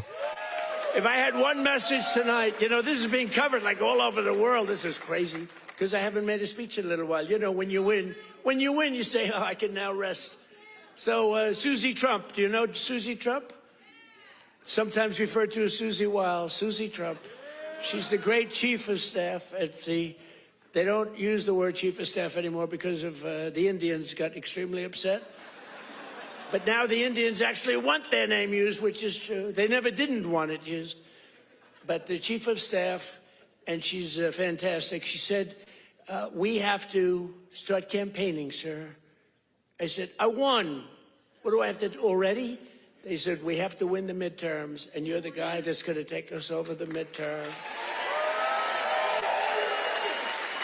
Where's Susie? Susie, come on, Susie. Look at Susie. Susie's the greatest. Sounds like And a who do we see smaller there? venue. We even brought our superstar today, Caroline. Stand up, Caroline. In a boxing arena or something. Isn't she great? Is Caroline great? You know, when she goes on television, Fox, like, I mean, they dominate. They dominate when she gets up there with that beautiful face and those lips that don't stop, up, like a little machine gun. She's got no fear. You know why she has no fear? Because we have the right policy. We don't have men in women's sports. We don't have to sell men in women's sports. We don't have to sell transgender to everybody. We don't have to sell open borders where the whole world is allowed to come into our country from prisons and everywhere. So she's got a little bit easier job. Only if he has an I wouldn't wanna earpiece be in. the other side's I don't see an press earpiece. secretary, right? Thanks, Carolyn. Great job. We appreciate it.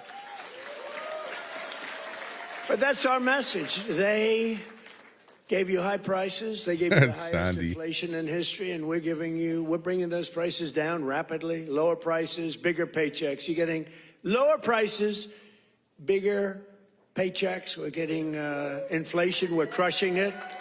And you're getting much higher wages. I mean, the only thing that's really going up big, it's called the stock market and your 401ks. It's going up.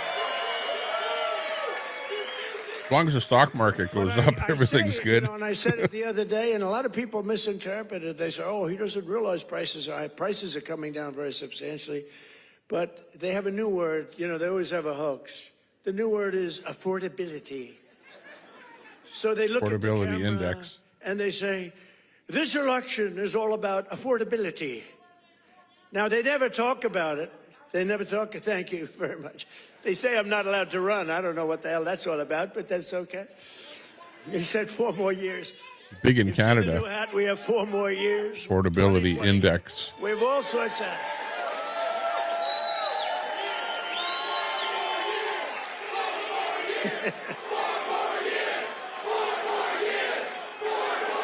4 more years. Well, I mean after these you know 3. what? We have 3 years and 2 months to go. And you know what that is in Trump time? 3 years and 2 months is called eternity. We have a long time. He's done an awful lot But under in 10 months. real wages plummeted by $3,000 a year.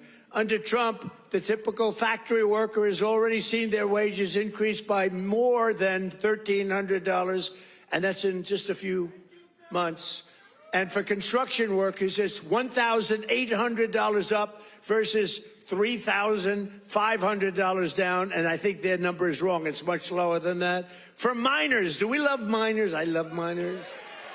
I don't know how they do it, going 10,000 feet under the ground, and they wouldn't trade jobs with me. If I gave them a beautiful, magnificent penthouse in the middle of Manhattan, where I used to live, if I gave them the most beautiful penthouse, they wouldn't take it. They'd rather go 10,000 feet underground and dig. That's what they want. For miners, their wages went up $3,300, and we're bringing back coal. But my administration cannot talk about anything else except when they say the word coal, they have to precede the word by 2 words: clean, beautiful. So we only call coal clean, beautiful coal. Is that right, fellas? Because coal needs a little public relations help. It's a very powerful fuel. It's used by China. You know, China makes all our windmills, but they don't have any wind farms. It's a little interesting, isn't it? Wind is the worst. That's a scam. They ruin your valleys. They ruin your peaks. The most expensive energy. The only ones that get rich are the developers who make a fortune. You have to change your windmills. And most of them are made in China, but China has very few wind farms. You know why? Because they're smart. You know what they do have? A lot of coal. They love coal. So that's okay. They do too. But we have clean, beautiful coal, and we brought it back into vogue. We have nuclear, we have lots we have too. oil and gas. We have sort of everything. We don't approve windmills. We don't approve it. I'm sorry. We don't like things that kill all no our windmills. birds. And that every time you put one up, only the guy that owns it makes a lot of money. Those guys, what a joke. And they are ugly. You're right, sir. But Democrats talking about affordability is like Bonnie and Clyde preaching about public safety. And they are really truly the enemy of the working class when they do it, because we're going to have a great energy policy. You know, our oil prices are down, very substantial energy prices. And honestly, with that, everything comes down, because there's nothing nearly in the category of oil. You wouldn't even know what second is. There are seconds and thirds, but it's so far down the list we don't even talk about them. You get energy prices down, which we're doing. Break. The greatest They're always catching on fire. The greatest amount of fuel being produced right now in our country than ever before, by far. It's not even a contest. And when that happens, those prices come down. That's why you're seeing oil per barrel coming down nicely, very nicely. We don't want to go so rapidly because we want the people that produce it to keep producing it, but they're doing good. But it's amazing. But when energy comes down, your other prices come down too, all of your prices. And that's exactly. That's we right. inherited the highest prices ever, and we're bringing them down. We inherited the worst inflation in the history of our country. Think of that. And we're bringing them down rapidly. Their entire agenda is about robbing working people to fund their far-left cronies and give lavish benefits to foreign migrants and illegal aliens. You can't do it. Look, we all have a heart. We don't like what's happening. But, you know, when they allow them to come in, we have a border that, by the way, they don't talk about the border. Why don't you talk about the border anymore? The border. Because nobody's jumping the border anymore. It's closed. Actually, their people, because they're radical left. Pretty much. Their people. Mo in the house. Radical left. They rate the border and everything. You know how many people came into the border over the last 7 months? You know what it is? 0. 0.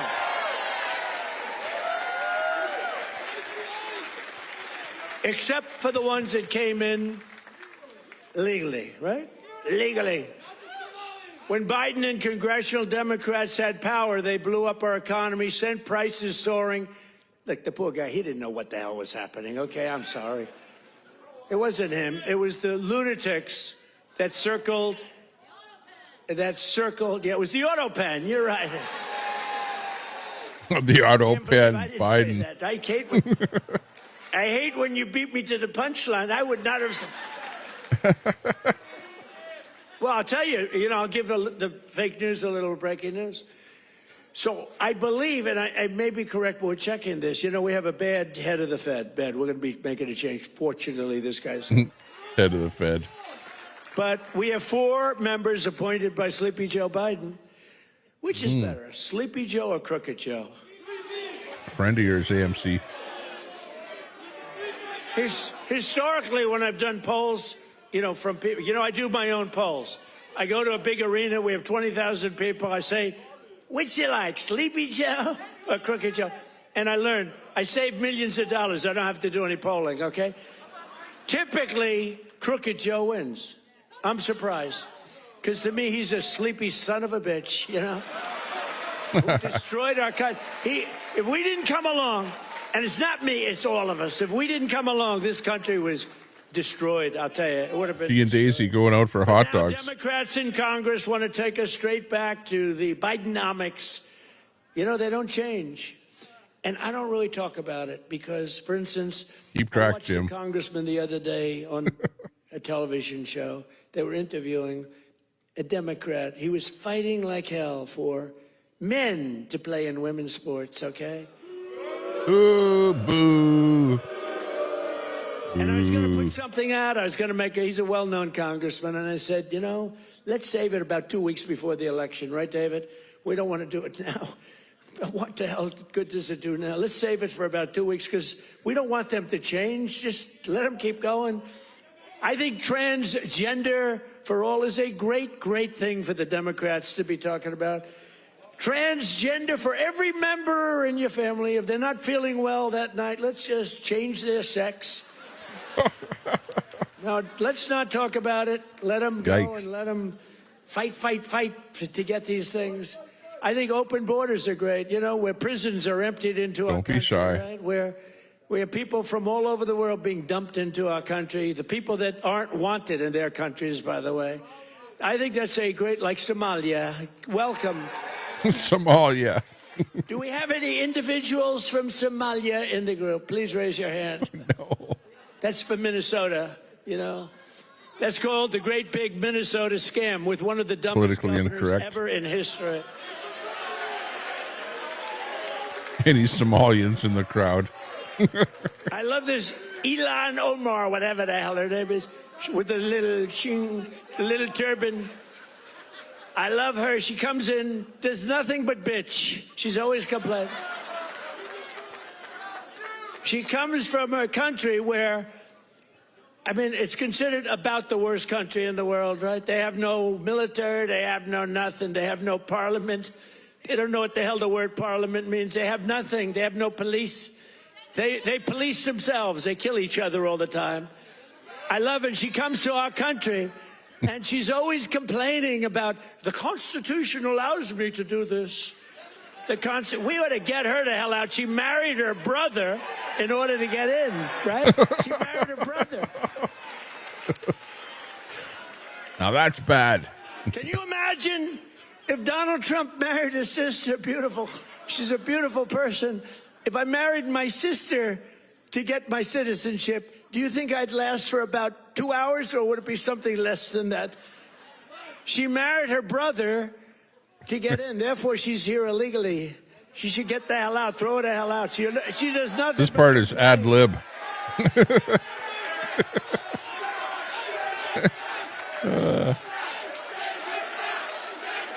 Didn't need writers for that part. So now, and we have our savior in this room. His name is Secretary of the Treasury, Scott Bessent. He's right there. Because That very handsome. This is so funny. Man, I'm that tearing a man. little bit here. By the way, if you're picking the Secretary of the Treasury, is he like the perfect guy for a movie? He's made for the movie. Stand up, Scott. Look at him. Movie man. No, he's central casting. He's central casting. But you don't, under that beautiful Camera doesn't exterior move. is a killer. And here's what happened. He is in charge of the investigation of Somalia and the billions of dollars they have robbed from Minnesota, right? I Pretty hope you bad. do your job. All I those hope you're not one illegals. of these Republicans where something comes up and they don't do what they should do because they're nicer people. You know, they're much nicer people than the Democrats, but Scott's actually not a nice person at all. So, Scott, you're in charge of that investigation? Okay, I'm not interfering at all. I'm just saying, please do a good job. You need someone with balls, not walls. Right. Honest and fair.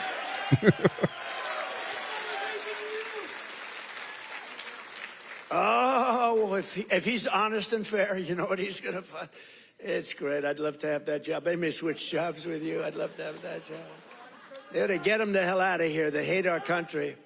And she hates our country. And her friends hate our country. And AOC hates our country. They all do. And we have a new candidate in the great state of Texas, where I won Texas by more votes than That's anyone. Daisy. You have to understand, I'm being judged by these bad people back there, the fake news. So anything I say that's slightly off. Fry TV talking about Texas. Like headlines. Donald Trump exaggerated. Or Donald Trump lied. They give me Pinocchios. Washington Post, a Pinocchio. They lie every day. They give me a Pinocchio. But think of this. If I make even the slightest mistake, what they do is they go after me. Everything I say is correct. We have now a new candidate. I won Texas by the largest vote in the history of Texas 3 times, okay? I love Texas. Just like I love Pennsylvania, the Commonwealth of Pennsylvania. Just like I love, honestly, every one of our states. I love all Commonwealth. of our states. We've done so well. I love all of our states. What? By the way, is this a different country now than we had a year and a half ago? Right? What a difference. It is. Seems different. Crime is way down. Crime is Despite down, the yeah. fact that we have many, bad people entered our country. Many of them are being taken out. Ultimately, they're all being taken out. Washington, D.C., we had a tragic incident, as you know, with the 2 incredible people. What a terrible thing that was just 2 weeks ago, right? Just a terrible National Guard, terrible thing. Sarah and Andrew. Sarah passed away. She's looking at us from heaven, from above, and she was killed almost instantly. They kept her alive. Her parents came from West Virginia, another great state. Her parents are incredible. They couldn't believe it. She was 20 years old, perfect. She was just getting a little promotion. They were so proud of her. She was on her way up, and she was shot in the head, the brain, shot in the brain, shot in the head. They were able to keep her alive long enough for her parents to come in from West Virginia and say goodbye to her. And Andrew is the second one, who's also from West Virginia National Guard, incredible people. And so they were both from West Virginia. And his mother's named Monica.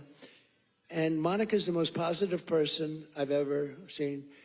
The night that he was so badly hit and the doctors gave him almost no chance, I called their hospital room and spoke to her.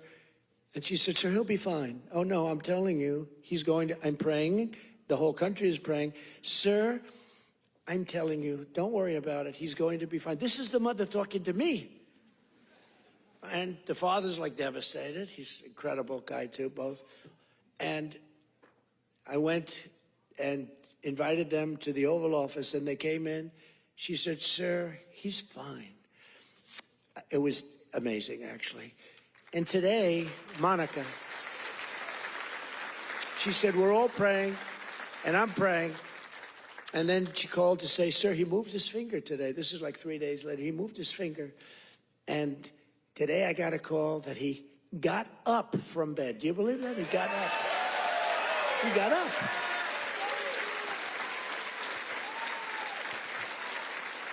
Yeah, well, it didn't just disappear, Sandy. He's not ready for that yet. I mean, you got hit in the head. But he got up, and boy, they're so happy. It's amazing. And the care that they've given him at the hospital, and the generals that have been there, the military that's been there, it's amazing. General Seward and others that she said the level of love that your military has given to my boy. And by the way, Sarah's parents said the same thing. The love and the affection and the care that they're given, they can't even believe what's happened. But Andrew stood up today, and people even can't believe it. So it's gone. It was amazing, and let's hope it continues. Look, it doesn't get much worse than what he did. Let's hope it continues. Troll Central's gone. But that's an act of terrorism. This is a guy came from Washington, state of Washington, came across the country, and he wanted to kill people with the uniform. A whack job. Isn't it crazy? Think of it. That's funny, he was also AMC. very badly injured. And they're fighting. By the way, I don't like Wes so Robinson. that we can give him the death I'm penalty. not a fan How of crazy his. Is that right? They're fighting to save his life so that we can give him the death penalty. That's the way it really should work, right? The doctors have to do their job, and then the lawyers have to do their job. But it's an amazing country. Actually, Andrew's father said that. He said, they're fighting for him. I hope they save him, sir, because I hope he has to understand what he did, how bad it is. And he's going to, I think he will be saved, actually. It looks like they will save him. He wasn't as badly hurt as Sarah or Andrew, but isn't it an amazing thing? They're working so hard to save his life, and we're going to put him up for the death penalty. Amazing, huh? Only in Best America. worst. That's only in America. You know, in one way, there's something beautiful about it, and another way, it's a little crazy, right? That doesn't say much, Term, Jen. we built the greatest economy in the history of the world. You know that. We had the greatest economy in history, even with the COVID. COVID came, and it really hurt the world. It was a gift from China, but China got hurt very badly, too. We're getting along with China. They're buying a lot of our soybeans. Keep buying those soybeans there. You know, you heard all about magnets and rare earth. They were great. I met with President Xi. Scott was with me, and we had a whole group. Marco was there, and Chris was there. We were all there, and we made incredible deals with China. We're getting along. It's getting along is a good thing. You know, getting along is a good thing, not a bad thing. It's a smart thing, and they're buying literally trillions of dollars worth of our products and all of that. And we had a very good meeting. Remember, the whole world was going to shut down over rare earth. That was 2 months ago, and that worked out very well. It all works out well. If you have a smart president, it works out well. If you have a dummy, it doesn't work out. Yeah, I haven't seen But Wes we had a great economy, around the greatest economy in at our all. He country's stays history, away but for we my had channel. What's called the greatest economy. This is the first term, probably ever, of any country. Now, in addition to that, we rebuilt our military. We got the biggest tax cuts ever. We got the biggest regulation cuts ever. We had the Hangs best out with job Tricky cuts. We had a Bricky. Great first term. Or frankly, to be honest with you, I wouldn't be standing here. I unsub If I had from. a bad first term, you know, you might say, I like him. He's really good. But we had a lousy first term. You're not going to vote. You voted for me because we had a great, despite all of the Russia bullshit, despite all of the impeachments, you know, think of it. The impeachments, all of the crap we had to go through with these crooked Democrats. They're crooked as you could be. They're bad people. They're sick people. But despite all of that, we had an amazing first term. Our second term is blowing it away. It's blowing it away. No doubt. So we're doing it again, but bigger, better, and stronger than ever before. There's more work to do, but today, 22 states, we're setting 22 total. Is that right, Chris? That just came out, that statistic. We're down lower than we've been in 7 years in gasoline prices and oil prices, not just the 3 states that I talk about with $1.99 a gallon. How would you like to have $1.99? You know, that's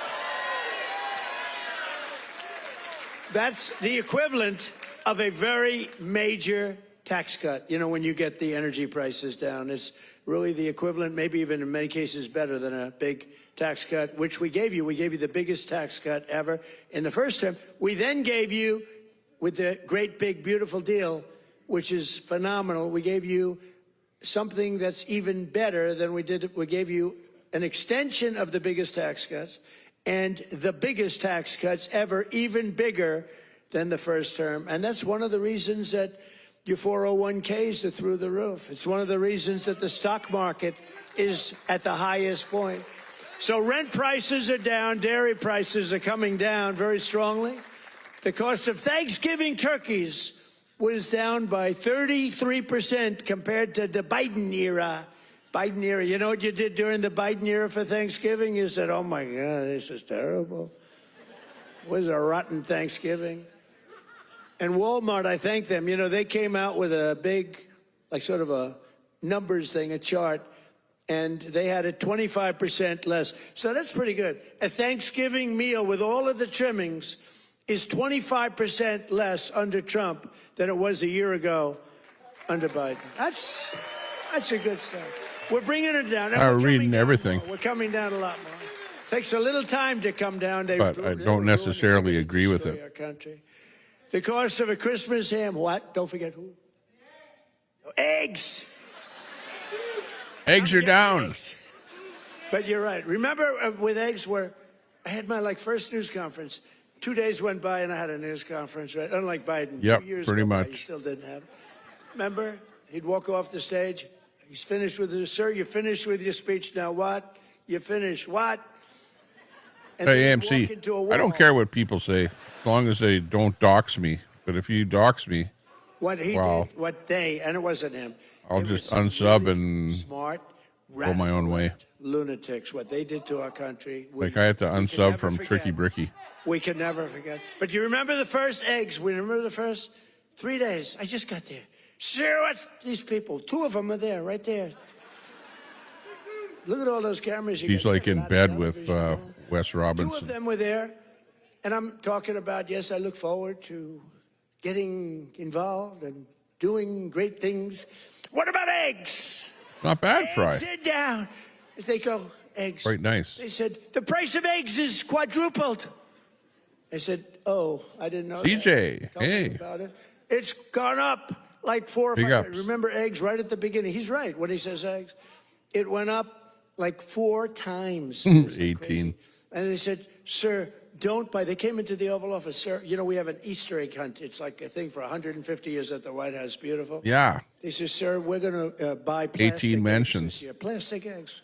We don't have, you know, enough eggs to go around for that. I said, you're going to buy regular eggs, and by the time Easter comes, we're going to have so many eggs, you're not going to know what to do. You're not buying plastic. But we didn't. And Brooke Rollins, our Secretary Chinese of widgets. Agriculture, did an incredible job. And eggs dropped like a rock, and we ended up buying a lot Demonic. of eggs for a lot of. But the price of eggs is down now 80% since March. Think of that. And we have 2 price charts. Let's go. Do you remember the last time I Keep pointed eggs. to a chart? I'll have an omelet. My all-time, I don't care what these charts say. My all-time favorite chart was the chart I had in Butler. I said, let's look at the chart. Bing, bing.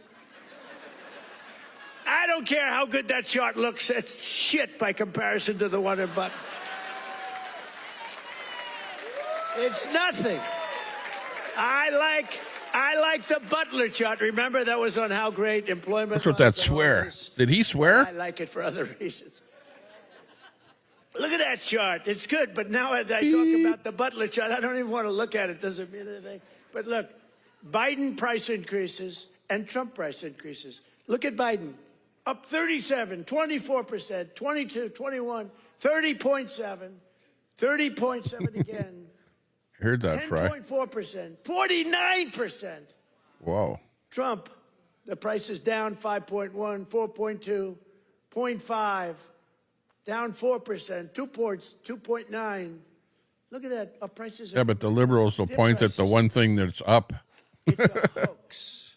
They're Everything else is down. Remember they said the Inflation Reduction Act. Remember that? billions and billions, hundreds of billions of dollars, the inflation, and after they got it approved, because we had a few Republicans that went along with that whole hoax.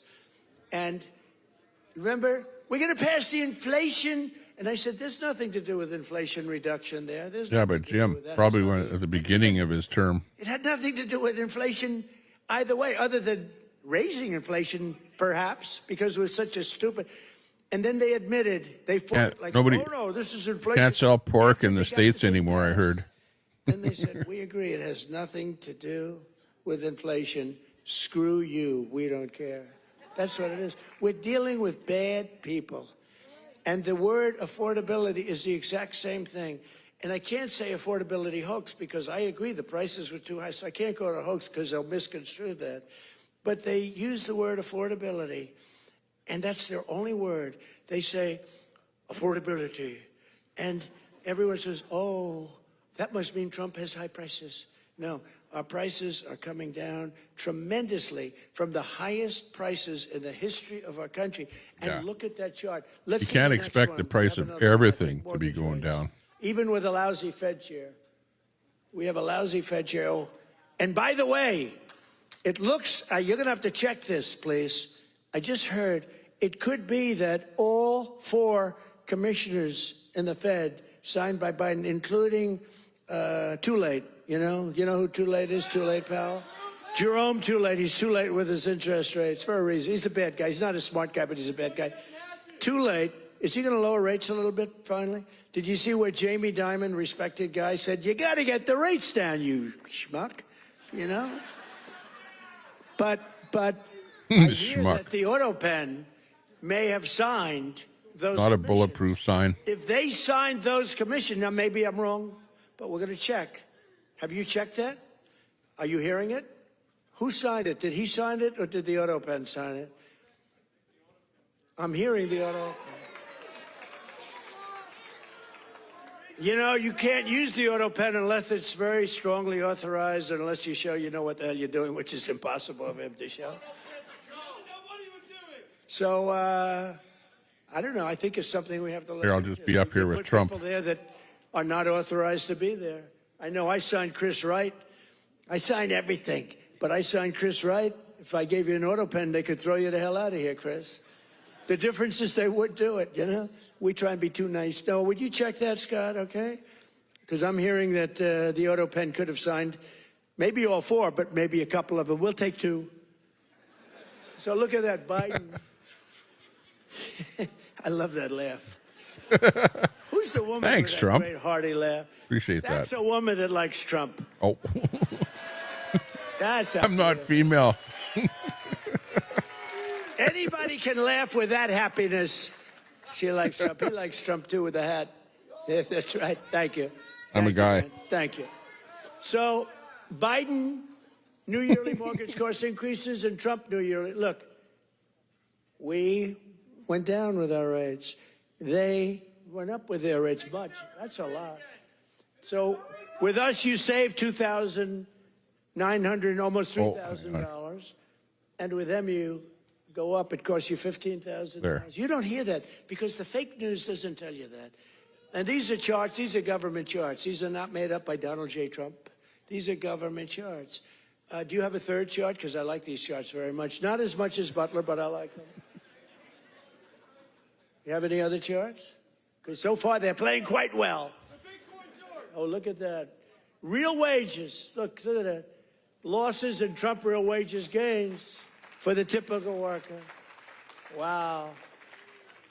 I mean, that's incredible, right? So look at the amount of loss. 18.5, 106. What the hell is that all about? Is that even possible? I don't know. No, I don't want to be in his face. Biden food. Oh, I see. No, that's the eggs. You move that chart very quickly. I said, what's going on with that chart? They did. Where'd that chart go? Houdini did that. Houdini. Yeah. I really like the numbers having to do with real wages, but, you know, they played very well. But this plays very well, too. Abracadabra. So Biden food price increases. Trump, look at that. Look at that. So ours are decreases, all decreases, and they're moving down good. But look at AIDS, 106%. and we got them down 15%. Look at those numbers. But you don't hear that from the fake news. You don't hear that. What do you think of that, David? I think we're going to have to do something. Yeah, I don't believe the fake news. You know, we should impeach him, but he's gone. I guess we can't, right? By the way, if it were up to them, numbers like that, they would have impeached. Those numbers are terrible, and those are government numbers, so thank you. Impeach those son of a bitches. We have a couple of other charts we're going to show you. Trump, too, do it. We're also working to bring down the cost of health care. Obamacare is a scam. Under Obamacare, what a scam. Millions of dollars were given directly to health insurance companies. Their stocks are up 1,700% in a very short period of time. Would you say that's good? Obamacare's primary purpose was to pay off insurance companies. You know, the insurance companies back the Democrats very heavily. I want to give billions of dollars directly to the people. I want to take all of the billions and billions and actually trillions, but over a period of time. Billions.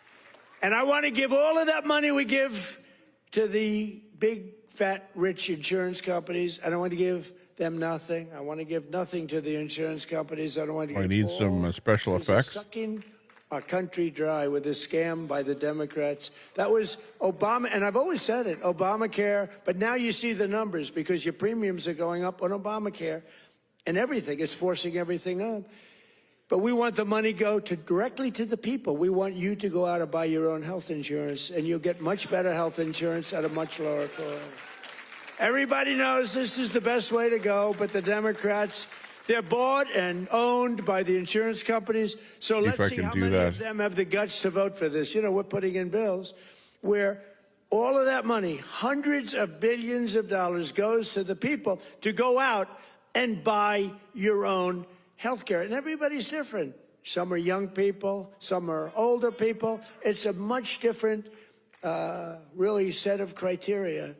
In 4 years under Biden, Democrats secured less than $1 trillion in new investments in our country. Think of that, though. And we've done in 10 months, we've set the all-time country record by many times. I'm going to get the exact numbers many times. 18. What are we over 18, right around 18 trillion? We could hit $20 trillion in the first year with 10 months, 18 trillion versus less than 1 trillion. And I'll tell you what, it was going to go down if it wasn't going to be like even anything. It would have been negative because companies were pouring out of our country. The stock market is set 51. This is in less than 10 months. The stock market is set 51 all-time record highs. There's never been anything like that. Bum, bum, bum. Bum, bum, bum. It's at, think of that, it's at 51 all-time record highs in less than 10 months. That was as of about 3 weeks ago. Before I entered office, 100% of all new net jobs were going to migrant workers. Think of that. 100% of new jobs were going to migrant. These are government numbers, by the way. These are not Trump numbers. These are government numbers. Because they say, well, did Trump come up with these numbers? No, I didn't come up. I'm just, migrant workers and illegal aliens got 100%. But since I took office, 100% of all net job creation has gone to American citizens. How about that? Now, how I'm like an alien. Even I will give myself a hand.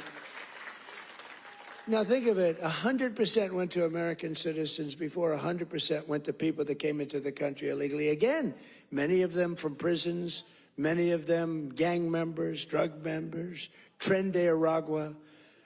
More Americans are working today than at any time in the history of our country. That's why when they ask about the economy, you know, you have fake polls. How's Trump doing? You hear these numbers. How's Trump doing on the economy? I was interviewed by a very hostile group today. I said, why am I doing these people? They're hostile. But they were relatively fair because they can't be. I don't mind. I can be interviewed by anybody.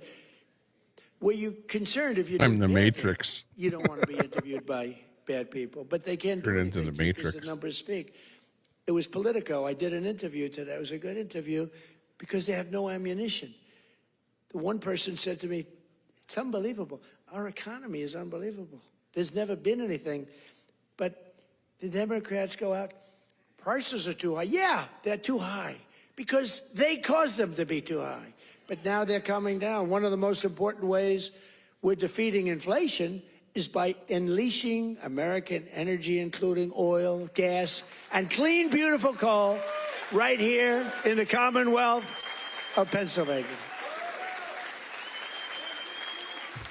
I've got every kind of effect, I but went to school in the Commonwealth of Pennsylvania. One I want. The great Wharton School of Finance. I love the Wharton School. Became a little liberal, but these are minor details. But the Wharton School, one of the greatest schools in the world. I went here and I loved it. I loved the school, and I love Philadelphia. Philadelphia's gotten a little rougher, but we're going to take it. And you have a great football coach, and you have a great running back, Saquon.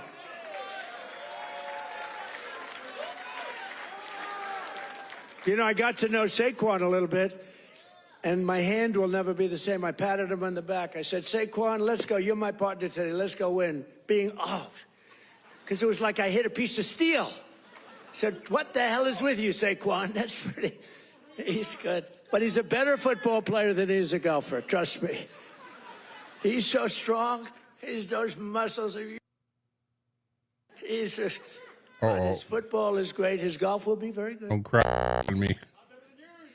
But we won. We won our match. And you do have a great coach. I was the outer limits. Get a little streak going here, but that'll change. But he's a great coach. Well, you won the whole deal, right? I got to know him last year when he came to the White House, and I said, "This guy's he's a real leader." The players loved him, and you had some players that are just, really just fantastic guys. But you have a good football team. It's really good to watch. But for 4 long years, Biden and the Democrats tried to endlessly kill Pennsylvania. I got jobs. They worked so hard to kill the jobs. Everything except focus. Wind all over the place, Let's go buy those windmills for millions of dollars each from China. Every time it goes around, you lose $15. Did you know that? That's on average. You're supposed to make money with energy. You're not supposed to lose money with energy. And everybody that's doing wind is in virtual bankruptcy right now. If you look at UK, I told he's a nice man, Starmer, Prime Minister. I said, you have a great energy source in the North Sea. Use it, or you're not going to be in office very long. Their energy prices, they're putting wind all over Scotland, all over the most beautiful fields in the world, Scotland. Oops. All over beautiful. Oh, we have some Scottish people here. Where the hell did you come from?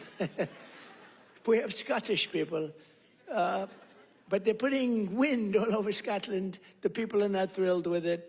And it's costing them a fortune. They have the most expensive energy. And I said, I'm going to do you a favor. You could be there for a long time. Open up the North Sea oil. One of the greatest oil. And, they like to say, well, it's very well depleted. No. It's good for another 500 years, and they haven't even found most of it yet. And if you look at Norway, they have a section of the North Sea, which in theory isn't as vibrant, and it's a very rich country. They have a tremendous worth because of the North Sea. But UK has to, if they don't go back to oil, I think a lot of bad things are happening to Europe. That their immigration policies are so bad. Is so bad. Destroying. That was an accident. Europe. I love Europe. They're destroying Europe, and they better do something. I'll give them just some free advice. I'm focused here, but I give them free advice. They better be careful because immigration and energy are going to destroy Europe. On day one, I ended the war on Pennsylvania energy. I just terminated something that was insane, and we all love Elon. Elon was up here campaigning, right? Great, but not everybody wants an electric car. What the heck was that? The insane electric vehicle mandate, where you were supposed weird buzz. Everybody was supposed to have an electric car by the year like 2030 or some ridiculous year like that. No, 2026. It's not going to be that way. I don't think 20%. Some like hybrids, some going to like gasoline powered. I mean, the nice thing about gasoline is we have 2,000 years worth of we have more gasoline, we have more oil and gas than any country anywhere in the world. Is that right? and they want us to go to batteries. Let's go to batteries. We don't have battery content. So let's go to batteries. 6G, yeah. These morons that were in our country. Let's not use oil and gas, which we have more than any country in the world. Let's go to batteries. We have to go to the Congo and get it from China. Hang on, we're doing that in Canada. But I actually stopped the war with Congo and Rwanda, and they said, "No battery. Please, we would love you to come and take our minerals," which we'll do. But I stopped the Green New Scam. It's a total scam. And, you know, we had... hey, chef. We used to call it global warming. Then they called it 15 other things, and none of them worked. So they came up... Hit that sub button if you're just watching. Remember? Climate change. Get off your butt. Because you can't go wrong with climate change if it goes up. Remember, global warming, and then the temperature started going down like a rock. Chef in the house. Remember? I'm in the audience over here, by the way. We had global warming, and they sent that big, beautiful ship with all scientists on it, and it went into deepest Alaska. It went up through the ice. And the global warming, it was getting so warm. Uh-oh. Except, unfortunately, they had a bad few weeks. It got so cold that the ice just crushed the ship. We had to take those poor bastards out by helicopter. The scientists, they said, one guy was petrified of helicopter. He said, I have a choice, go down in the ice with the ship or go in a helicopter. He chose the helicopter. He made it. But, yeah. Have a sip of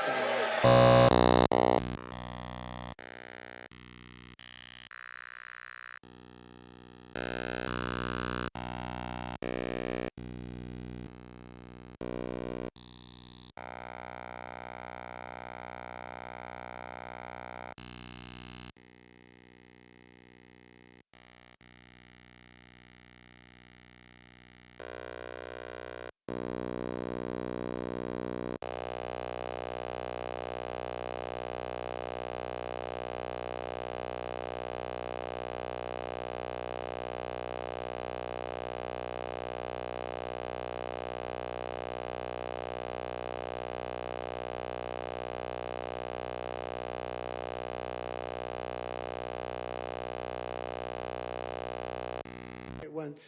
As I said before, and the steel workers are doing phenomenally better. I think you're going to do better than you've ever done before. You were losing all of your steel. If we didn't have tariffs, you would have no steel. We wouldn't have one steel mill anywhere in the United States. And that would be really bad for, Scott, national security. We need, the one thing you need steel. You know, you can give up certain products. You can give up pencils.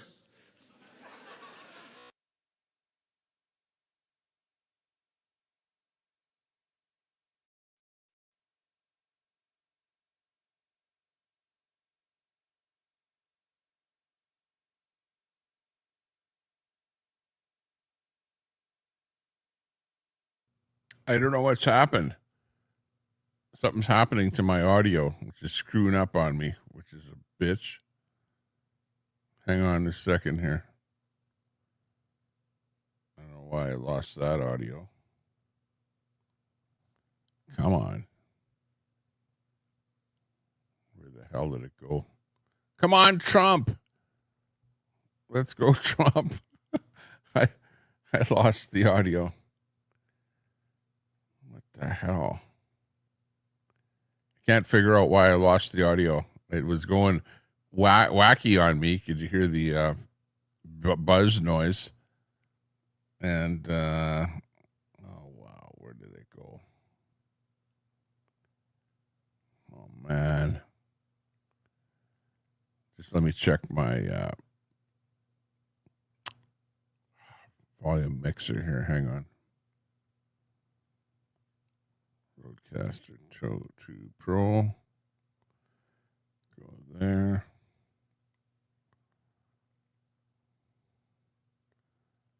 Ross, get over here. I got it. There we go. He's a young, handsome man. He's the greatest.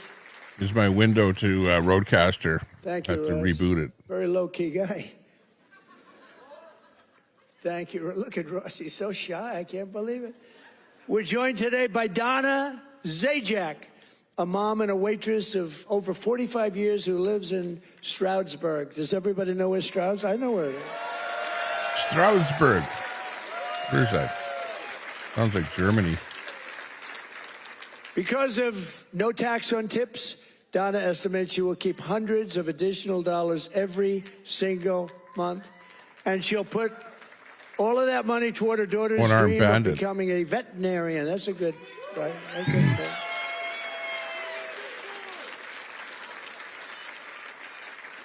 Are you here, Donna?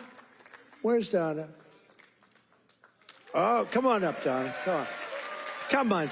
You I've want had to my say a few computer words. on Look how for beautiful she 2 is. days. This is going on the second day She without stood a up. reboot, so She wasn't supposed to come up, but when I looked at her, I I said, should have come on up, rebooted Donna. before I started my Look how stream. beautiful she is. You're not allowed to say that anymore. You know, in politics, if you say somebody's beautiful, that's the end Computers of your whack out political after a career. while. I say, I don't care.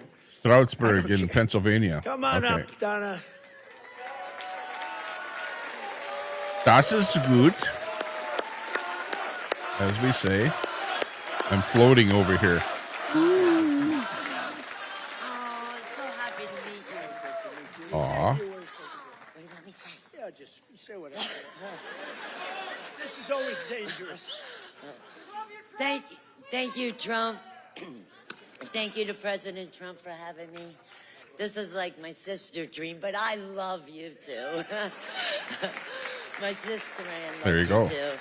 But yes, with that money, that would help me with my daughter's tuition. Yes, make it a lot easier. Big difference, right? For sure. Yeah, we love it. Thank you. Thank you. ABD.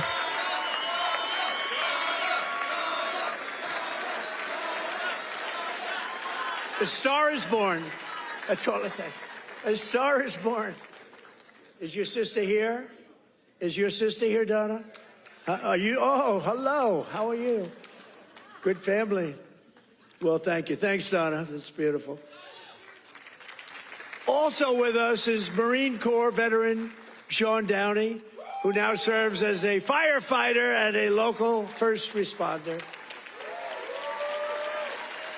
Sean worked over 400 hours of overtime. That's a lot.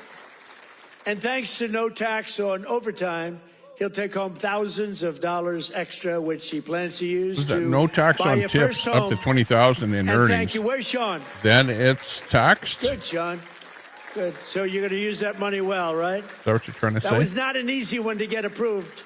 You know, it all went through Congress. I had to really push hard. I was not nice. I was not nice to get you that money, but you're going to use that money to get a house, right? A first house? Good. Well, you have a great future. Thank you very much. Bada boom, bada bing. And here as well is Megan Hemhauser from Cresco, Pennsylvania. Megan's husband works 10 to 15 hours of overtime a week operating heavy equipment while she bartends and waits tables at night and homeschools her two children during the day, getting more and more prevalent. Homeschooling getting more and more, it's happening. That's okay, it's good. But thanks to no tax on tips and no tax on overtime, more than a quarter of their income will be tax-free. Megan, do you want to come up? Come on, Megan. Oh, hang on. Come on up. I just figured out a way to...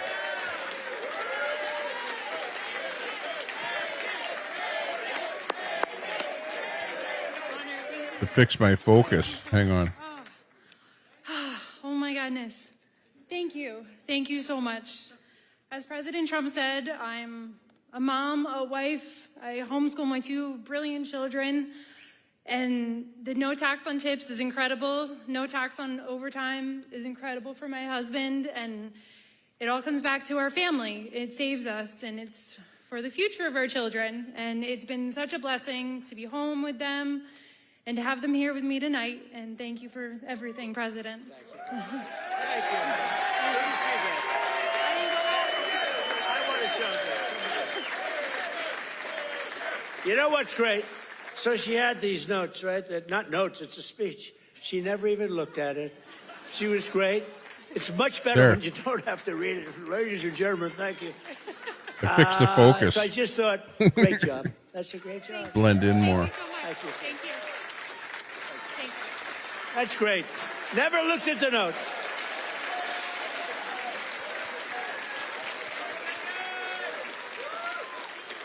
She never looked at those notes. That's pretty cool. I have a lot of professionals sitting right here. They'll get up and read a speech. But Megan didn't have to do that. Another key part of our tax cuts is known as just messed Trump up accounts.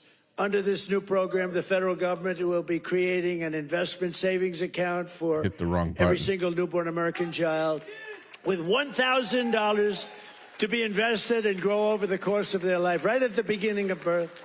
Friends, family, employers, and loved ones will be able to add thousands of dollars a year, and it's like a trust fund for every American child. It's going to be something, and it's really exciting. And I want to thank Michael Dell and his beautiful Dell computer.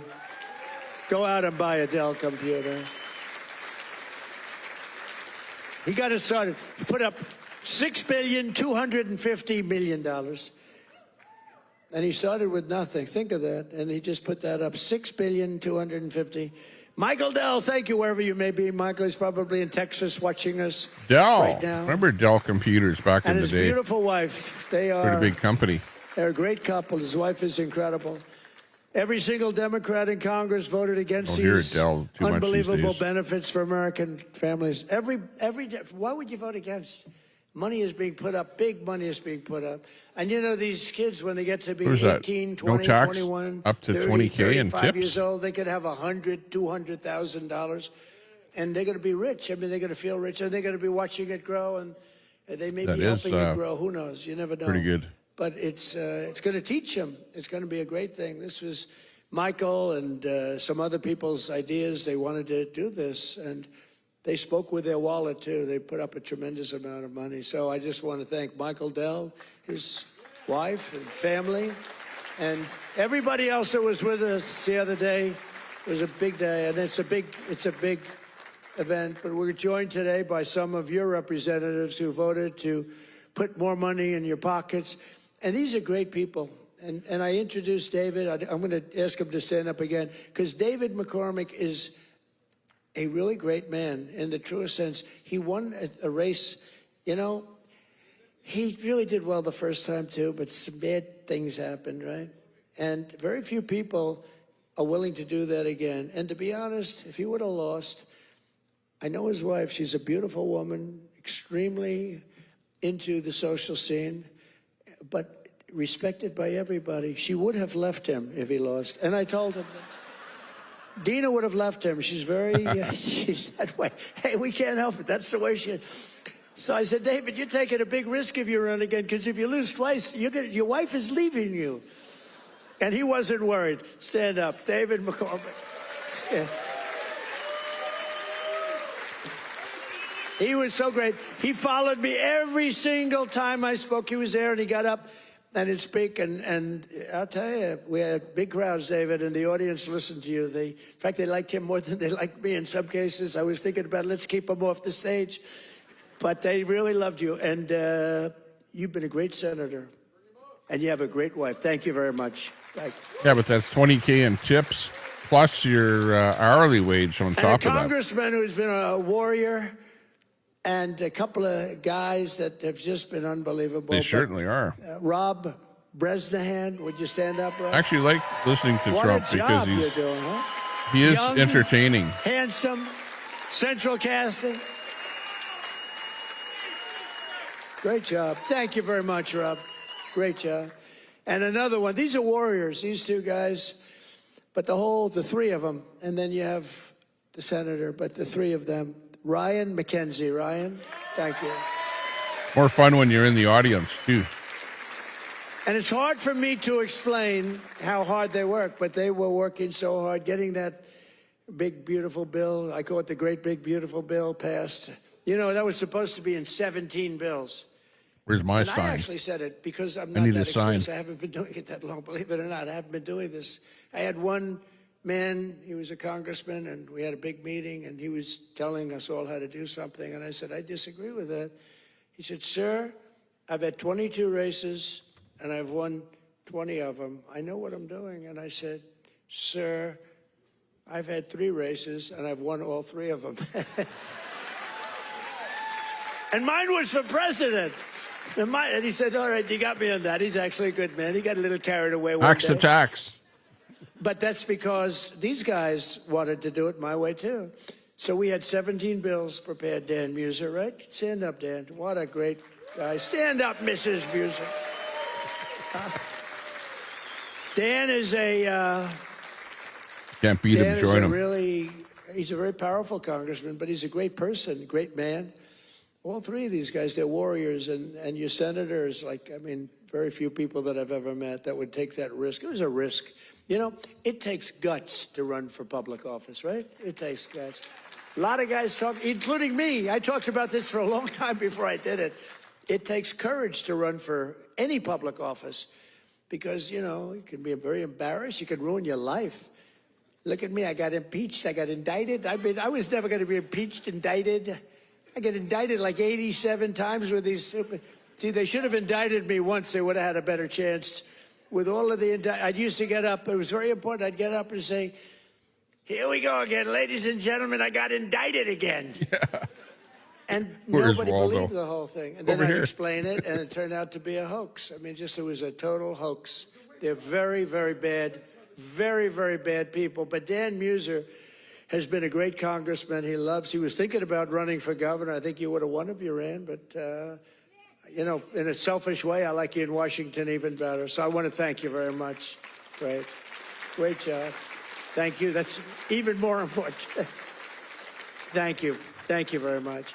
And thanks as well to Secretary of the Treasury, Scott Bessent, and Secretary of Energy, Chris Wright. You guys have been great. Thank you. I introduced them, but I want to introduce because they have been so good. A major factor that fueled inflation under Biden was the invasion of 25 million people. Think of this, 25 million people came into our country totally unchecked and unvetted, mostly across our southern border. 10 months ago, we inherited the worst border in the history of the world, and now we have the strongest border in the history of our country. We've never had a border that strong. And people don't talk about it. You notice they don't talk about it. When I was running, it was the biggest thing. And before I was running, that's all they talked about, the border, the border, the border. And now I fixed it. Nobody wants to talk about it.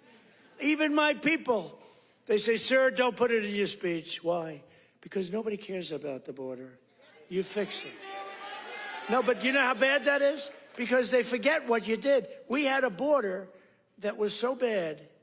Everybody, criminals, everybody pouring into our country. Anybody. You know, the Congo, I just settled that war. The Congo, their entire prison population was set into our country. Venezuela, their entire prison population was dumped into our country. And now we have the tightest border we've ever had. We have one of the strongest borders anywhere in the world. I would say there's one country that has probably a stronger border. You know what that is? You know what that is? North Korea. Pretty tight. North Korea, I think, has a stronger border. But other than North Korea, North Korea has 7 walls of wire, and each of them has 1 million volts of electricity going through it. So if you get over one, you're dead for the next one. If you get over one, you're in very bad shape. If you get over 2, you've set a record. So I don't know, Scott. I think we give North Korea the safest border. Don't you agree? You know, but ours is pretty safe. And I want to thank Pete Hegseth and the military for helping us.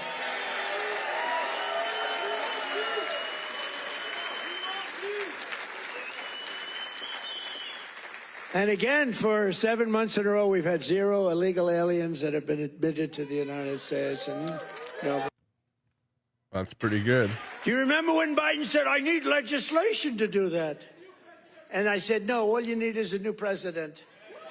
I didn't get legislation. Right? Scott, did I get legislation? I said, close the freaking border right now. And they did it. Because our Border Patrol is incredible. ICE is incredible. It would encourage good service. They take a lot of abuse, but they're the toughest people. And again, Washington, D.C. now is, we had the tragedy, of, which was a terrorism tragedy, but we have Washington, D.C., the safest it's been in 52 years. Think of that. And a year ago, you couldn't walk down a street in Washington, our nation's capital. And now restaurants are booming, restaurants are opening. The restaurants were all closing. Now the restaurants are opening. You can't get into a restaurant in Washington, D.C. Biden and the radical left Democrats turned Pennsylvania into a dumping ground for hundreds of thousands of migrants from the most dysfunctional places on earth, like Somalia, and gave them billions and billions of your taxpayer dollar. But we didn't really give it. It was stolen. And those people should go to jail. Jail. Send them to jail. And if they Axe don't go attacks, to jail, too. Scott Bessent is toast. He's toast. I'll tell you, that could be the easiest case. I think it's too easy for you. Not at all. Just give it to your assistants. They can do that case. These people are crooks. They don't work. 91% unemployment, okay? It's a scam, and it's headed up by the crooked Congresswoman. Whatever happened to her brother, by the way? Is he still around? Is he still, where is he? Yeah, he went low. He went low. He's not happy. How low can you go? Would you look into him too, Scott? Would you find out the brother, please? She said, how dare you say that about me? It's discrimination. Let me tell you, black people love Trump. I got the biggest vote. I got the biggest vote with black people. They know a scam better than anybody. They know what it is to be scammed. Thank you, man. Thank you. I appreciate it. We did great. Thank you. I like this guy. Thank you. Thumbs up. Hamilton We got a Patty. tremendous black vote. We got a tremendous Hispanic vote. We got a tremendous, because we speak the truth. They get it. Everybody gets it. Everybody, pretty much everybody gets it. And they know we're the real deal. Our country's become so strong in such a 10 months. Think of it. It's not even a year. It's like, if we keep going like this, I don't know if we can do that. But if we keep going like this, there'll be nothing ever in history like it. Already, they are saying better than Lincoln, better than Washington, better than anybody. The best 10 months ever in the history of the presidency. And for the first time in 50 years, we now have reverse migration, which means more jobs, better wages, and higher income for American citizens, not for illegal aliens. And you know what? We all have a heart. We want to take care of people. But these people are getting killed on the walk up. They're dying. They're dying. They have to go through jungles. We don't realize this. They are going through areas that are not it's not possible to get through some of the areas. They're going through jungles down in the Central America, South America. Get premium if you have ads. With crocodiles and alligators. They're getting just eaten, and they're getting it's that new beat jail up by some of the alligator. bad people. Women are being raped. Remember when I started, I said we're going to stop the raping. Women in those caravans, a name conceived of by me, because it's a caravan, thousands of people, 10, 15, 20,000 people coming up. The women in those caravans are being raped in unprecedented numbers by other people in the caravans. Terrible. By them not coming. They're not even trying to come now because they know they can't get through. We're doing a tremendous service because they're not being killed and they're not being raped and they're staying back in their country where they've been. And they've been taken care of. What do you mean? I've They're also getting raped announced back a in their permanent country pause as on usual. third world migration, including from hellholes like Afghanistan, Haiti, Somalia, Things never and change many other in those countries. Axe to tax, yeah. I didn't say shithole, you did. I said it, shithole. Remember I said that to the senators they came in, the Democrats. They wanted to be bipartisan. I know. So they came in and they said, this is totally off the record. Nothing mentioned here. We want to be honest because our country was going to hell. And we had a meeting. It's a Canadian said, thing, axe to tax. Take people from shithole countries, right? Yeah. Why can't we have some people And they never from forgave you. Norway, Sweden, just a few. Let us have a few. No. From Denmark. Do you mind sending us a few people? Send us some nice people. Do you mind? but we always take people from Somalia. How about a few places Swedish that are fly a girls, disaster, right? Filthy, dirty, disgusting, ridden with crime. The only thing they're good at is going after ships.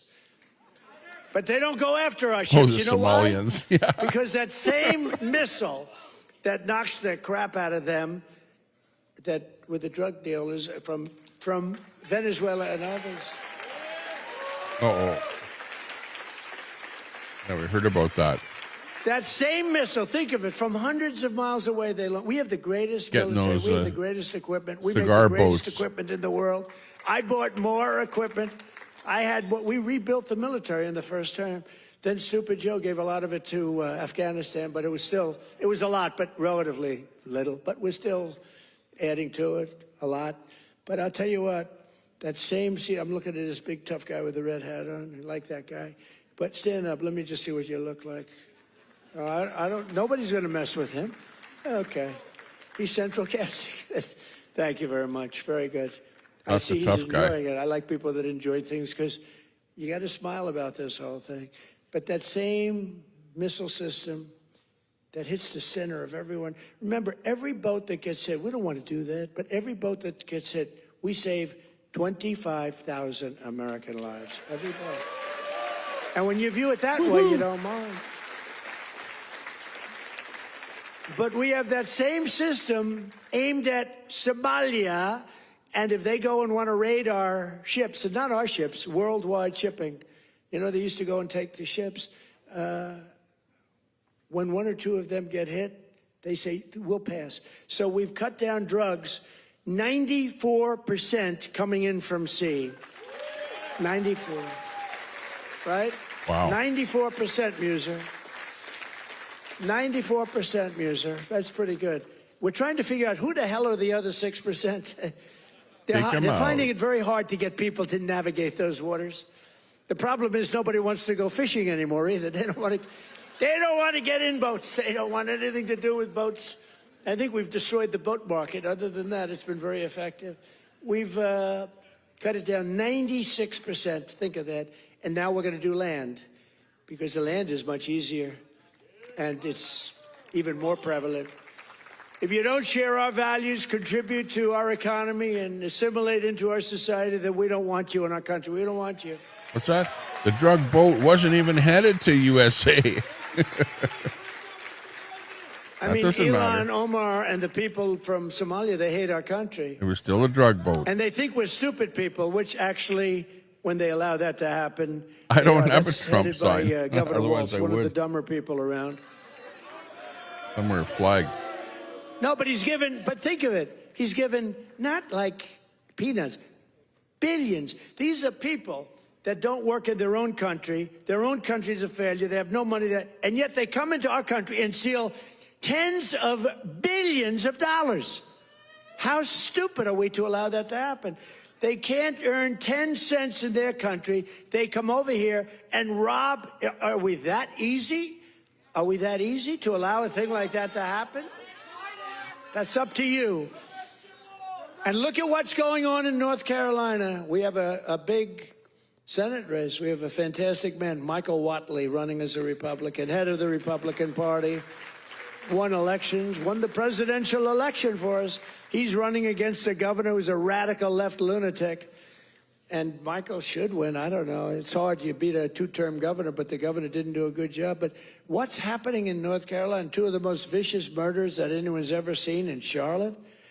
And it's all run by the Democrats. What's going on there? The young lady from Ukraine, you saw that one where a guy from behind just cut her throat on tape. Can't even watch it. What's going on in North Carolina? You need a Republican running that, and you've got to have a Republican senator elected. If you don't, and Michael Whatley's running, he's going to be great. So we have people from North Carolina here. Otherwise, I wouldn't be wasting so many words, you know. It's a Senate race, but you agree with me, I think, Mr. Senator, right? Together, we've achieved more in less than 1 year than most other administrations have achieved in 8 years. And we're restoring law and order to our cities, backing the men and women of law enforcement. I love law enforcement. And standing with the heroes of ICE and Border Patrol. We've ended political correctness in our military. We've renamed the Department of Defense into the Department of War. I said to Pete, you know, Pete's a tough cookie, and I said to Pete, I used to do interviews with him, and all he wanted to talk about was the military. I said, this guy's great, smart guy, great education, great everything. The press gave him a hard time, real hard time, but he's really proven to be very, very good, very, very strong. Young, strong, smart. We have Raisin Cain, the great general who knocked out ISIS for us in 4 weeks. Raisin Cain, they said it was going to take, right? They said it was going to take 5 years, sir. Or, sir, it'll take 5 years. He said, sir, I can do it in 4 weeks. Did it in 3 weeks. Knocked out ISIS. He did a hell of a job in knocking out the Iran nuclear capability.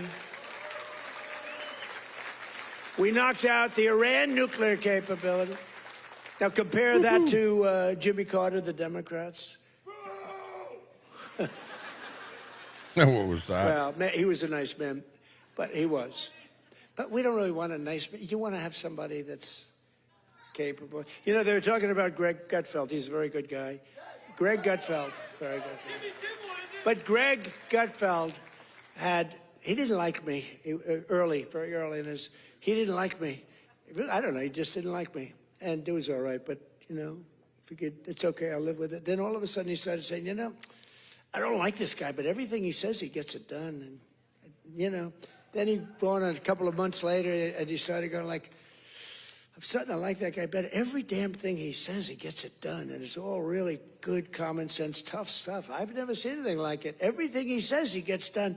And then he started to really like me. And then we did an interview. It was supposed to be a 10-minute interview. It lasted for 2 hours. There was a good chemistry.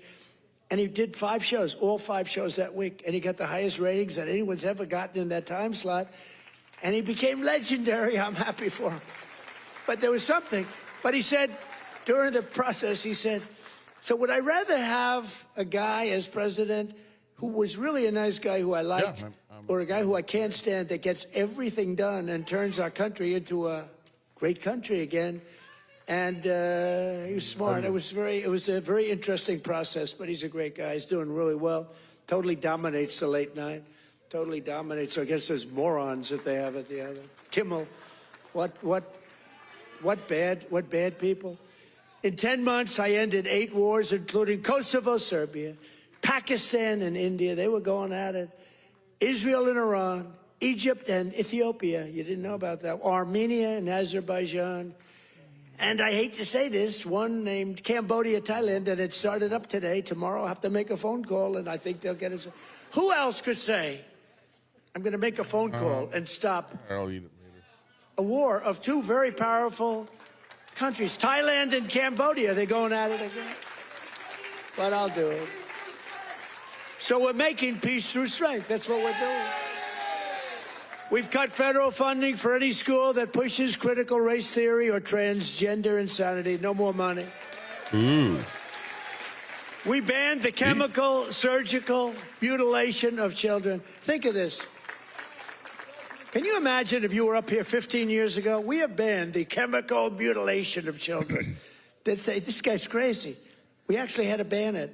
But think, can you imagine that? Or I have stopped men from playing in women's sports. They'd say, this guy's crazy. Men don't play in women's sports. Stop men. Well, that's another thing. We stopped men from playing in women's sports, and we're restoring the name of Nothing wrong with a that. great president, William McKinley, to Mount McKinley in beautiful Alaska.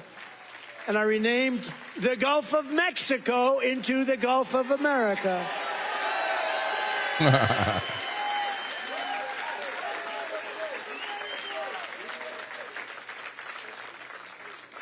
So in conclusion, from the shipyards of Philadelphia to the steel mills of Pittsburgh, these are great places. Maybe some of you don't even realize it, you know. You get used to it a little bit too much sometimes, but these are great places. From the union halls of Scranton to the kitchen tables of millions of Pennsylvania families, we're bringing prosperity and pride surging back to this magnificent Commonwealth. We're bringing it surging back. You're hot. Our country's hot, and you're hot. Together, we're repairing 4 years of disaster by the radical left Democrats in Congress and by the worst president in the history of our country. He is. I mean, it's not a question about that. He's just the worst president in the history of our country. What the damage thank you very much. The damage he's done to our country is something we can never forget.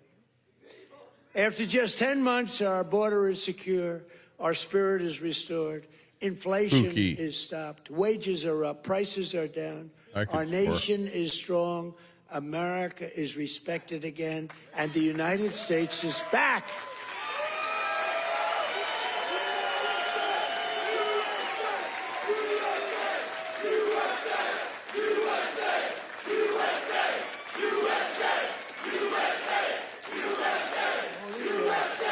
All these people, right?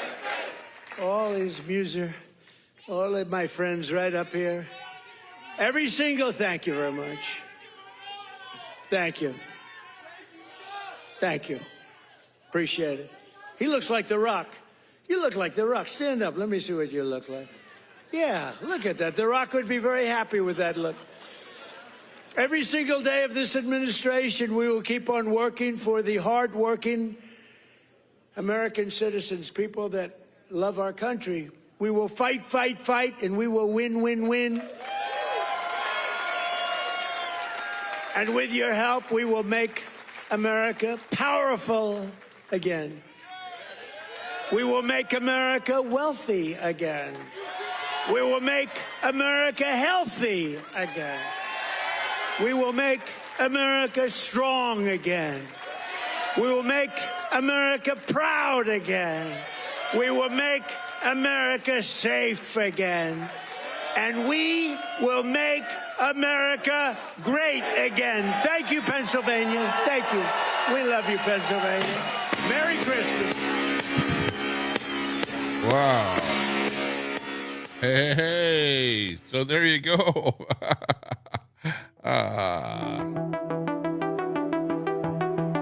It's Donald Trump, along with Tommy Temper in here. Axe that tax. Axe the tax.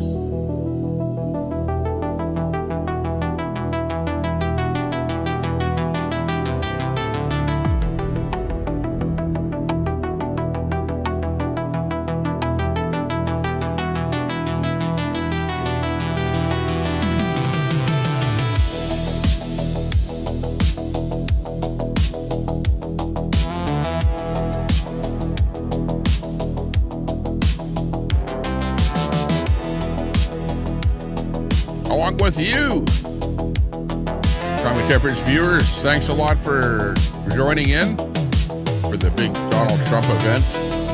Pennsylvania, you saw it live here first, along with me, your host, Tommy T. Temper.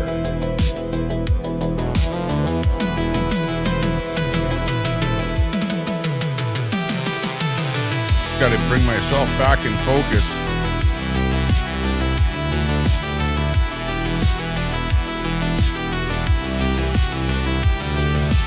And we're ready to go.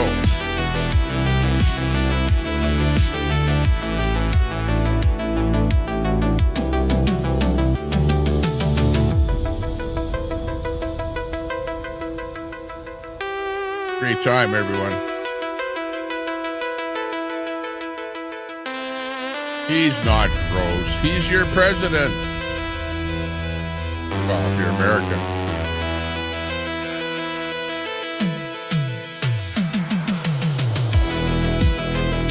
He was voted in. He wasn't placed like Carney. He was actually voted in.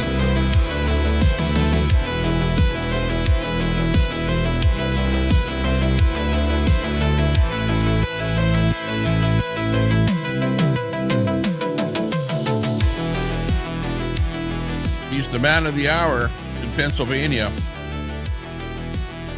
Interesting speech today. Kind of not much that we heard that we didn't know or hadn't heard before.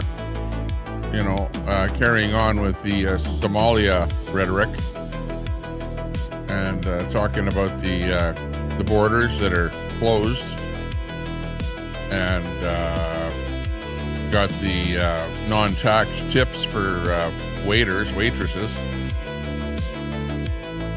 Pretty much business as usual. I didn't hear him really talk about anything that was new. Pretty much is what it is.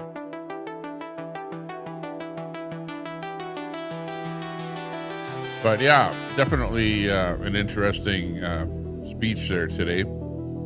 It seemed to me to be a little bit smaller crowd than usual, like a smaller venue, shall we say. Not your huge, like hockey arena type place. Seemed like a smaller auditorium, but still, there were lots of people there. Saw lineups outside the building there earlier. I like Mo. Same BS as we've been hearing since 2016. Yeah, much smaller crowd than usual. I don't know if that was on purpose or whatever. Put it this way, with his attempted assassinations in the past, there may be going to smaller crowds, smaller venues, just to make sure that everything is kosher, so that he stays alive, so to speak. So you can imagine that they're actually doing that on purpose. I don't know, or you could say, well, he's not as popular, Well, not as many people showing up, so he has to be not as popular. Well, no, I don't know. We don't know if that's true or not. Yeah, you're welcome, AMC Kingdom. Good to see you in there. Spooky Dookie and Hamilton Patty and everybody else in there. Under Trump's America in there as well. What's that? Oh, I missed that, what you said there. Under Trump's America. What did you say? Under Trump's America, my electric went up $63 and water went up $50. Yeah, under Trump's America. Well, hey, as time goes on, the prices of things are going to go up. That's just a given, Can't change, inflation. Like, inflation is not zero. Like, nobody said that inflation was zero. Trump didn't say inflation was zero. And there's no way that anybody can keep inflation down to nothing, because inflation goes up worldwide. About all you can do country-wise is to try and have policy such that inflation goes up at the least amount possible. So, that's what Trump is attempting to do, but nobody no ruler of any country can keep inflation to zero. Like, it just happens all on its own.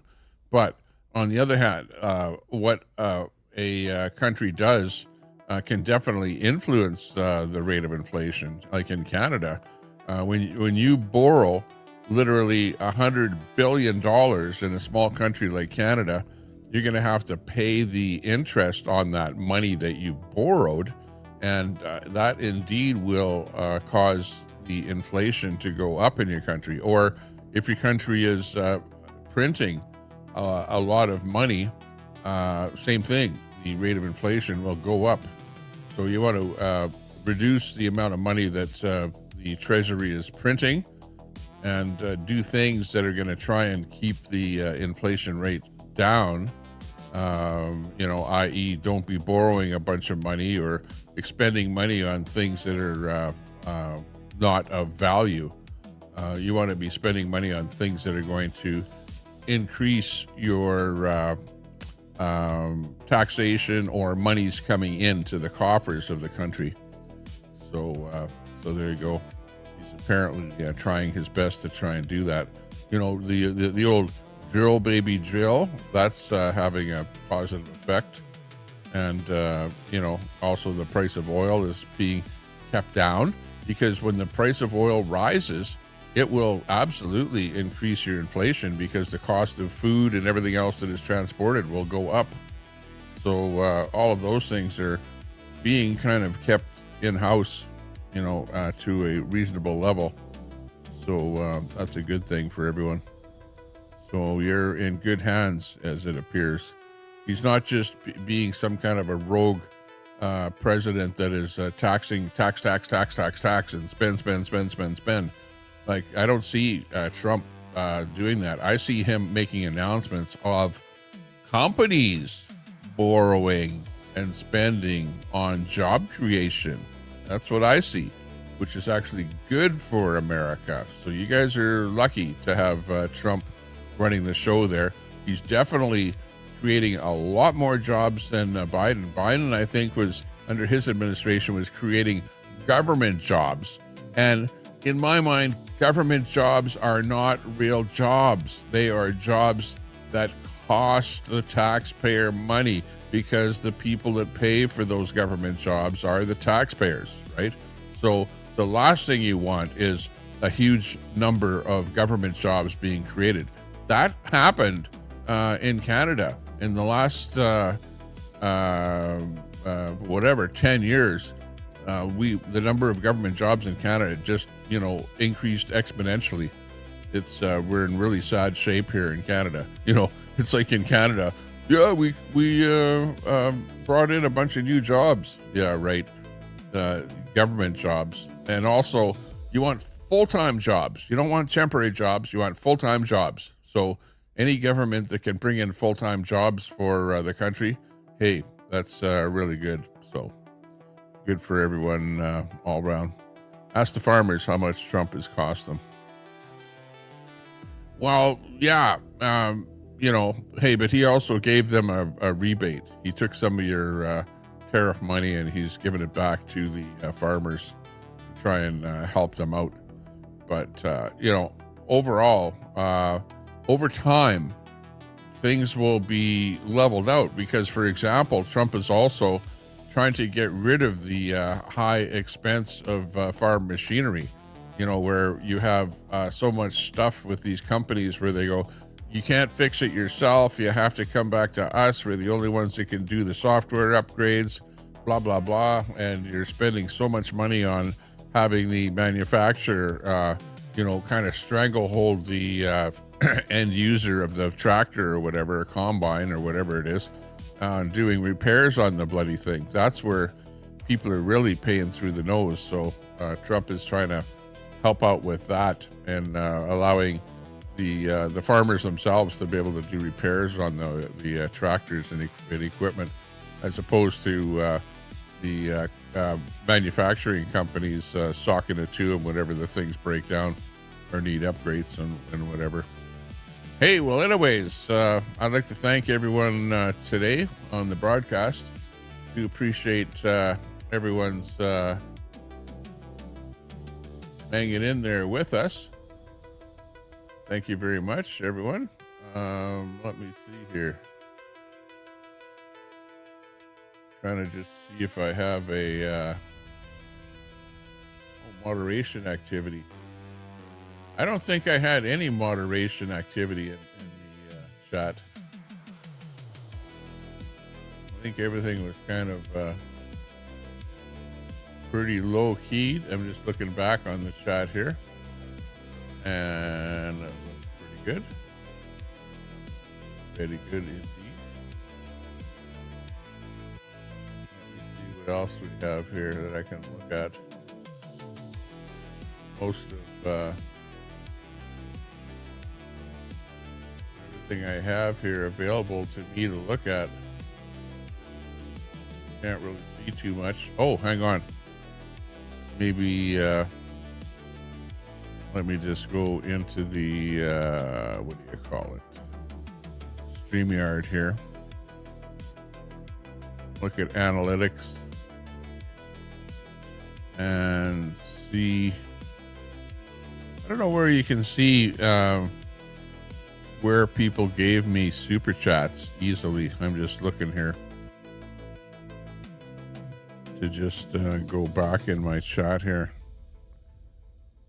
But I don't really see anywhere where I have the ability to go back in my chat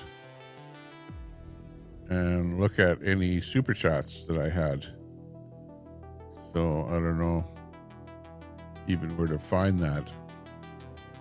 If I look under analytics, I can see that we've had approximately, well, for most of the stream, about 50 people watching.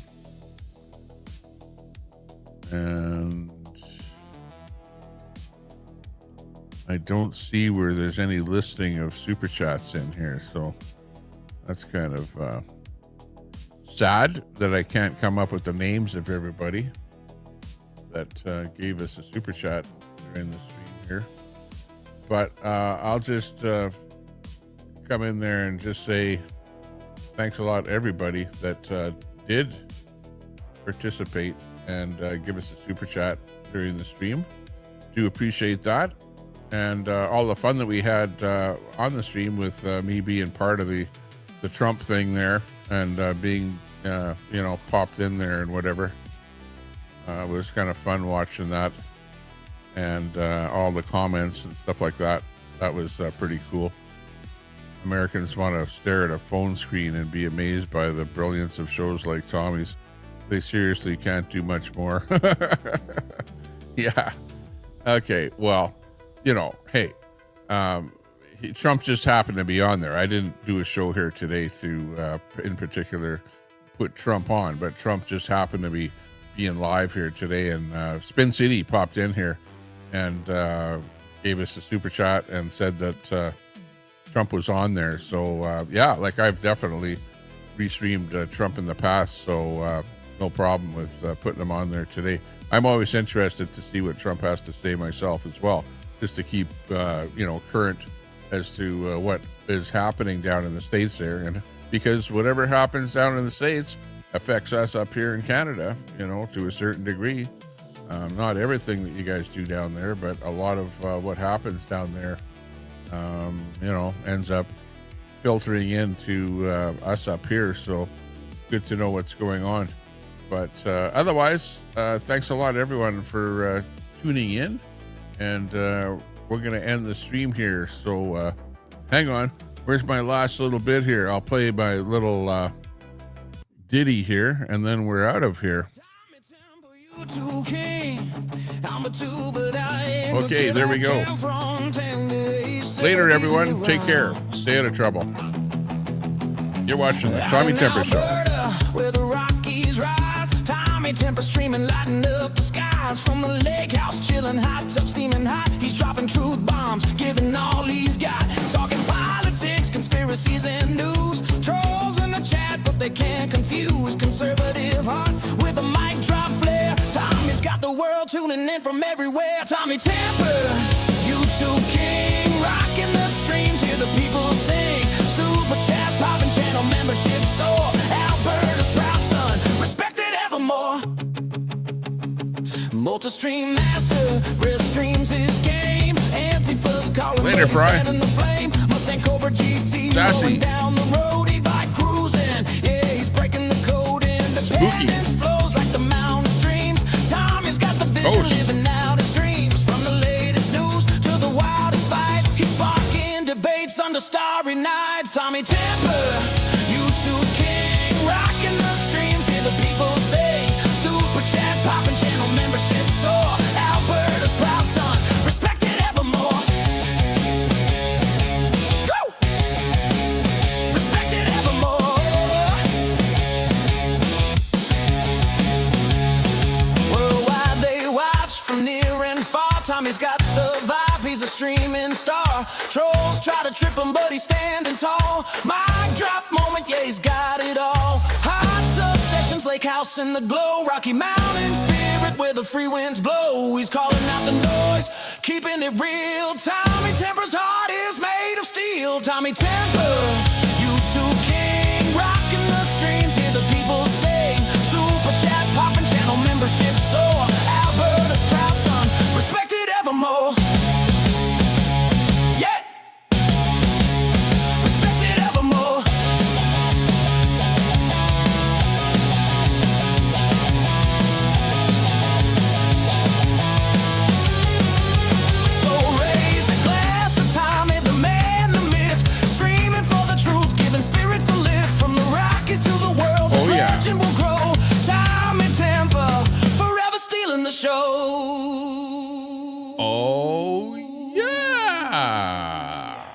later, alligator.